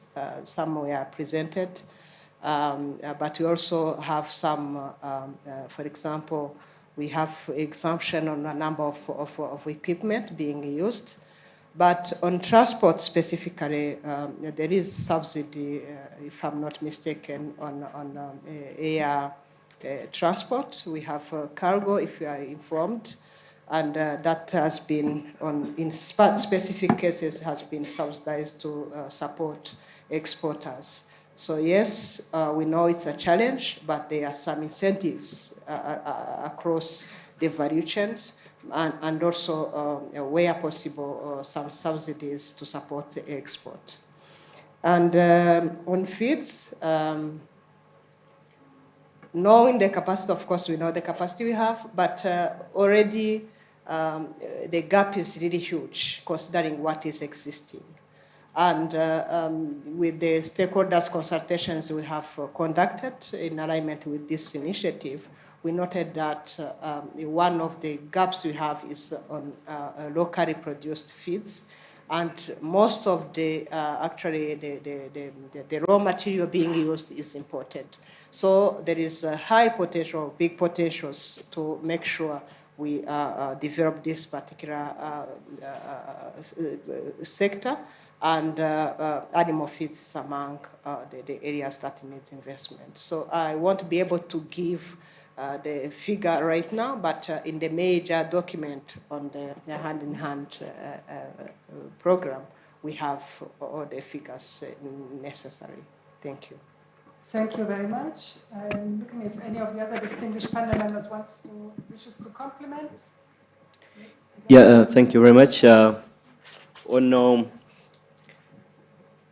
On the feeds, I don't know whether my presentation can come back, because I put the differences between what is the demand and the deficit. So what the country produces, for example, when I talked about the cattle feed, we have already capacity to give 440,000 metric tons. So that is what we have. And I have on the animal feed, please, case 2. I just wish to remind that the presentations will be all available, if not already uploaded. So for all details and further background information, you will have So also reference material. those are the details of what we have as a country, and then the deficit that requires to be, the gap that needs to be closed.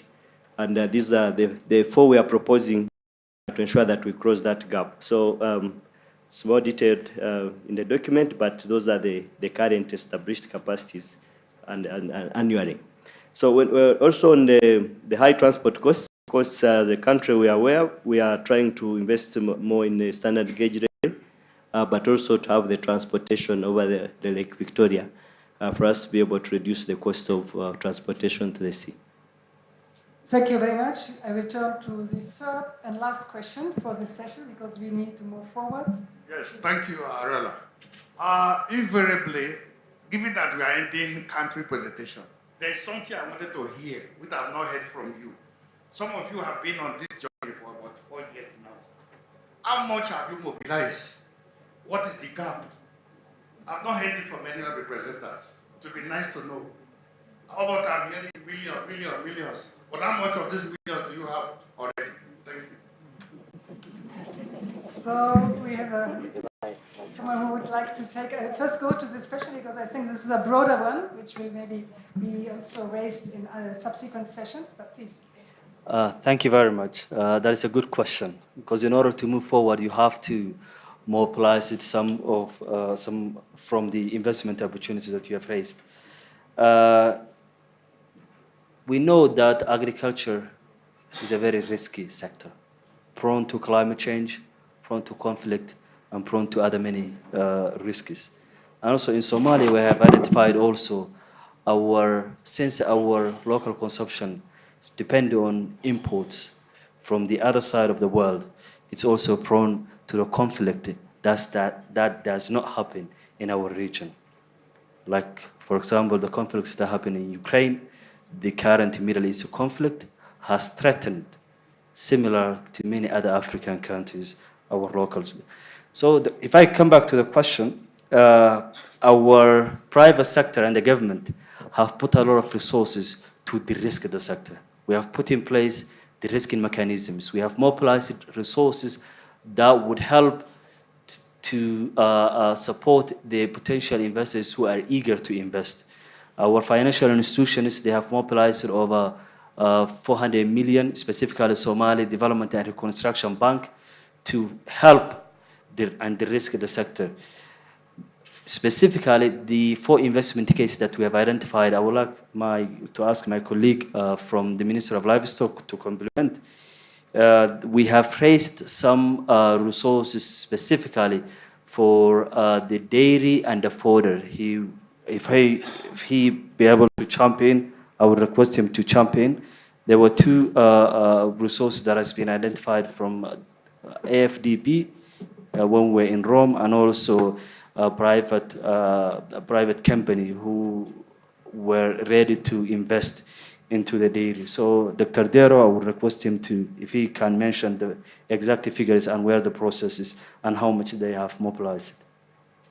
Yes, if you wish to complement on this particular question. Is there a mic on the table? Thank you. Thank you very much, Dr. Abdullah. Regarding the questions raised from the livestock sector, we know Somalia currently livestock is a backbone. It comes all the GDP, 50% of the GDP comes from the livestock.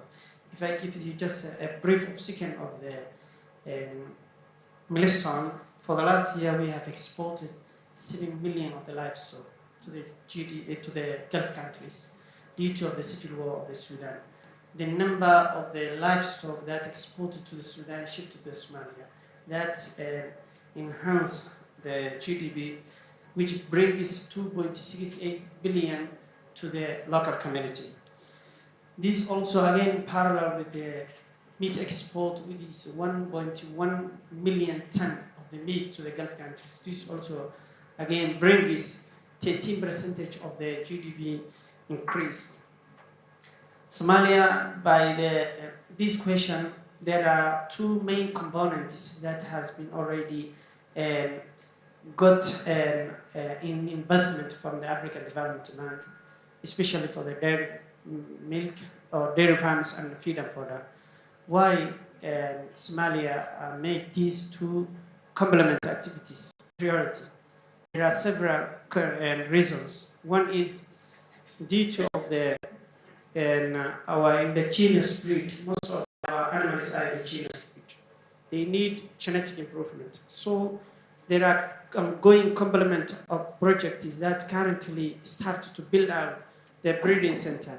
This is also, again, African development financing to import 200 of the Holstein friends of the cattle species from Holland to make genetic improvement to 25%. That enhance, again, dairy farms. The other one is the feed and fodder production for the 100 kilometer for the riverine state in order to nourish most of the capital city and the capital city of the states in order high demand of the consumption of the milk.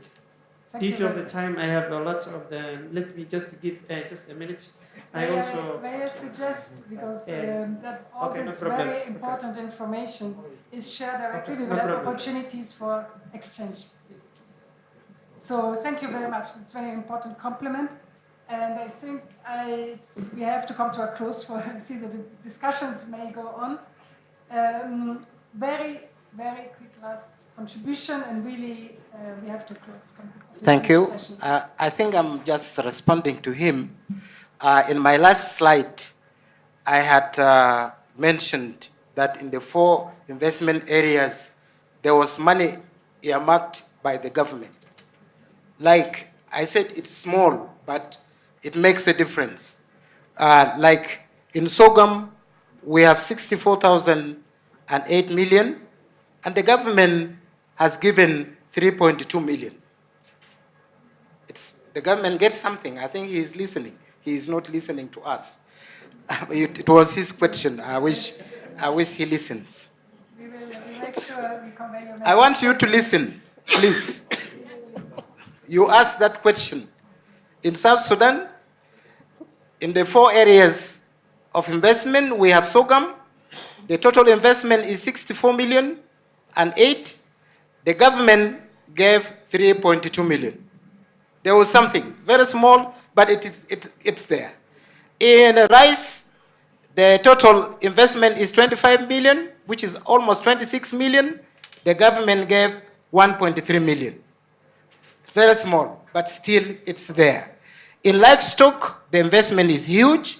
It's 164 million, and the government gave 8 million, 0.2, which is also sizable. It's good. And then for fisheries, the investment is 24 million, 24.8. The government gave little, 1.2 million. So for us, we have considered that.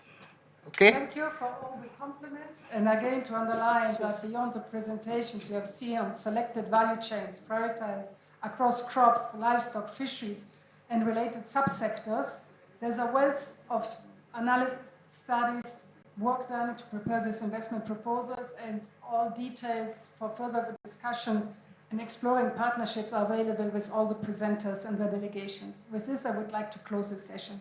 Thank you to all. Don't go away yet, because you ran the session very well. Go for a photograph with your team. We'll quickly go for coffee, just 20 minutes, because many of our online speakers have been waiting. So please, 20 minutes, let's be disciplined. We'll go and come back. Some of them are even going to the airport, but they are waiting to speak before they can go. All right. We are done with the country cases. We'll move to the sub-regional cases as soon as we come back. I'm sure it's going to be a very interesting session too, with very commendable and knowledgeable speakers lined up. Okay, you can go for coffee. Thank you.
We are keeping the best for the last. There will be cocktail at 6 p.m. by the pool.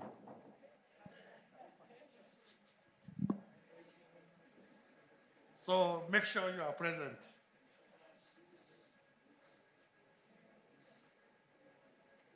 Yes.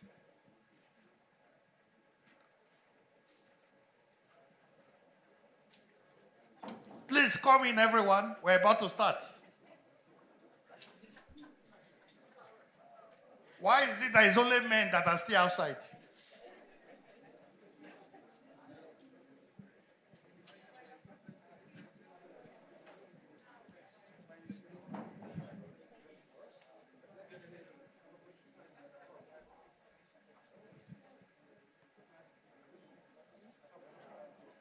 We're ready, right? It's 4. Yeah.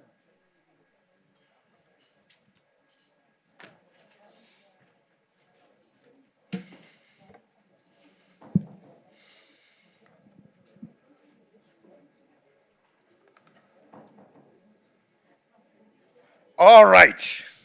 It's 4 o'clock. We don't want to keep you here longer than necessary, so we want to start the next session.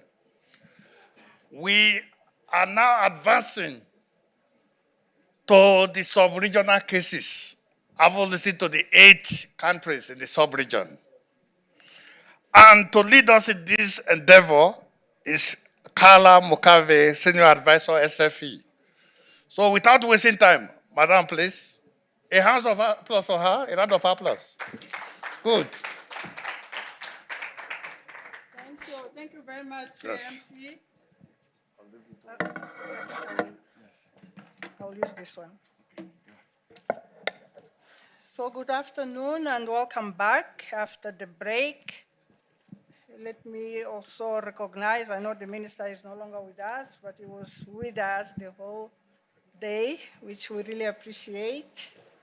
So distinguished delegates and colleagues, senior representatives of government, welcome to this session. This is the 3rd session and the last for the day. It has been a very interesting, interactive day. So we are going to discuss the supranational investment opportunities, advancing regional market and trade integration through the hand-in-hand initiative. Of course, a very important discussion from countries. So now we are really moving from the country approach to the regional perspective.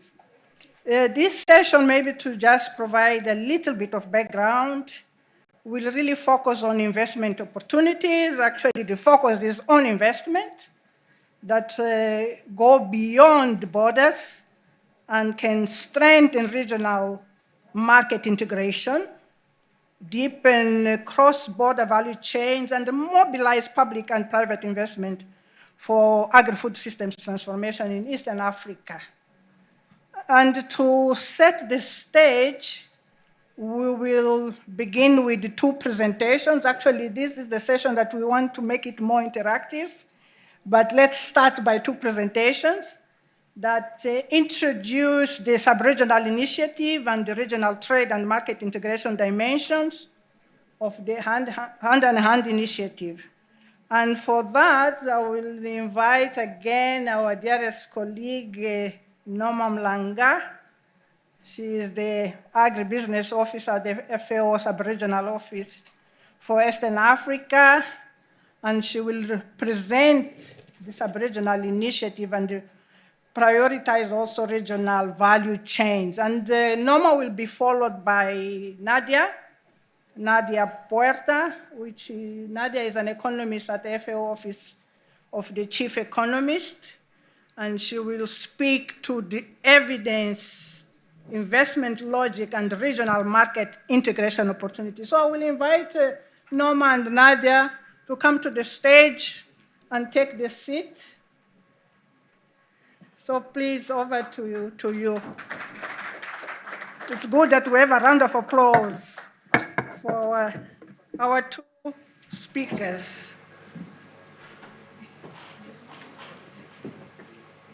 Use that one so that I can post. Yes, over to you, Norma. Okay, good afternoon. Afternoon. I know we are coming to the end of the day, so I hope you can bear with me.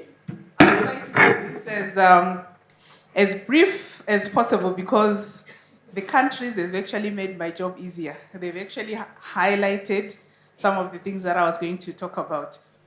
So once again, just a quick reminder, our sub-region is a region of great opportunity, but also of great need. I think we had this from the morning, from the welcome remarks, opening remarks, how the countries in the sub-region are among the fastest growing economies in the world, actually, not even in Africa.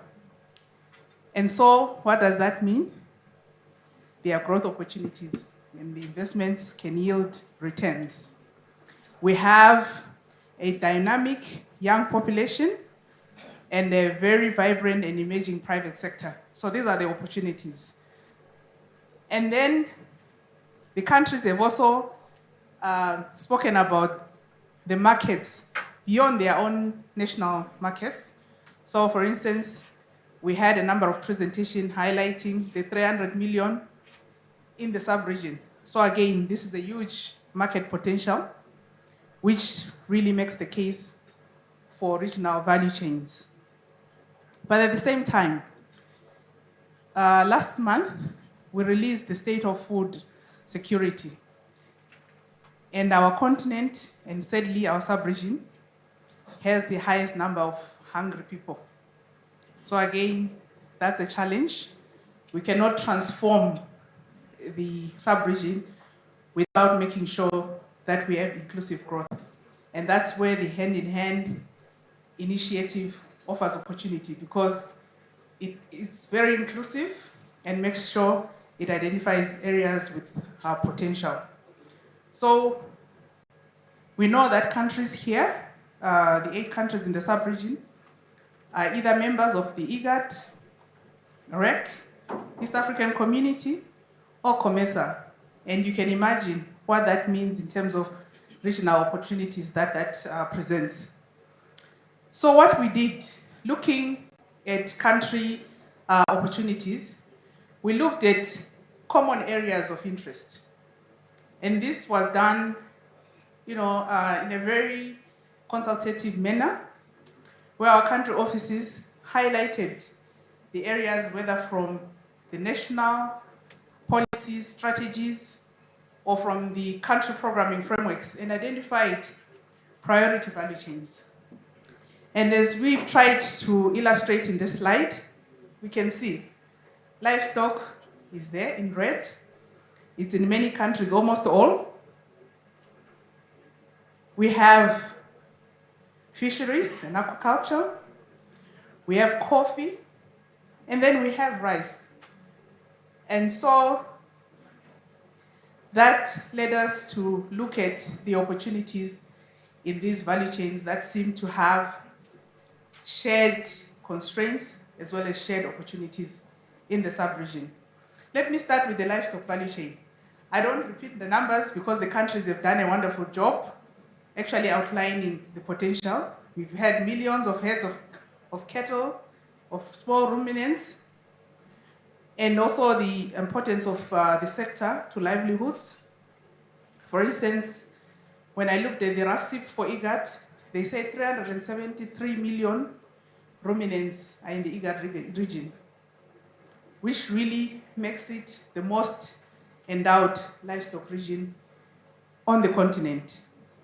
However, we know, as was highlighted by the country presentations, we have feed gaps, we have productivity gaps, we also have challenges with diseases that then constrain market access. Come to coffee. From, I think this morning, there was the wet mills in Kenya. We had coffee also presented in Ethiopia. Coffee presented also, I think, in Uganda as well. So we can see this is a very important value chain also for the sub-region and has potential because of the suitable climate and soils within our sub-region, which also creates opportunities for job creation as well as export income for the sub-region. Coming to rice, again, I need not repeat what the countries have said, but according to the East African community, the import bill across the EAC countries is as high as 423 million. And you can see the potential if that had to be produced locally. So again, another case for focusing on rice value chain. Fisheries and aquaculture. I will never forget that in South Sudan, fish die of old age. And yet, in other countries, we still have challenges of getting animal resource protein. We have the hunger figures that I mentioned. So how can in one country a resource be underutilized and within the same region be unavailable? So this again offers our opportunity for regional value chains. So we have, I think, a number of countries, I won't go into detail, that really mentioned the need. I think in Eritrea, we had the pelagic, I hope I'm pronouncing it correct, the small fish, we call them carpenter, where I come from, anchovies. And we also had the same, also I think you mentioned the coastline from Somalia. So again, we have these vast resources that really remain underutilized and offering opportunities for us to build on them. And then my colleague is going to offer more on market integration and trade. But this picture, which I have to confess, was AI generated. But it really shows what market integration and trade in Eastern Africa could look like.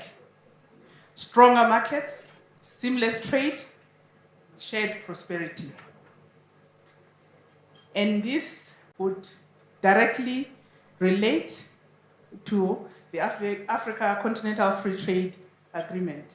So again, we see why enabling or building a case around market integration and trade makes sense for the region. So let me summarize our value chains again. Livestock, coffee, rice, fisheries, and aquaculture. And the question to all the different partners here, do these make sense? Do we agree these are our priority value chains? And can we pull our resources together and make them work so that we can create the change we want to see in Eastern Africa? Thank you very much.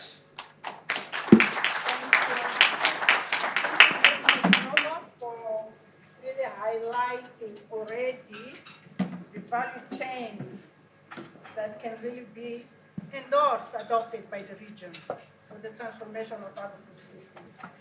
Thank you for that, for setting the stage. I think this is going to guide the discussion that will follow with our panelists. But before that, Nadia, over to you. I know you are going to speak a little bit more about trade and market access. So over to you.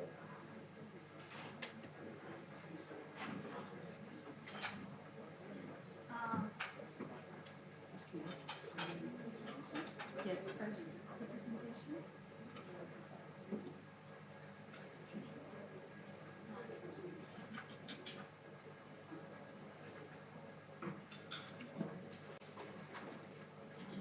Okay, meanwhile, I can start with the introduction. Good afternoon. I am Nadia Puerta and I work with FAO headquarters. And today I'm going to be presenting the trade facilitation market integration case that we have developed under the Hand in Hand initiative framework for the Eastern Africa region. And basically what we have done in here, we have developed a quasi-investment analysis case, or that can be interpreted as an economic analysis case, where we try to quantify the costs and the benefits of reducing the barriers to trade that are in the region. And we want to understand how much are the costs and how much are the benefits for the countries in order to remove these tariffs in the region, these barriers.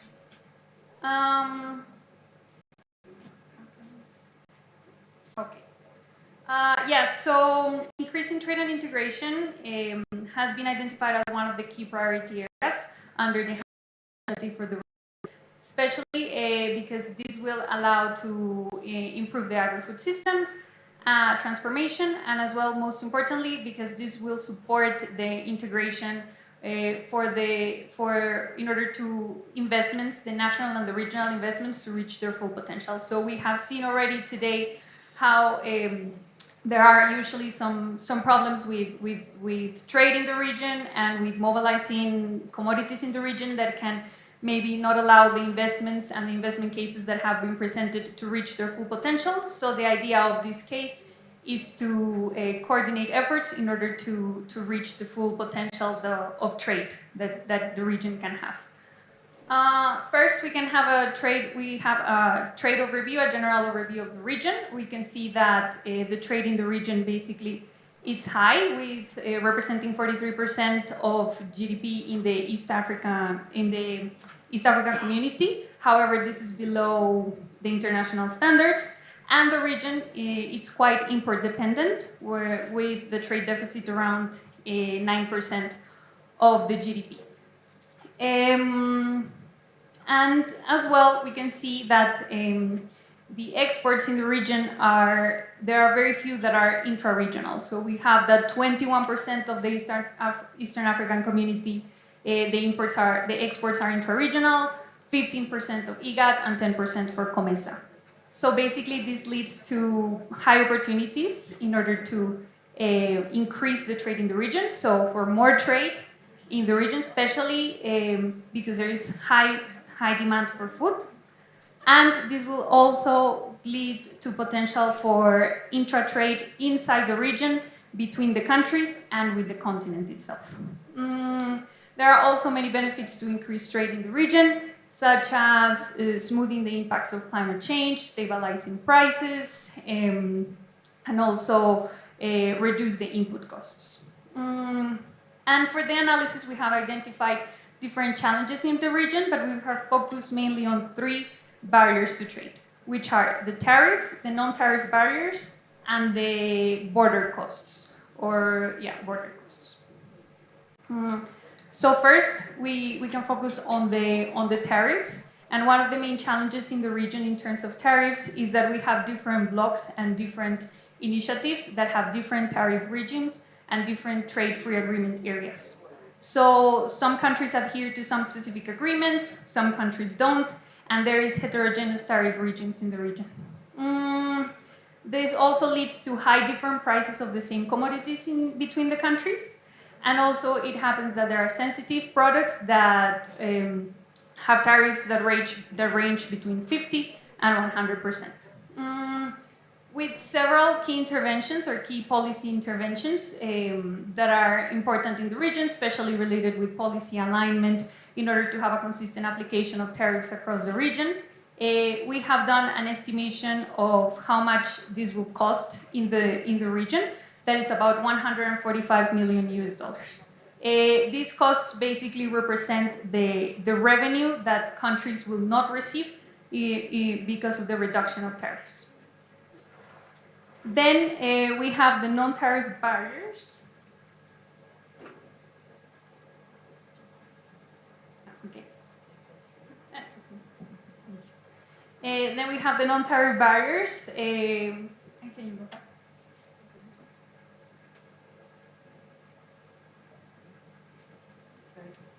Yes.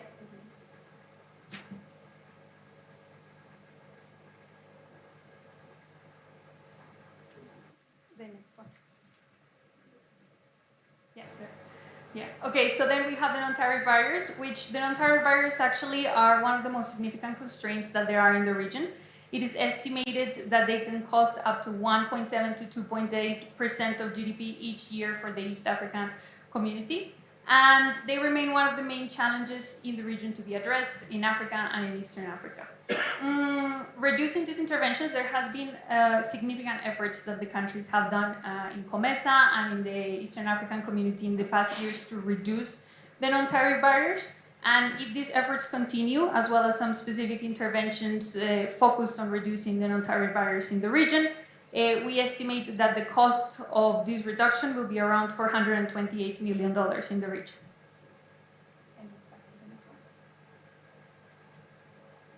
Then we have the third barrier to trade, which are basically the border-related costs. So we know that costs in the border are significantly high for Africa in general and the region in general. And we have the time at the border, the cost at the border for import and for export. And we have done the analysis of how much these costs represent for the region. And basically, with some specific key interventions that can help reduce the cost of moving the commodities across borders, we have estimated that if we reduce the costs only by 7%, this will have a cost of 30 million US dollars for the countries in the region. Then we have made analysis of the benefits of the trade facilitation. So there is documented several benefits of trade facilitation, and we have focused on a specific scenario where we focus on barrier elimination and intra-regulatory convergence of intra-Africa regulatory convergence. And we have focused on this impact it has on GDP. And we can see that if this is done in the medium to the long term, there is an increase in the GDP impact in countries between 0.2 and 0.5%. And then we have also focused on the benefits of border facilitation. So if the time of the border is reduced, when private sector is transporting products across borders, a reduction of 7.5 hours at the border can represent an increase of 83 million US dollars for the private sector.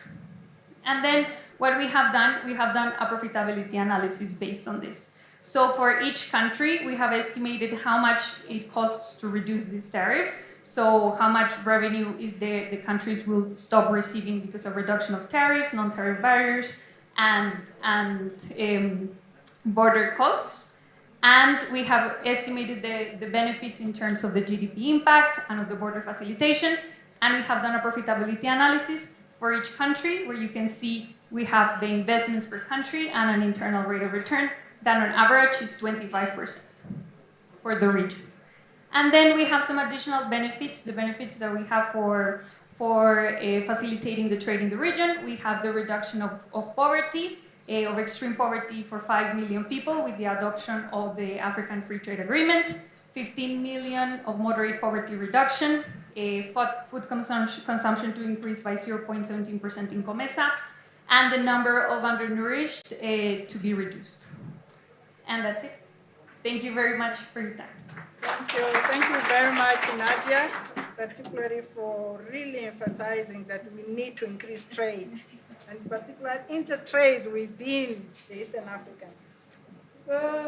So this is really a very good introduction for what is going to follow, which is a panel discussion. We have got 4 panelists that are really going to unpack and also reflect on what we heard from Norma and also from Nadia on the value chains and the importance of trade and market access. We have, most of our panelists are online, but we have one who is in the room.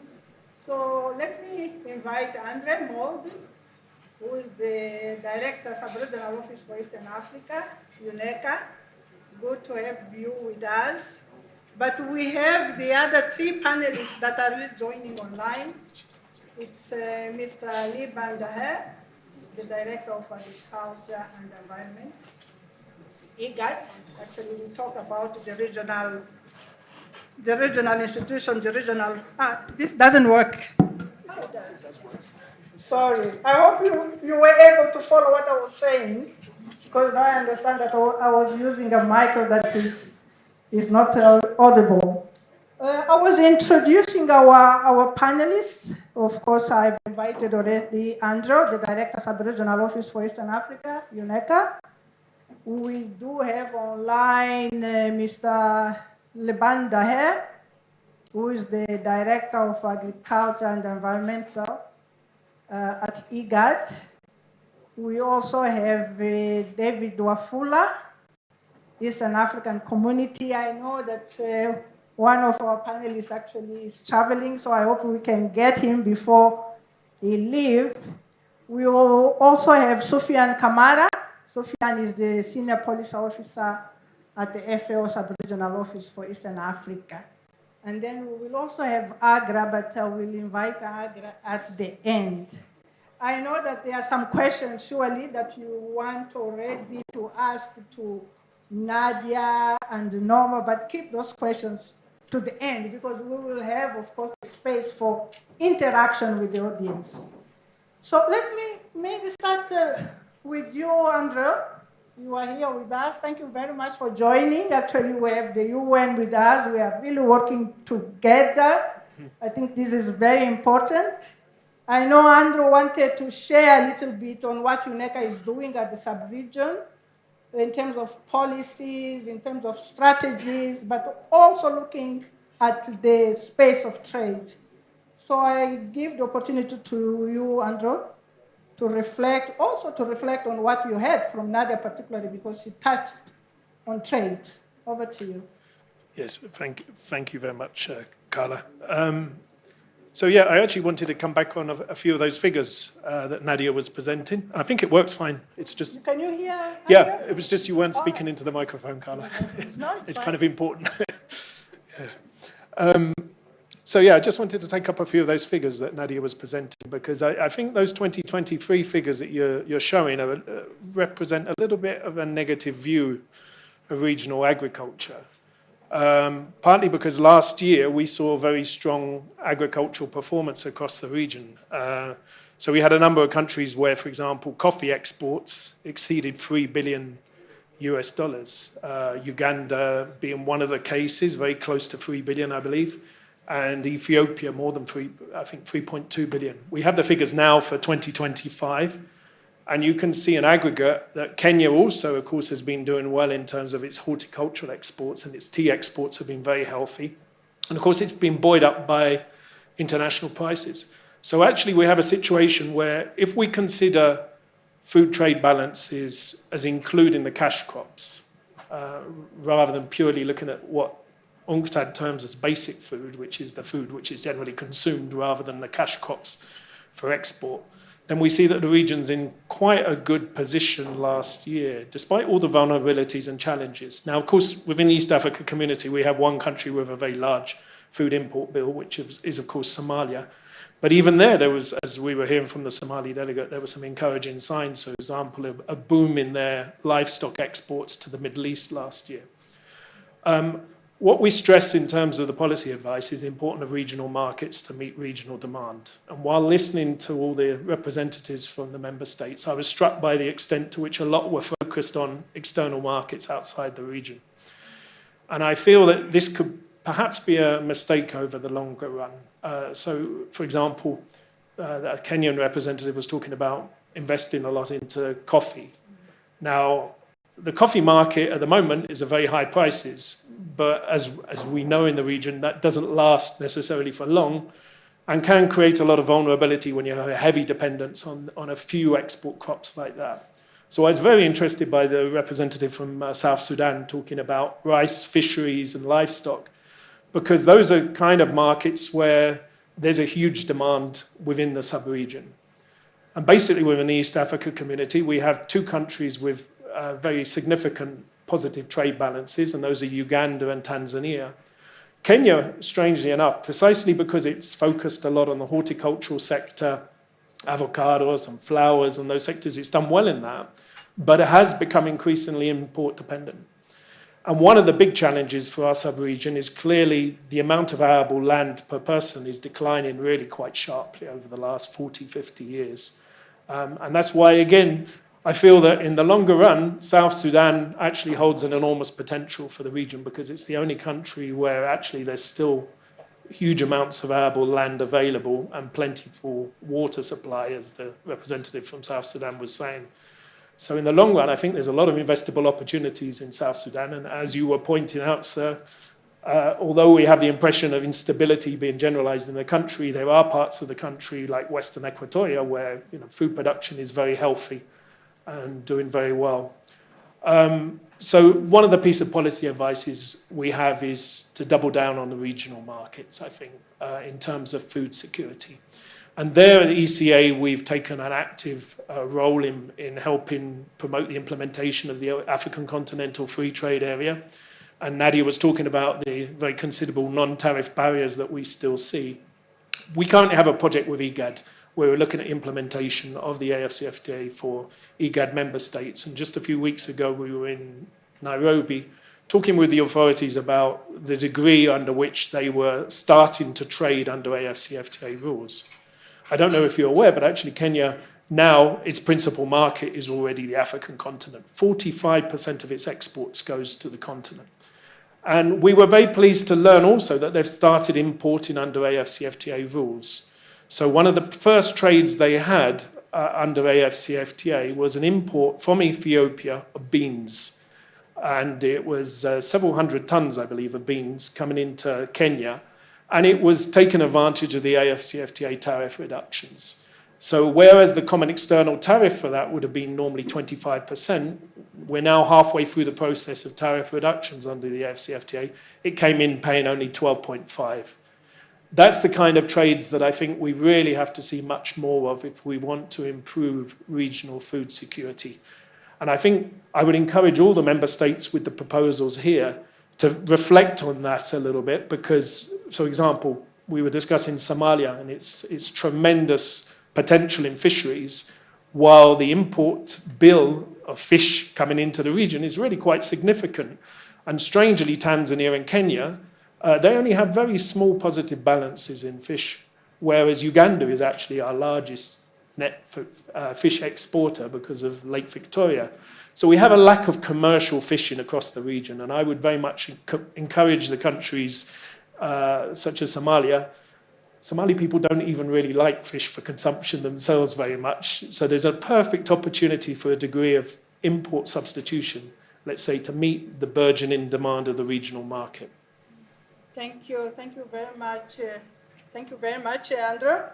And really a very good point there when it comes to access to market, and particularly intra-trade, the potential of market that we have in our sub-region. I think, of course, the discussion is really taking us to that we need to unlock the opportunity that we have, the potential that the region has, so that we can really take the opportunities of the market and the trade. So that was really a very good point and a good segue to what Nadia just said. I know Sofianti is listening, And he's also going to say a little bit more about, of course, trade and market access, and particularly what we are really doing. And it was good that you also brought the issue of the African continental free trade area, because this is really what is going to unlock those opportunities. So with that, I think I will invite our two panelists that are really waiting. We have invited particularly them so that they can speak a little bit more about the opportunities, the value chain, and align with what, of course, Norma has just said. Both IGAD and also ESC, they have advanced regional agri-food systems investment plans and other regional strategies that identify priorities for coordinated investment and market integration. And Norma, you talked about it. So I will just ask a question, but this is the question that I will really ask to both Daher, IGAD, and also Wafula, the Eastern African community. We had invited Comeza, but unfortunately they could not join us today. And the question here is, what are your thoughts about the presented regional value chains? Of course, Norma highlighted already livestock, fisheries and aquaculture, rice, we have also coffee.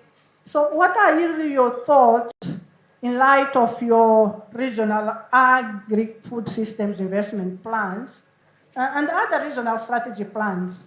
And also I really wanted to also for you to reflect on why should countries pursue regional investment approaches rather than relying solely on national investments. So if I can start with Daher, but the same questions I'm really posing to Wafula. I hope you can hear me. So over to you, Daher. And thank you for joining. I know you have been waiting for more than an hour, and we really appreciate it. I can see Sophia, but it's not yet for you. Can we have Daher? Is he online? He's not online. Wafula also. Wafula. I hope you heard the question. Yes, madam, I have a question. Okay. So over to you. Yeah.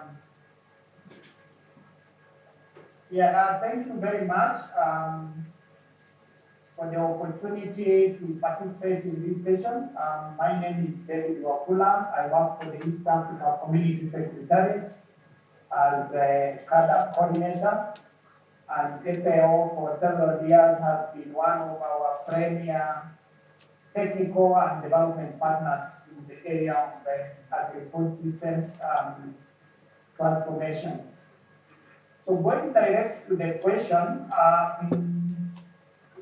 let me start by stating that all the FAO regional value chains presented are well aligned with the ESC regional integration agenda and also the agri-food systems transformation agenda. As we have mentioned, we have a RASIP, Regional Agri-Food Systems Investment Plan, which was adopted recently by the ministers responsible for agriculture. And this will be our regional framework for delivery on the CADA commitments for the next 20 years, the next 10 years. That is the Kampala CADA declaration. And the focus of that is to catalyze strategic investments with the aim of enhancing productivity, competitiveness, and trade for an inclusive and resilient agri-food systems transformation. In addition to that, the value chains that have been presented are also aligned, very much aligned to the ESC Vision 2050, which is our long-term blueprint for socioeconomic transformation. And actually, agriculture is one of the pillars under Vision 2050, focusing on increasing investment, enhancing agricultural productivity, and also transforming rural economies to achieve food security. To be a bit specific, looking at the livestock value chain, as presented by Dr. Norma, FAO is focusing on a number of priorities, which includes feed systems, animal health, traceability mechanisms, SPS compliance, and cross-border livestock trade to manage also issues to do with the transboundary, and that is that transboundary animal diseases and resonaces in order to unlock regional markets. On the other hand, when it comes to the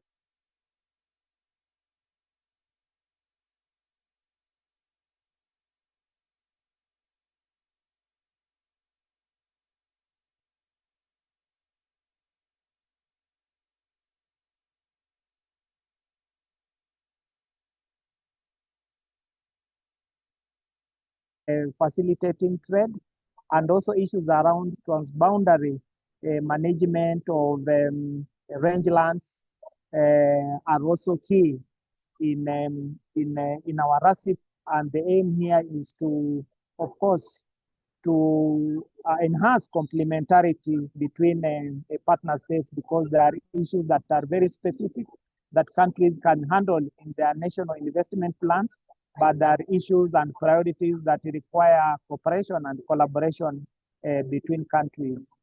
Looking at the coffee value chain, FAO is focusing on strengthening coffee production, quality, processing, and market positioning to raise farmers' incomes and regional export competitiveness. In the ESC RACIP, attention is paid to scaling up investments in value addition and agro-processing technologies, designation of at least one regional quality certification laboratory, and exploring possibility of joint branding and labeling for coffee originating from ESC to various destinations in the world. Under rice value chain, as presented by Dr. Norma, FAO will focus on rice as a strategic staple food. Issues to do with the seed systems will be addressed for service handling and structured trade. And this is also strongly aligned, I would say strongly aligned to the ESC rice development strategy, which is currently under implementation. And the focus of this strategy is to increase productivity, reduce reliance on rice imported from other parts of the world, and also facilitate intra-regional trade among ESC partner states. There's also an aspect on facilitating or accelerating the processes around evaluation and release of rice seed varieties by embracing, for example, seed without borders mechanism, which has been very, very successful in Asian countries led by the International Rice Research Institute. We also have in place the ESC Seed and Plant Varieties Bill, which is in the final stages of enactment, and actually it will be going to the partner states for a public hearing this week before it is taken back to the East African Legislative Assembly for enactment. Under fisheries and aquaculture, I think, as if I heard clearly, the FAO focus is on a sustainable management of shared fisheries and aquaculture to improve livelihoods. And under RACIP, similarly, there is strong emphasis on the need to either strengthen or establish joint governance mechanisms for shared fisheries ecosystems within ESC. This includes, for example, the Lake Victoria Basin Commission through coordinated planning. That is a key priority. Another key priority is cross-border cold chain infrastructure for fish products has been also identified as an area where we need to invest in. And finally, harmonization of SPS measures and standards in the area of fish is also critical. Of course, and at ESC level, we have made some progress. We have some SPS measures on fisheries and aquaculture, and also standard operating procedures to operationalize that. Finally, in the area of regional integration, I think this is a point of convergence, both for EAC and FAO, because in the wider context of EAC, we have the customs union, we have the common market protocol, and the goal of these instruments is to boost regional integration, including the area of strengthening food systems, reducing tariffs, streamlining custom procedures, putting emphasis on also quality infrastructure, and trying to reduce and, if possible, eliminate non-tariff barriers, which this is very critical for agricultural trade facilitation. So I think I'll stop at that point, but in my conclusion, I just want to emphasize that the degree of alignment is very, very strong between what FAO is proposing and also what EAC has identified as key priority investment areas for the next 10 years. Thank you very much. Thank you very much, Mr. Wafula. Actually, you really deserve a round of applause. I hope you can hear from the room that they are really appreciating what you just presented, and the very good news is real alignment, that we are aligned. So thank you. I think with that, I will invite Sofian Kamara. I know we still have something like 20 minutes. So I will invite Sofian. Sofian, I know that you are online. We just saw you. Yes. And we know that countries and, of course, the Eastern African region are confronted with barriers. And this has been said by Nadia, also Andrew. We also heard from Mr. Wafula, the barriers.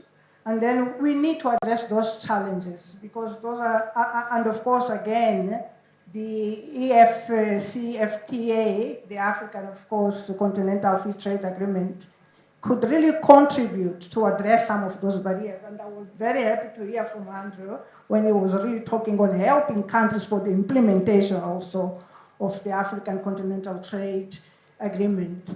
So my question here is, how is FAO supporting countries and regional institutions to address the challenges that we know that are there, trade and market access, and help again with the implementation of the African Free Trade Agreement so that we can, of course, transform our agri-food systems.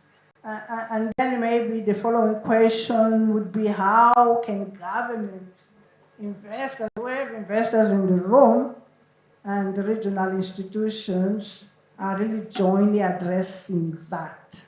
So over to you, Sophia, and thank you for being with us. Thank you, Carla. I hope you can hear me. Can you hear me? Loud and clear. Okay. Thank you very much. Distinguished participants, colleagues, Carla, I must apologize for not being there. I have some other issues I have to address. So, but I am with you in spirit. I can see Mohammed, the FAO rep, and I can see some of my other colleagues. So, Mohammed, thank you for being the host of this very important meeting. First of all, let me just talk. I'll talk briefly about how FAO is working in supporting the implementation of the AFCFTA action plan in agri-food systems.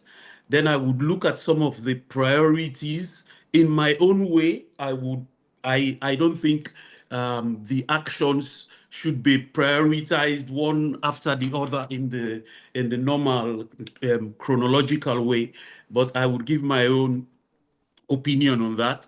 Then I would bring two other issues on board that is very pertinent to this meeting and is also a key problem that the AFCFTA Secretariat is facing. So in general, FAO's engagement runs across normative and institutional support, technical capacity building, and targeted programming within the African Union Commission, the AFCFTA Secretariat, the REX, and the member state. First, to kick off the AFCA support for agri-food systems, FAO supported the AU design the framework for boosting intra-African trade in agricultural commodities and services, which is called the BIAT.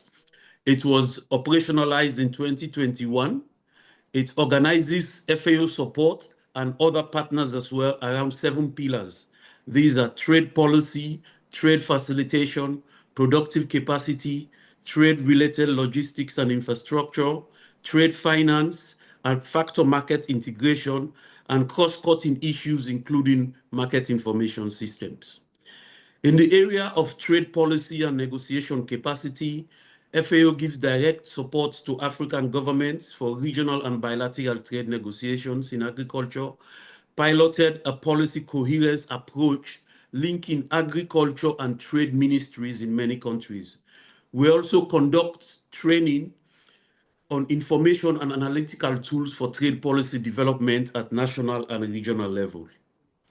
In the area of food safety and SPS systems, FAO support the building of national and REC capacity on sanitary and phytosanitary measures, supports mainstreaming SPS in national food control systems, and channel this through its role with the FAO WHO Codex Alimentarius Commission, the International Plant Convention, the World Organization for Animal Health.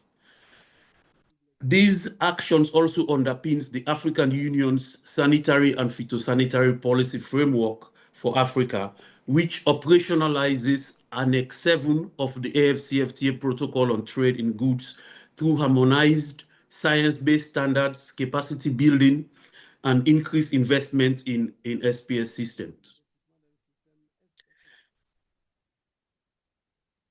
Most recently in July of this year, IGAD and the AFCFTA Secretariat collaborated to strengthen regional SPS capacity. This is just a recent example, and I was there to participate, and some of my other colleagues as well. In the area of market information and trade observatories, FAO supports operationalizing the African Trade Observatory in the agriculture and food sector. It should also be noted that FAO maintains the largest agricultural database in the world, covering over 190 countries, and this database is open source, so everybody can have access to it. In the area of inclusive trade, women and youth, jointly with the International Trade Center, FAO runs the Empowering Women and Boosting Livelihoods through Agricultural Trade Program, leveraging the AFCFTA. This program has stalled a little bit, and we are looking to revive it again. FAO is separately working with the AFCFTA Secretariat on advocacy to embed food security and agriculture into national trade policies, strengthen capacity, and support MSMEs and informal cross-border trade. In the area of value chains, geographic indications, and science and innovation, FAO supports regional agro-industry and agri-food chain development. The AU's continental strategy for geographic indication was developed jointly with the FAO to help transnational and traditional quality-linked food products access AFCFTA market. And through its better production and this hand-in-hand agenda, it has developed science, digitalization, and innovation tools to help raise productivity and competitiveness. Institutional partners, we are strongly linked, especially since the FAO sub-regional office is here is in Addis, with the UNECA. We've had MOU with them for years, but the recent one was signed in March of 2025 for Africa, and it deepens joint analysis of agri-food value chains, AFCFTA, harmonization of standards, and technical support for commodity exchange platforms. You ask about how to prioritize, how governments can prioritize and partners should address. This is really a tricky issue because there is no rule here on how government should prioritize trade and markets, because you are talking about things that would foster development as well. So I would recommend, if possible, if governments have the resources and the expertise, to try to go at them all the time together, you know. So, but in the area of trade facilitation, for example, this is one of the key impediments to trade in the continent. Non-tariff barriers, checkpoints, red tape, inconsistent customs, complex rules of origin remain as the most cited constraints. Now, if government wants to work on this and partners, they should fully operationalize the AFCFTA's online NTB reporting, monitoring, and elimination mechanism, which is very useful, much more useful even than what we have in the WTO. So they should also support the functioning of national NTB committees, simplify and harmonize custom procedures and certificates of origin, and roll out this continental simplified trade regime so informal cross-border traders can trade formally at low cost. I have spoken about SPS Sofian, can you issues, hear but me? this is... Can you hear Can me? you hear me? Yes, just to wrap Yes, up. I can hear you. Just to wrap up, I know Okay. there are much to be said, but I'm sure that Yes, from the okay. questions, you can really again address some of the issues that we're not able to share now. Can you wrap up? Okay, let me just wrap up with two issues. I have been here talking to the AFCFTA Secretariat, and one of the issues that they are greatly concerned about is that the AFCFTA have developed an agri-trade action plan for investment. We had reviewed them side by side with the FAO investment platform and tools, and there are lots of synergies there. So it is rather unfortunate. I don't know if they were invited. I tried to get them to participate, but they could not. That is one issue that we need to draw synergy between that action plan and the hand-in-hand investment plans. The second problem, which is a key thorny issue that would come again, is the issue of domestication. In implementing the AFCFTA and supporting the domestication of the agreement, most of the entities involved are using different methodologies. And this is a major concern for the AFCFTA. So here we need to try to build synergy between the hand-in-hand initiative and the initiatives in the AFCFTA. So thank you, Kala, for that. Thank you all for listening.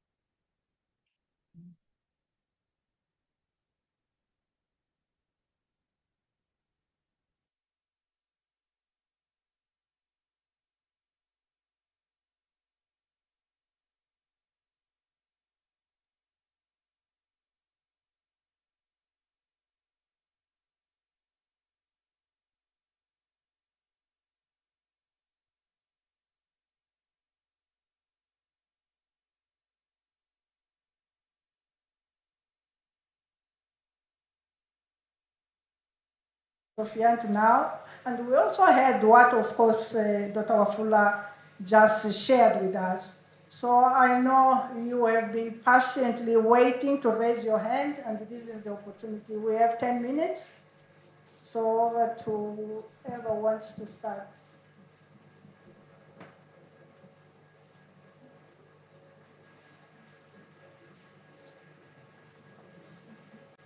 It seems that we are all tired. That is the end of the day, and everything seems to be clear.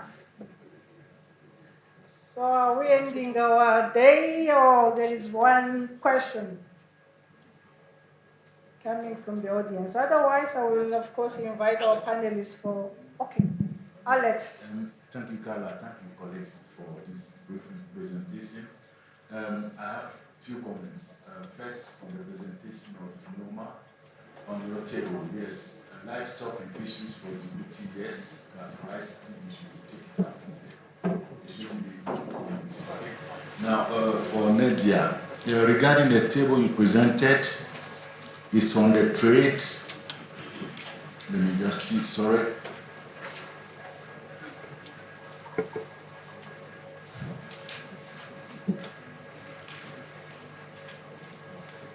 The trade and market access. Can we have a look at that slide? Can we put the slide on the screen?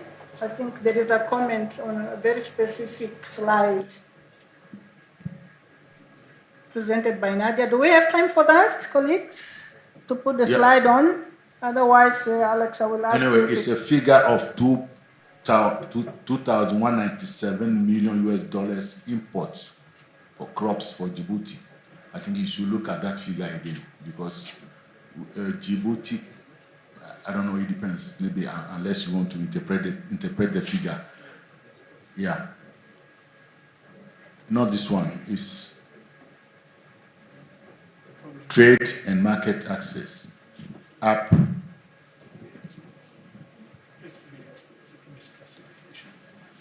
Yes, this one.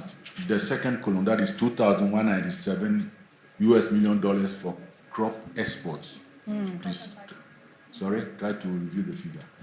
You want to, Andrew, you want to say something on this? Yeah. I think you can use the I can mic. use this mic, yeah, if it's working. It's misclassification. So we got a tremendous surplus for Djibouti. It's one of the leading food exporters in the region, which of course, anybody that knows Djibouti, that's a misnomer completely. It's very misleading. It's because of the misclassification of re-exports. So food imports into Ethiopia, pass through Djibouti, it suddenly appears like exports, but it isn't. It is a bit of a challenge in terms of the way things are reported. We need the disaggregated figures, but there is absolutely no. Djibouti is very food import dependent, yeah, as a country, yeah. Okay, Nadia? Okay. There's another question. Yes, right. Yeah, a comment and question perhaps to Nadia. Your presentation makes a very compelling case, economic case for trade, intra-regional trade, and how trade facilitation could make economic sense. So why is it not happening? Why is it not happening? Maybe we can take all the questions and then, of course, we give the opportunity for the. Any question? This is your last opportunity. Before I hand over to Nadia and then to Norma, we still have Dr. Wafula also, and Sophia for last reflections. Anything coming from the audience? No. So yes, you wanted to say something, Norma? Last words from our panelists? Not really, but I know that we have in our midst Honorable Bagabe, who also is very familiar with the livestock sector. Sorry, Honorable Minister, to put you on the spot, but it will be good to hear your views on some of the discussion that has been going on. So I thought I would give you the floor. Minister.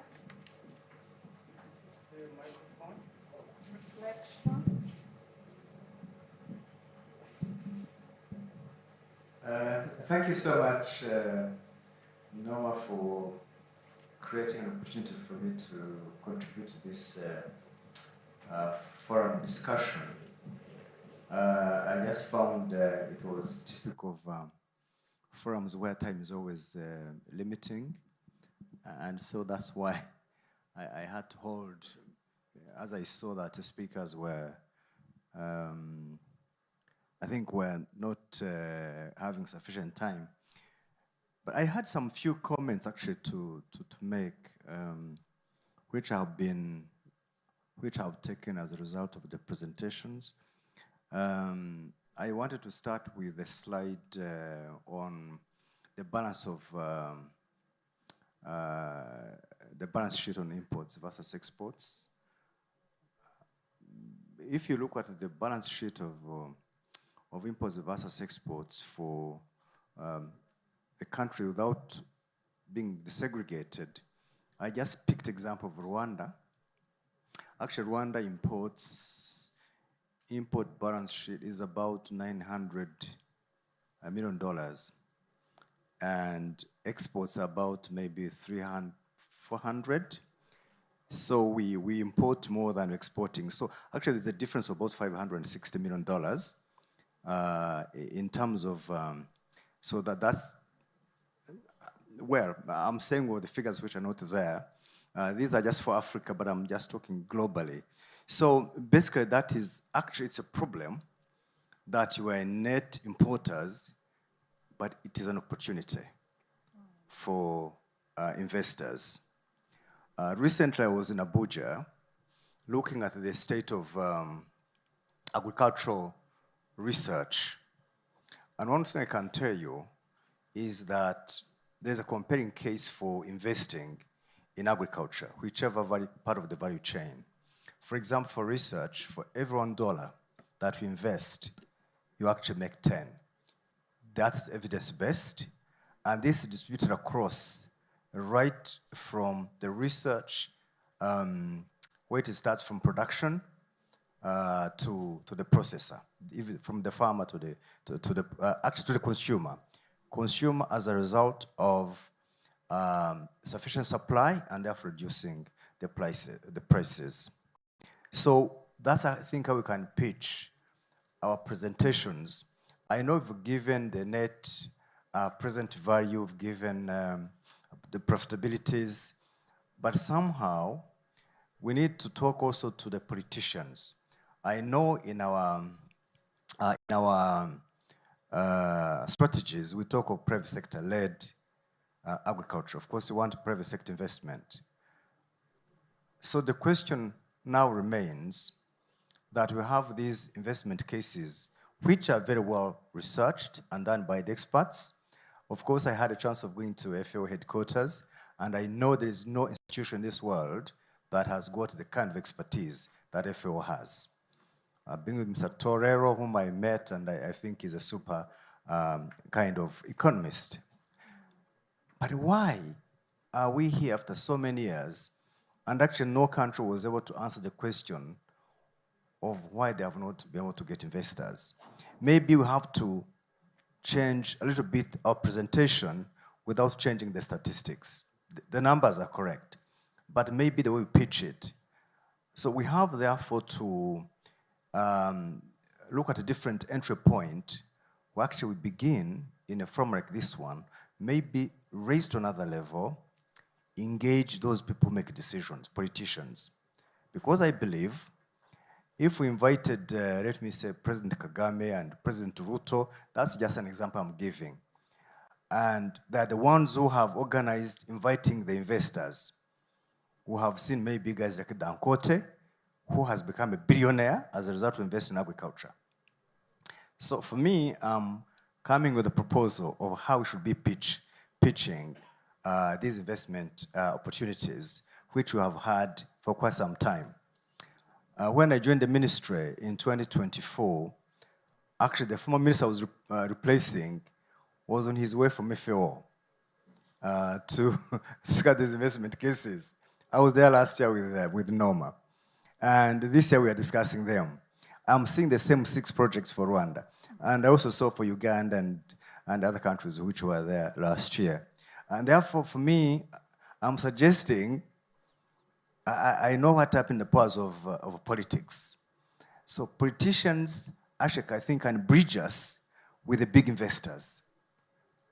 So let's see how we can therefore engage the Africa Food Systems. We have the forum next week, and so we can package and maybe begin lobbying so they can actually get us the right people. Maybe it's a bit late for now, but we still have these similar forums for the coming years. Yeah, so that was a proposal. Then there's one thing that we have to be honest with ourselves.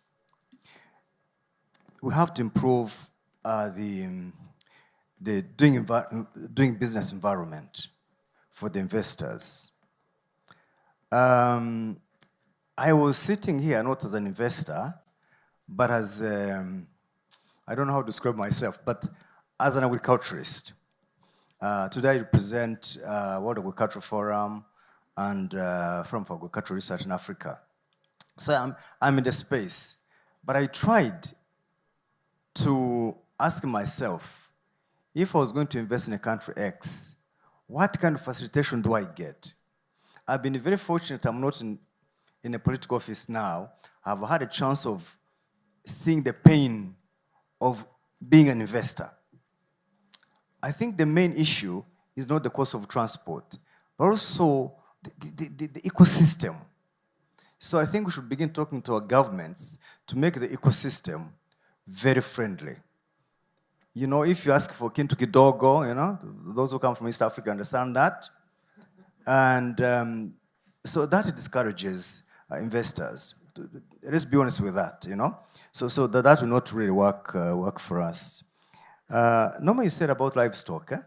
What did you want me to say about livestock? I know quite a lot. What do you want me to say? Let me say this. Maybe that's my last point. Livestock, I'm sure we know that. Economists can challenge me. It actually brings more return on investment than crops. So what do we suffer from? We suffer from the poor genetics. So our productivity is low, and yet we have opportunities of, if you take example Brazil, you know, I was married with Brazil last year when I was in the ministry, and I was actually supposed to be in Brazil, but I decided to postpone my traveling there for the same project because I wanted to be a part of this meeting. Thank you for inviting me. What Brazil did, they went to India and they got the genetics from there, which were, you know, acclimatized to the tropical environment, to the tropical diseases, to the tropical stresses, and upgraded it through breeding. Now, those animals, the livestock, I mean cows, they produce, their productivity is higher than for those who import those from Europe, which come here and get climatic shock. And so you don't get the same kind of productivity. So that's, I think, one area of genetics which you have to invest in. Then the other area, I think, for those of you who have been following, in Rwanda very recently, the price of beef had to rocket because you had RVF.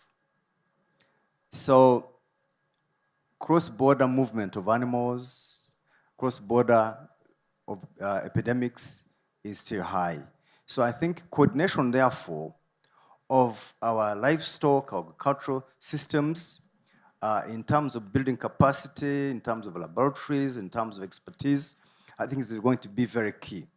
I want to thank FAO because you had actually started in this one health system, a laboratory for Rwanda, for the Center of Excellence. So we need similar kind of centers of excellence.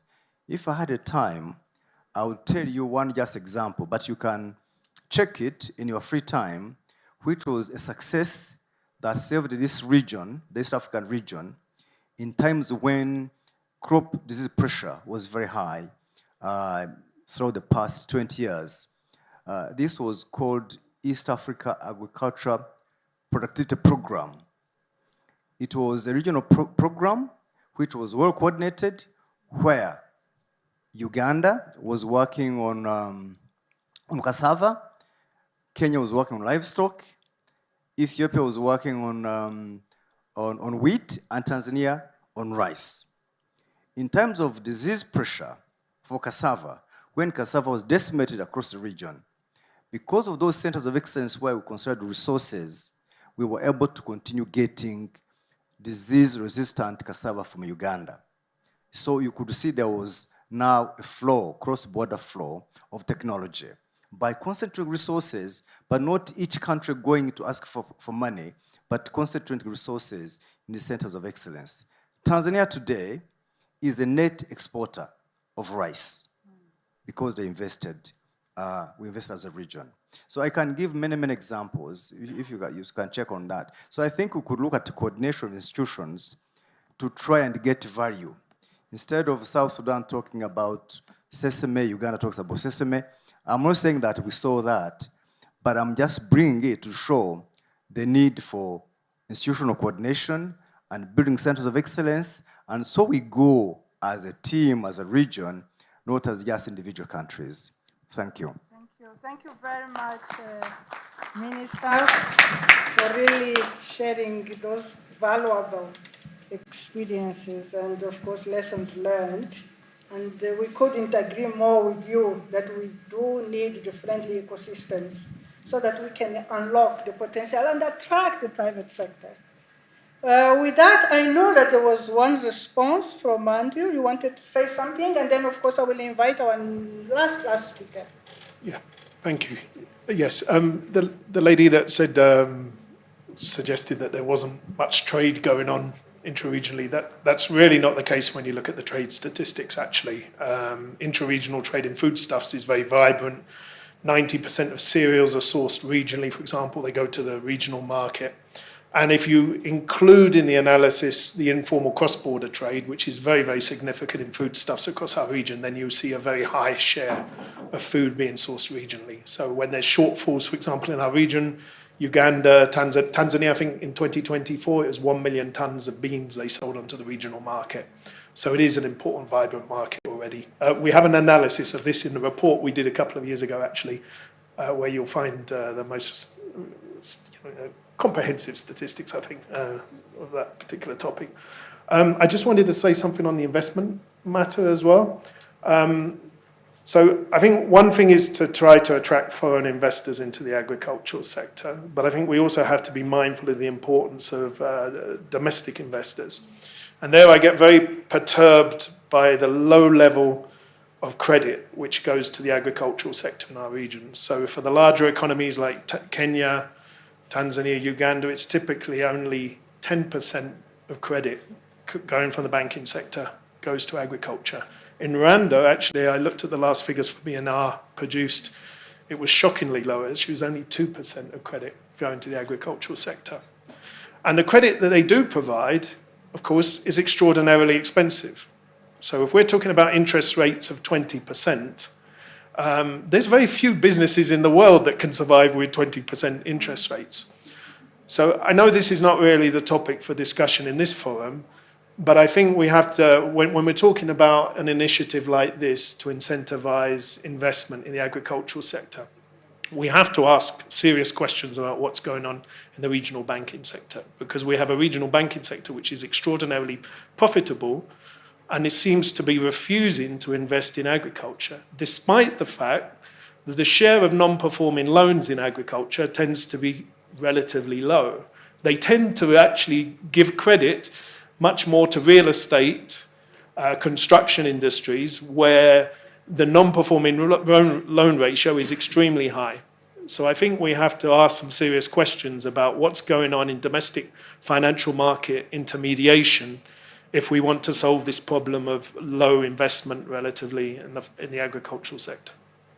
Thank you. Investing in the agriculture sector, this is what we should do. Actually, we still have the Maputo and the Malaf Declaration, the 10%. Of course, we need incentives, insurance. So a lot to be said, but let me invite Professor Jean-Jacques Mohinda, who is the Regional Director for East and Southern Africa, AGRA. And of course, AGRA will be hosting the African Food System Summit next week. And we know that the summit will also put an emphasis on investment. So from your perspective, Professor, how can the outcomes of this session, I'm sure that you've been following, particularly around the regional value chains, trade integration. I think this is something that came also very strongly into this discussion. Supranational investment opportunities align and contribute to the summit agenda. Over to you, Professor.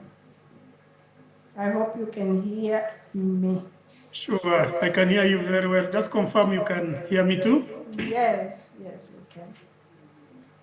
Very good. So good afternoon, good evening that side, and good morning those who are sitting in a different time zone. So few points from my end. Number one, just to start by appreciating the invitation extended to Agra through me to this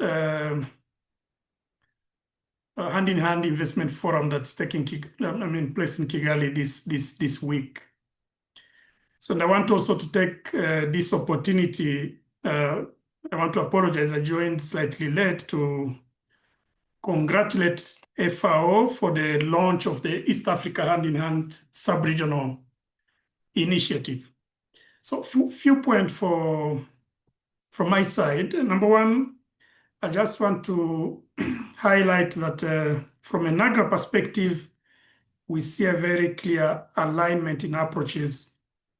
Based on what I've been hearing from this forum here, in terms of advancing flagship programs such as the Hand-in-Hand as a very efficient mechanism for investment mobilization as we continue supporting our countries towards delivering their National Agricultural and Food Systems Investment Plan. We also do use the same approach as far as engagement with the regional economic community is concerned. And I've had very good feedback from some of the colleagues who have spoken before me, including those from ESC, and I believe probably COMESA is also represented. So we do the same work towards ensuring that we take advantage of the Regional Agriculture and Food System Investment Plan, which is equivalent to the NAIPS in the countries. And we use specifically the angle of regional value chain as far as operationalizing the rights is concerned. In the case of Agra, where we have been putting more effort is on a rice value chain, specifically working with the ESC. I'm just talking about East Africa. I believe West Africa is covered separately. You must have heard, probably someone from COMESA must have highlighted the work that we have been supporting on horticulture through the SEHA initiative, which is a COMESA East Africa Accelerator initiative on horticultural value chain, looking again from a regional perspective, but also doing a lot of work with SADC, COMESA, and some countries in ESC on the poultry as a regional value chain as well, but some other thematic flagship initiatives that really align with the conversation that I've been hearing here, such as the Regional Food Trade Initiative and even the Africa Food Corridor Initiative. We are having actually another session going on in Kigali right now as a build-up towards the summit next week. Point number two, I really want to emphasize the importance of regional coordination. I mean, from our experience, we see a lot of value when we coordinate better towards enhancing shared benefit, whether it's in terms of productivity, climate resilience, regional trade, including even effective participation of youth and women. And I'm glad one of my colleagues from ESC has alluded to this, that is Dr. Wafula. Point number three, I mean, listening and looking at what the forum is trying to achieve here, I'm hoping that some of these conversation and investment opportunities that have been profiled by the countries, I missed that particular session in the morning, can also be elevated and probably pitched further at the Africa Food Systems Forum that is starting next week. I've had a few colleagues here, speakers here, mentioning to it. So this particular forum that we're going to start actually next weekend offers a huge platform, a great platform to not only countries, but also private sector actors to showcase such type of investment opportunity that you have been discussing since morning. So we have multiple ways of engaging, whether it is through deal room, whether it is pitching sessions, whether it is even B2B facilitation that we offer. All of this, I believe, offer an opportunity to carry forward this conversation and embed it fully, because I believe most of you will be participating next week into the Africa Food System Forum taking place next week. Now, the next one, I want also to use this opportunity to really emphasize that the East Africa Hand-in-Hand Sub-Regional Initiative offer a very great opportunity, and I see a lot of value for collaboration as we collectively continue supporting our national government, but also our regional economic communities towards realizing their very ambitious targets towards transforming African food systems in the continent.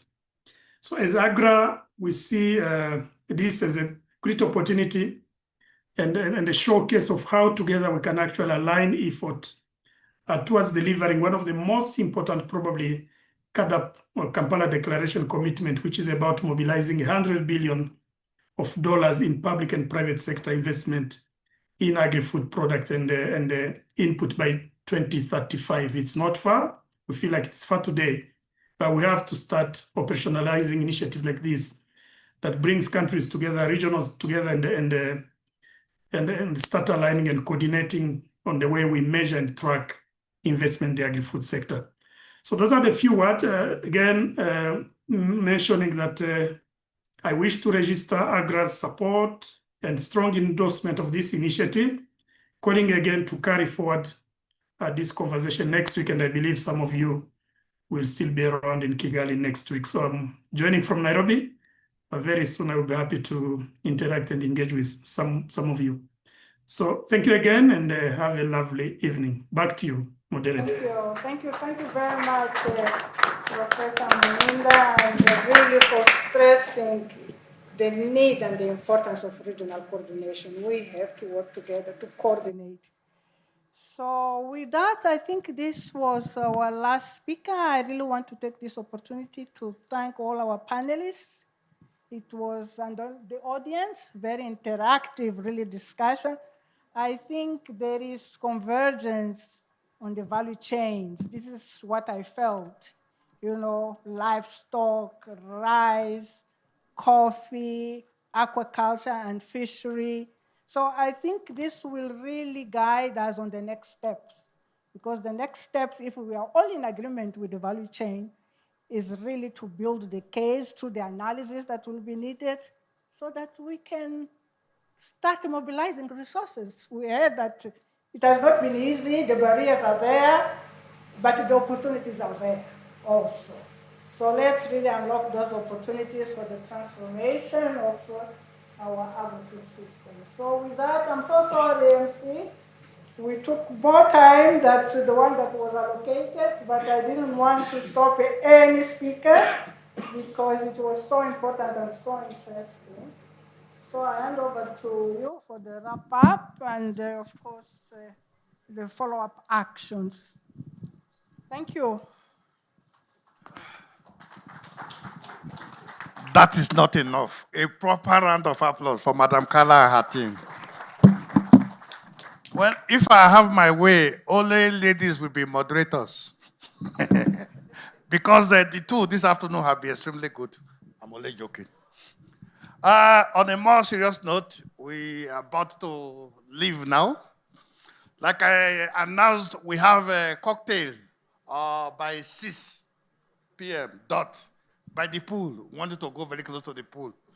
But don't go and swim if you don't know how to swim. Don't jump into the pool, please. FAO will not pay for that. Invariably, tomorrow will be another very interesting day.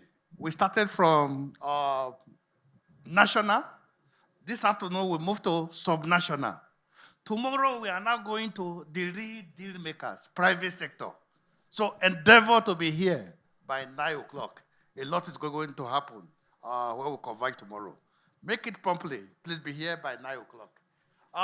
Rwanda, any announcement before we move forward? FAO Rwanda, yes. Oh, nothing. Oh, you are showing me that there will be alcohol there? I'm joking. Anyway, I will hold Mohammed responsible. On that note, let me thank all the participants. You sat throughout the sessions. Even the minister did not want to go, but for some urgencies he had to do in the office. We want you to do this again tomorrow for us to all be engaged. There are broad agreements now on the several things, several aspects. The value chains, broad agreement, the trade, and so many of them.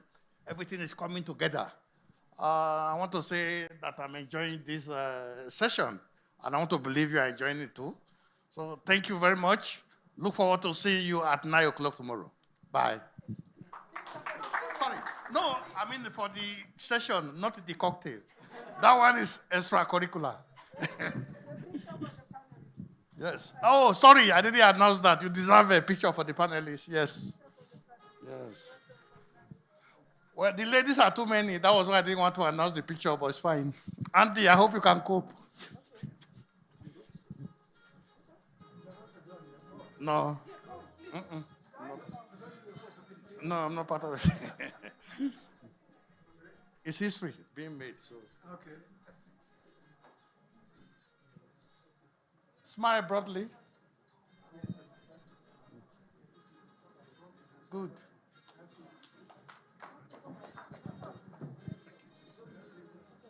Andy, long time. How are you? I'm fine. Yeah. Yourself? So you'll be hiding here. Yeah. Well, yeah. Thank you, Unfortunately, tomorrow I can't come. No, you know we have this ECA, FAO, MOU. Yes. This will boost it. These are the type of interaction we want to be doing. Yeah. We even met with the Deputy Executive Secretary last week. Okay. Yeah, to try to see how we can strengthen our relationship. And with Cosmos Milton Abote as well? Cosmos? We'll meet the Cosmos. Let him know, yeah. That'll be good. Yeah. Because he's really the one We that do carries some, the work. let us stop duplicating effort. You know, we also have, there's a DCO project. You know that one for you guys? Which is a strange project, really. I mean, it kind of duplicates. Is it the fishery one or which one? So this DCO one is, you know, they did something in Sahel on investment into the agricultural sector. So it kind of I know what overlaps they do in Sahel, more of irrigation. Yeah. So they wanted to replicate it, and they bought the money, but they didn't.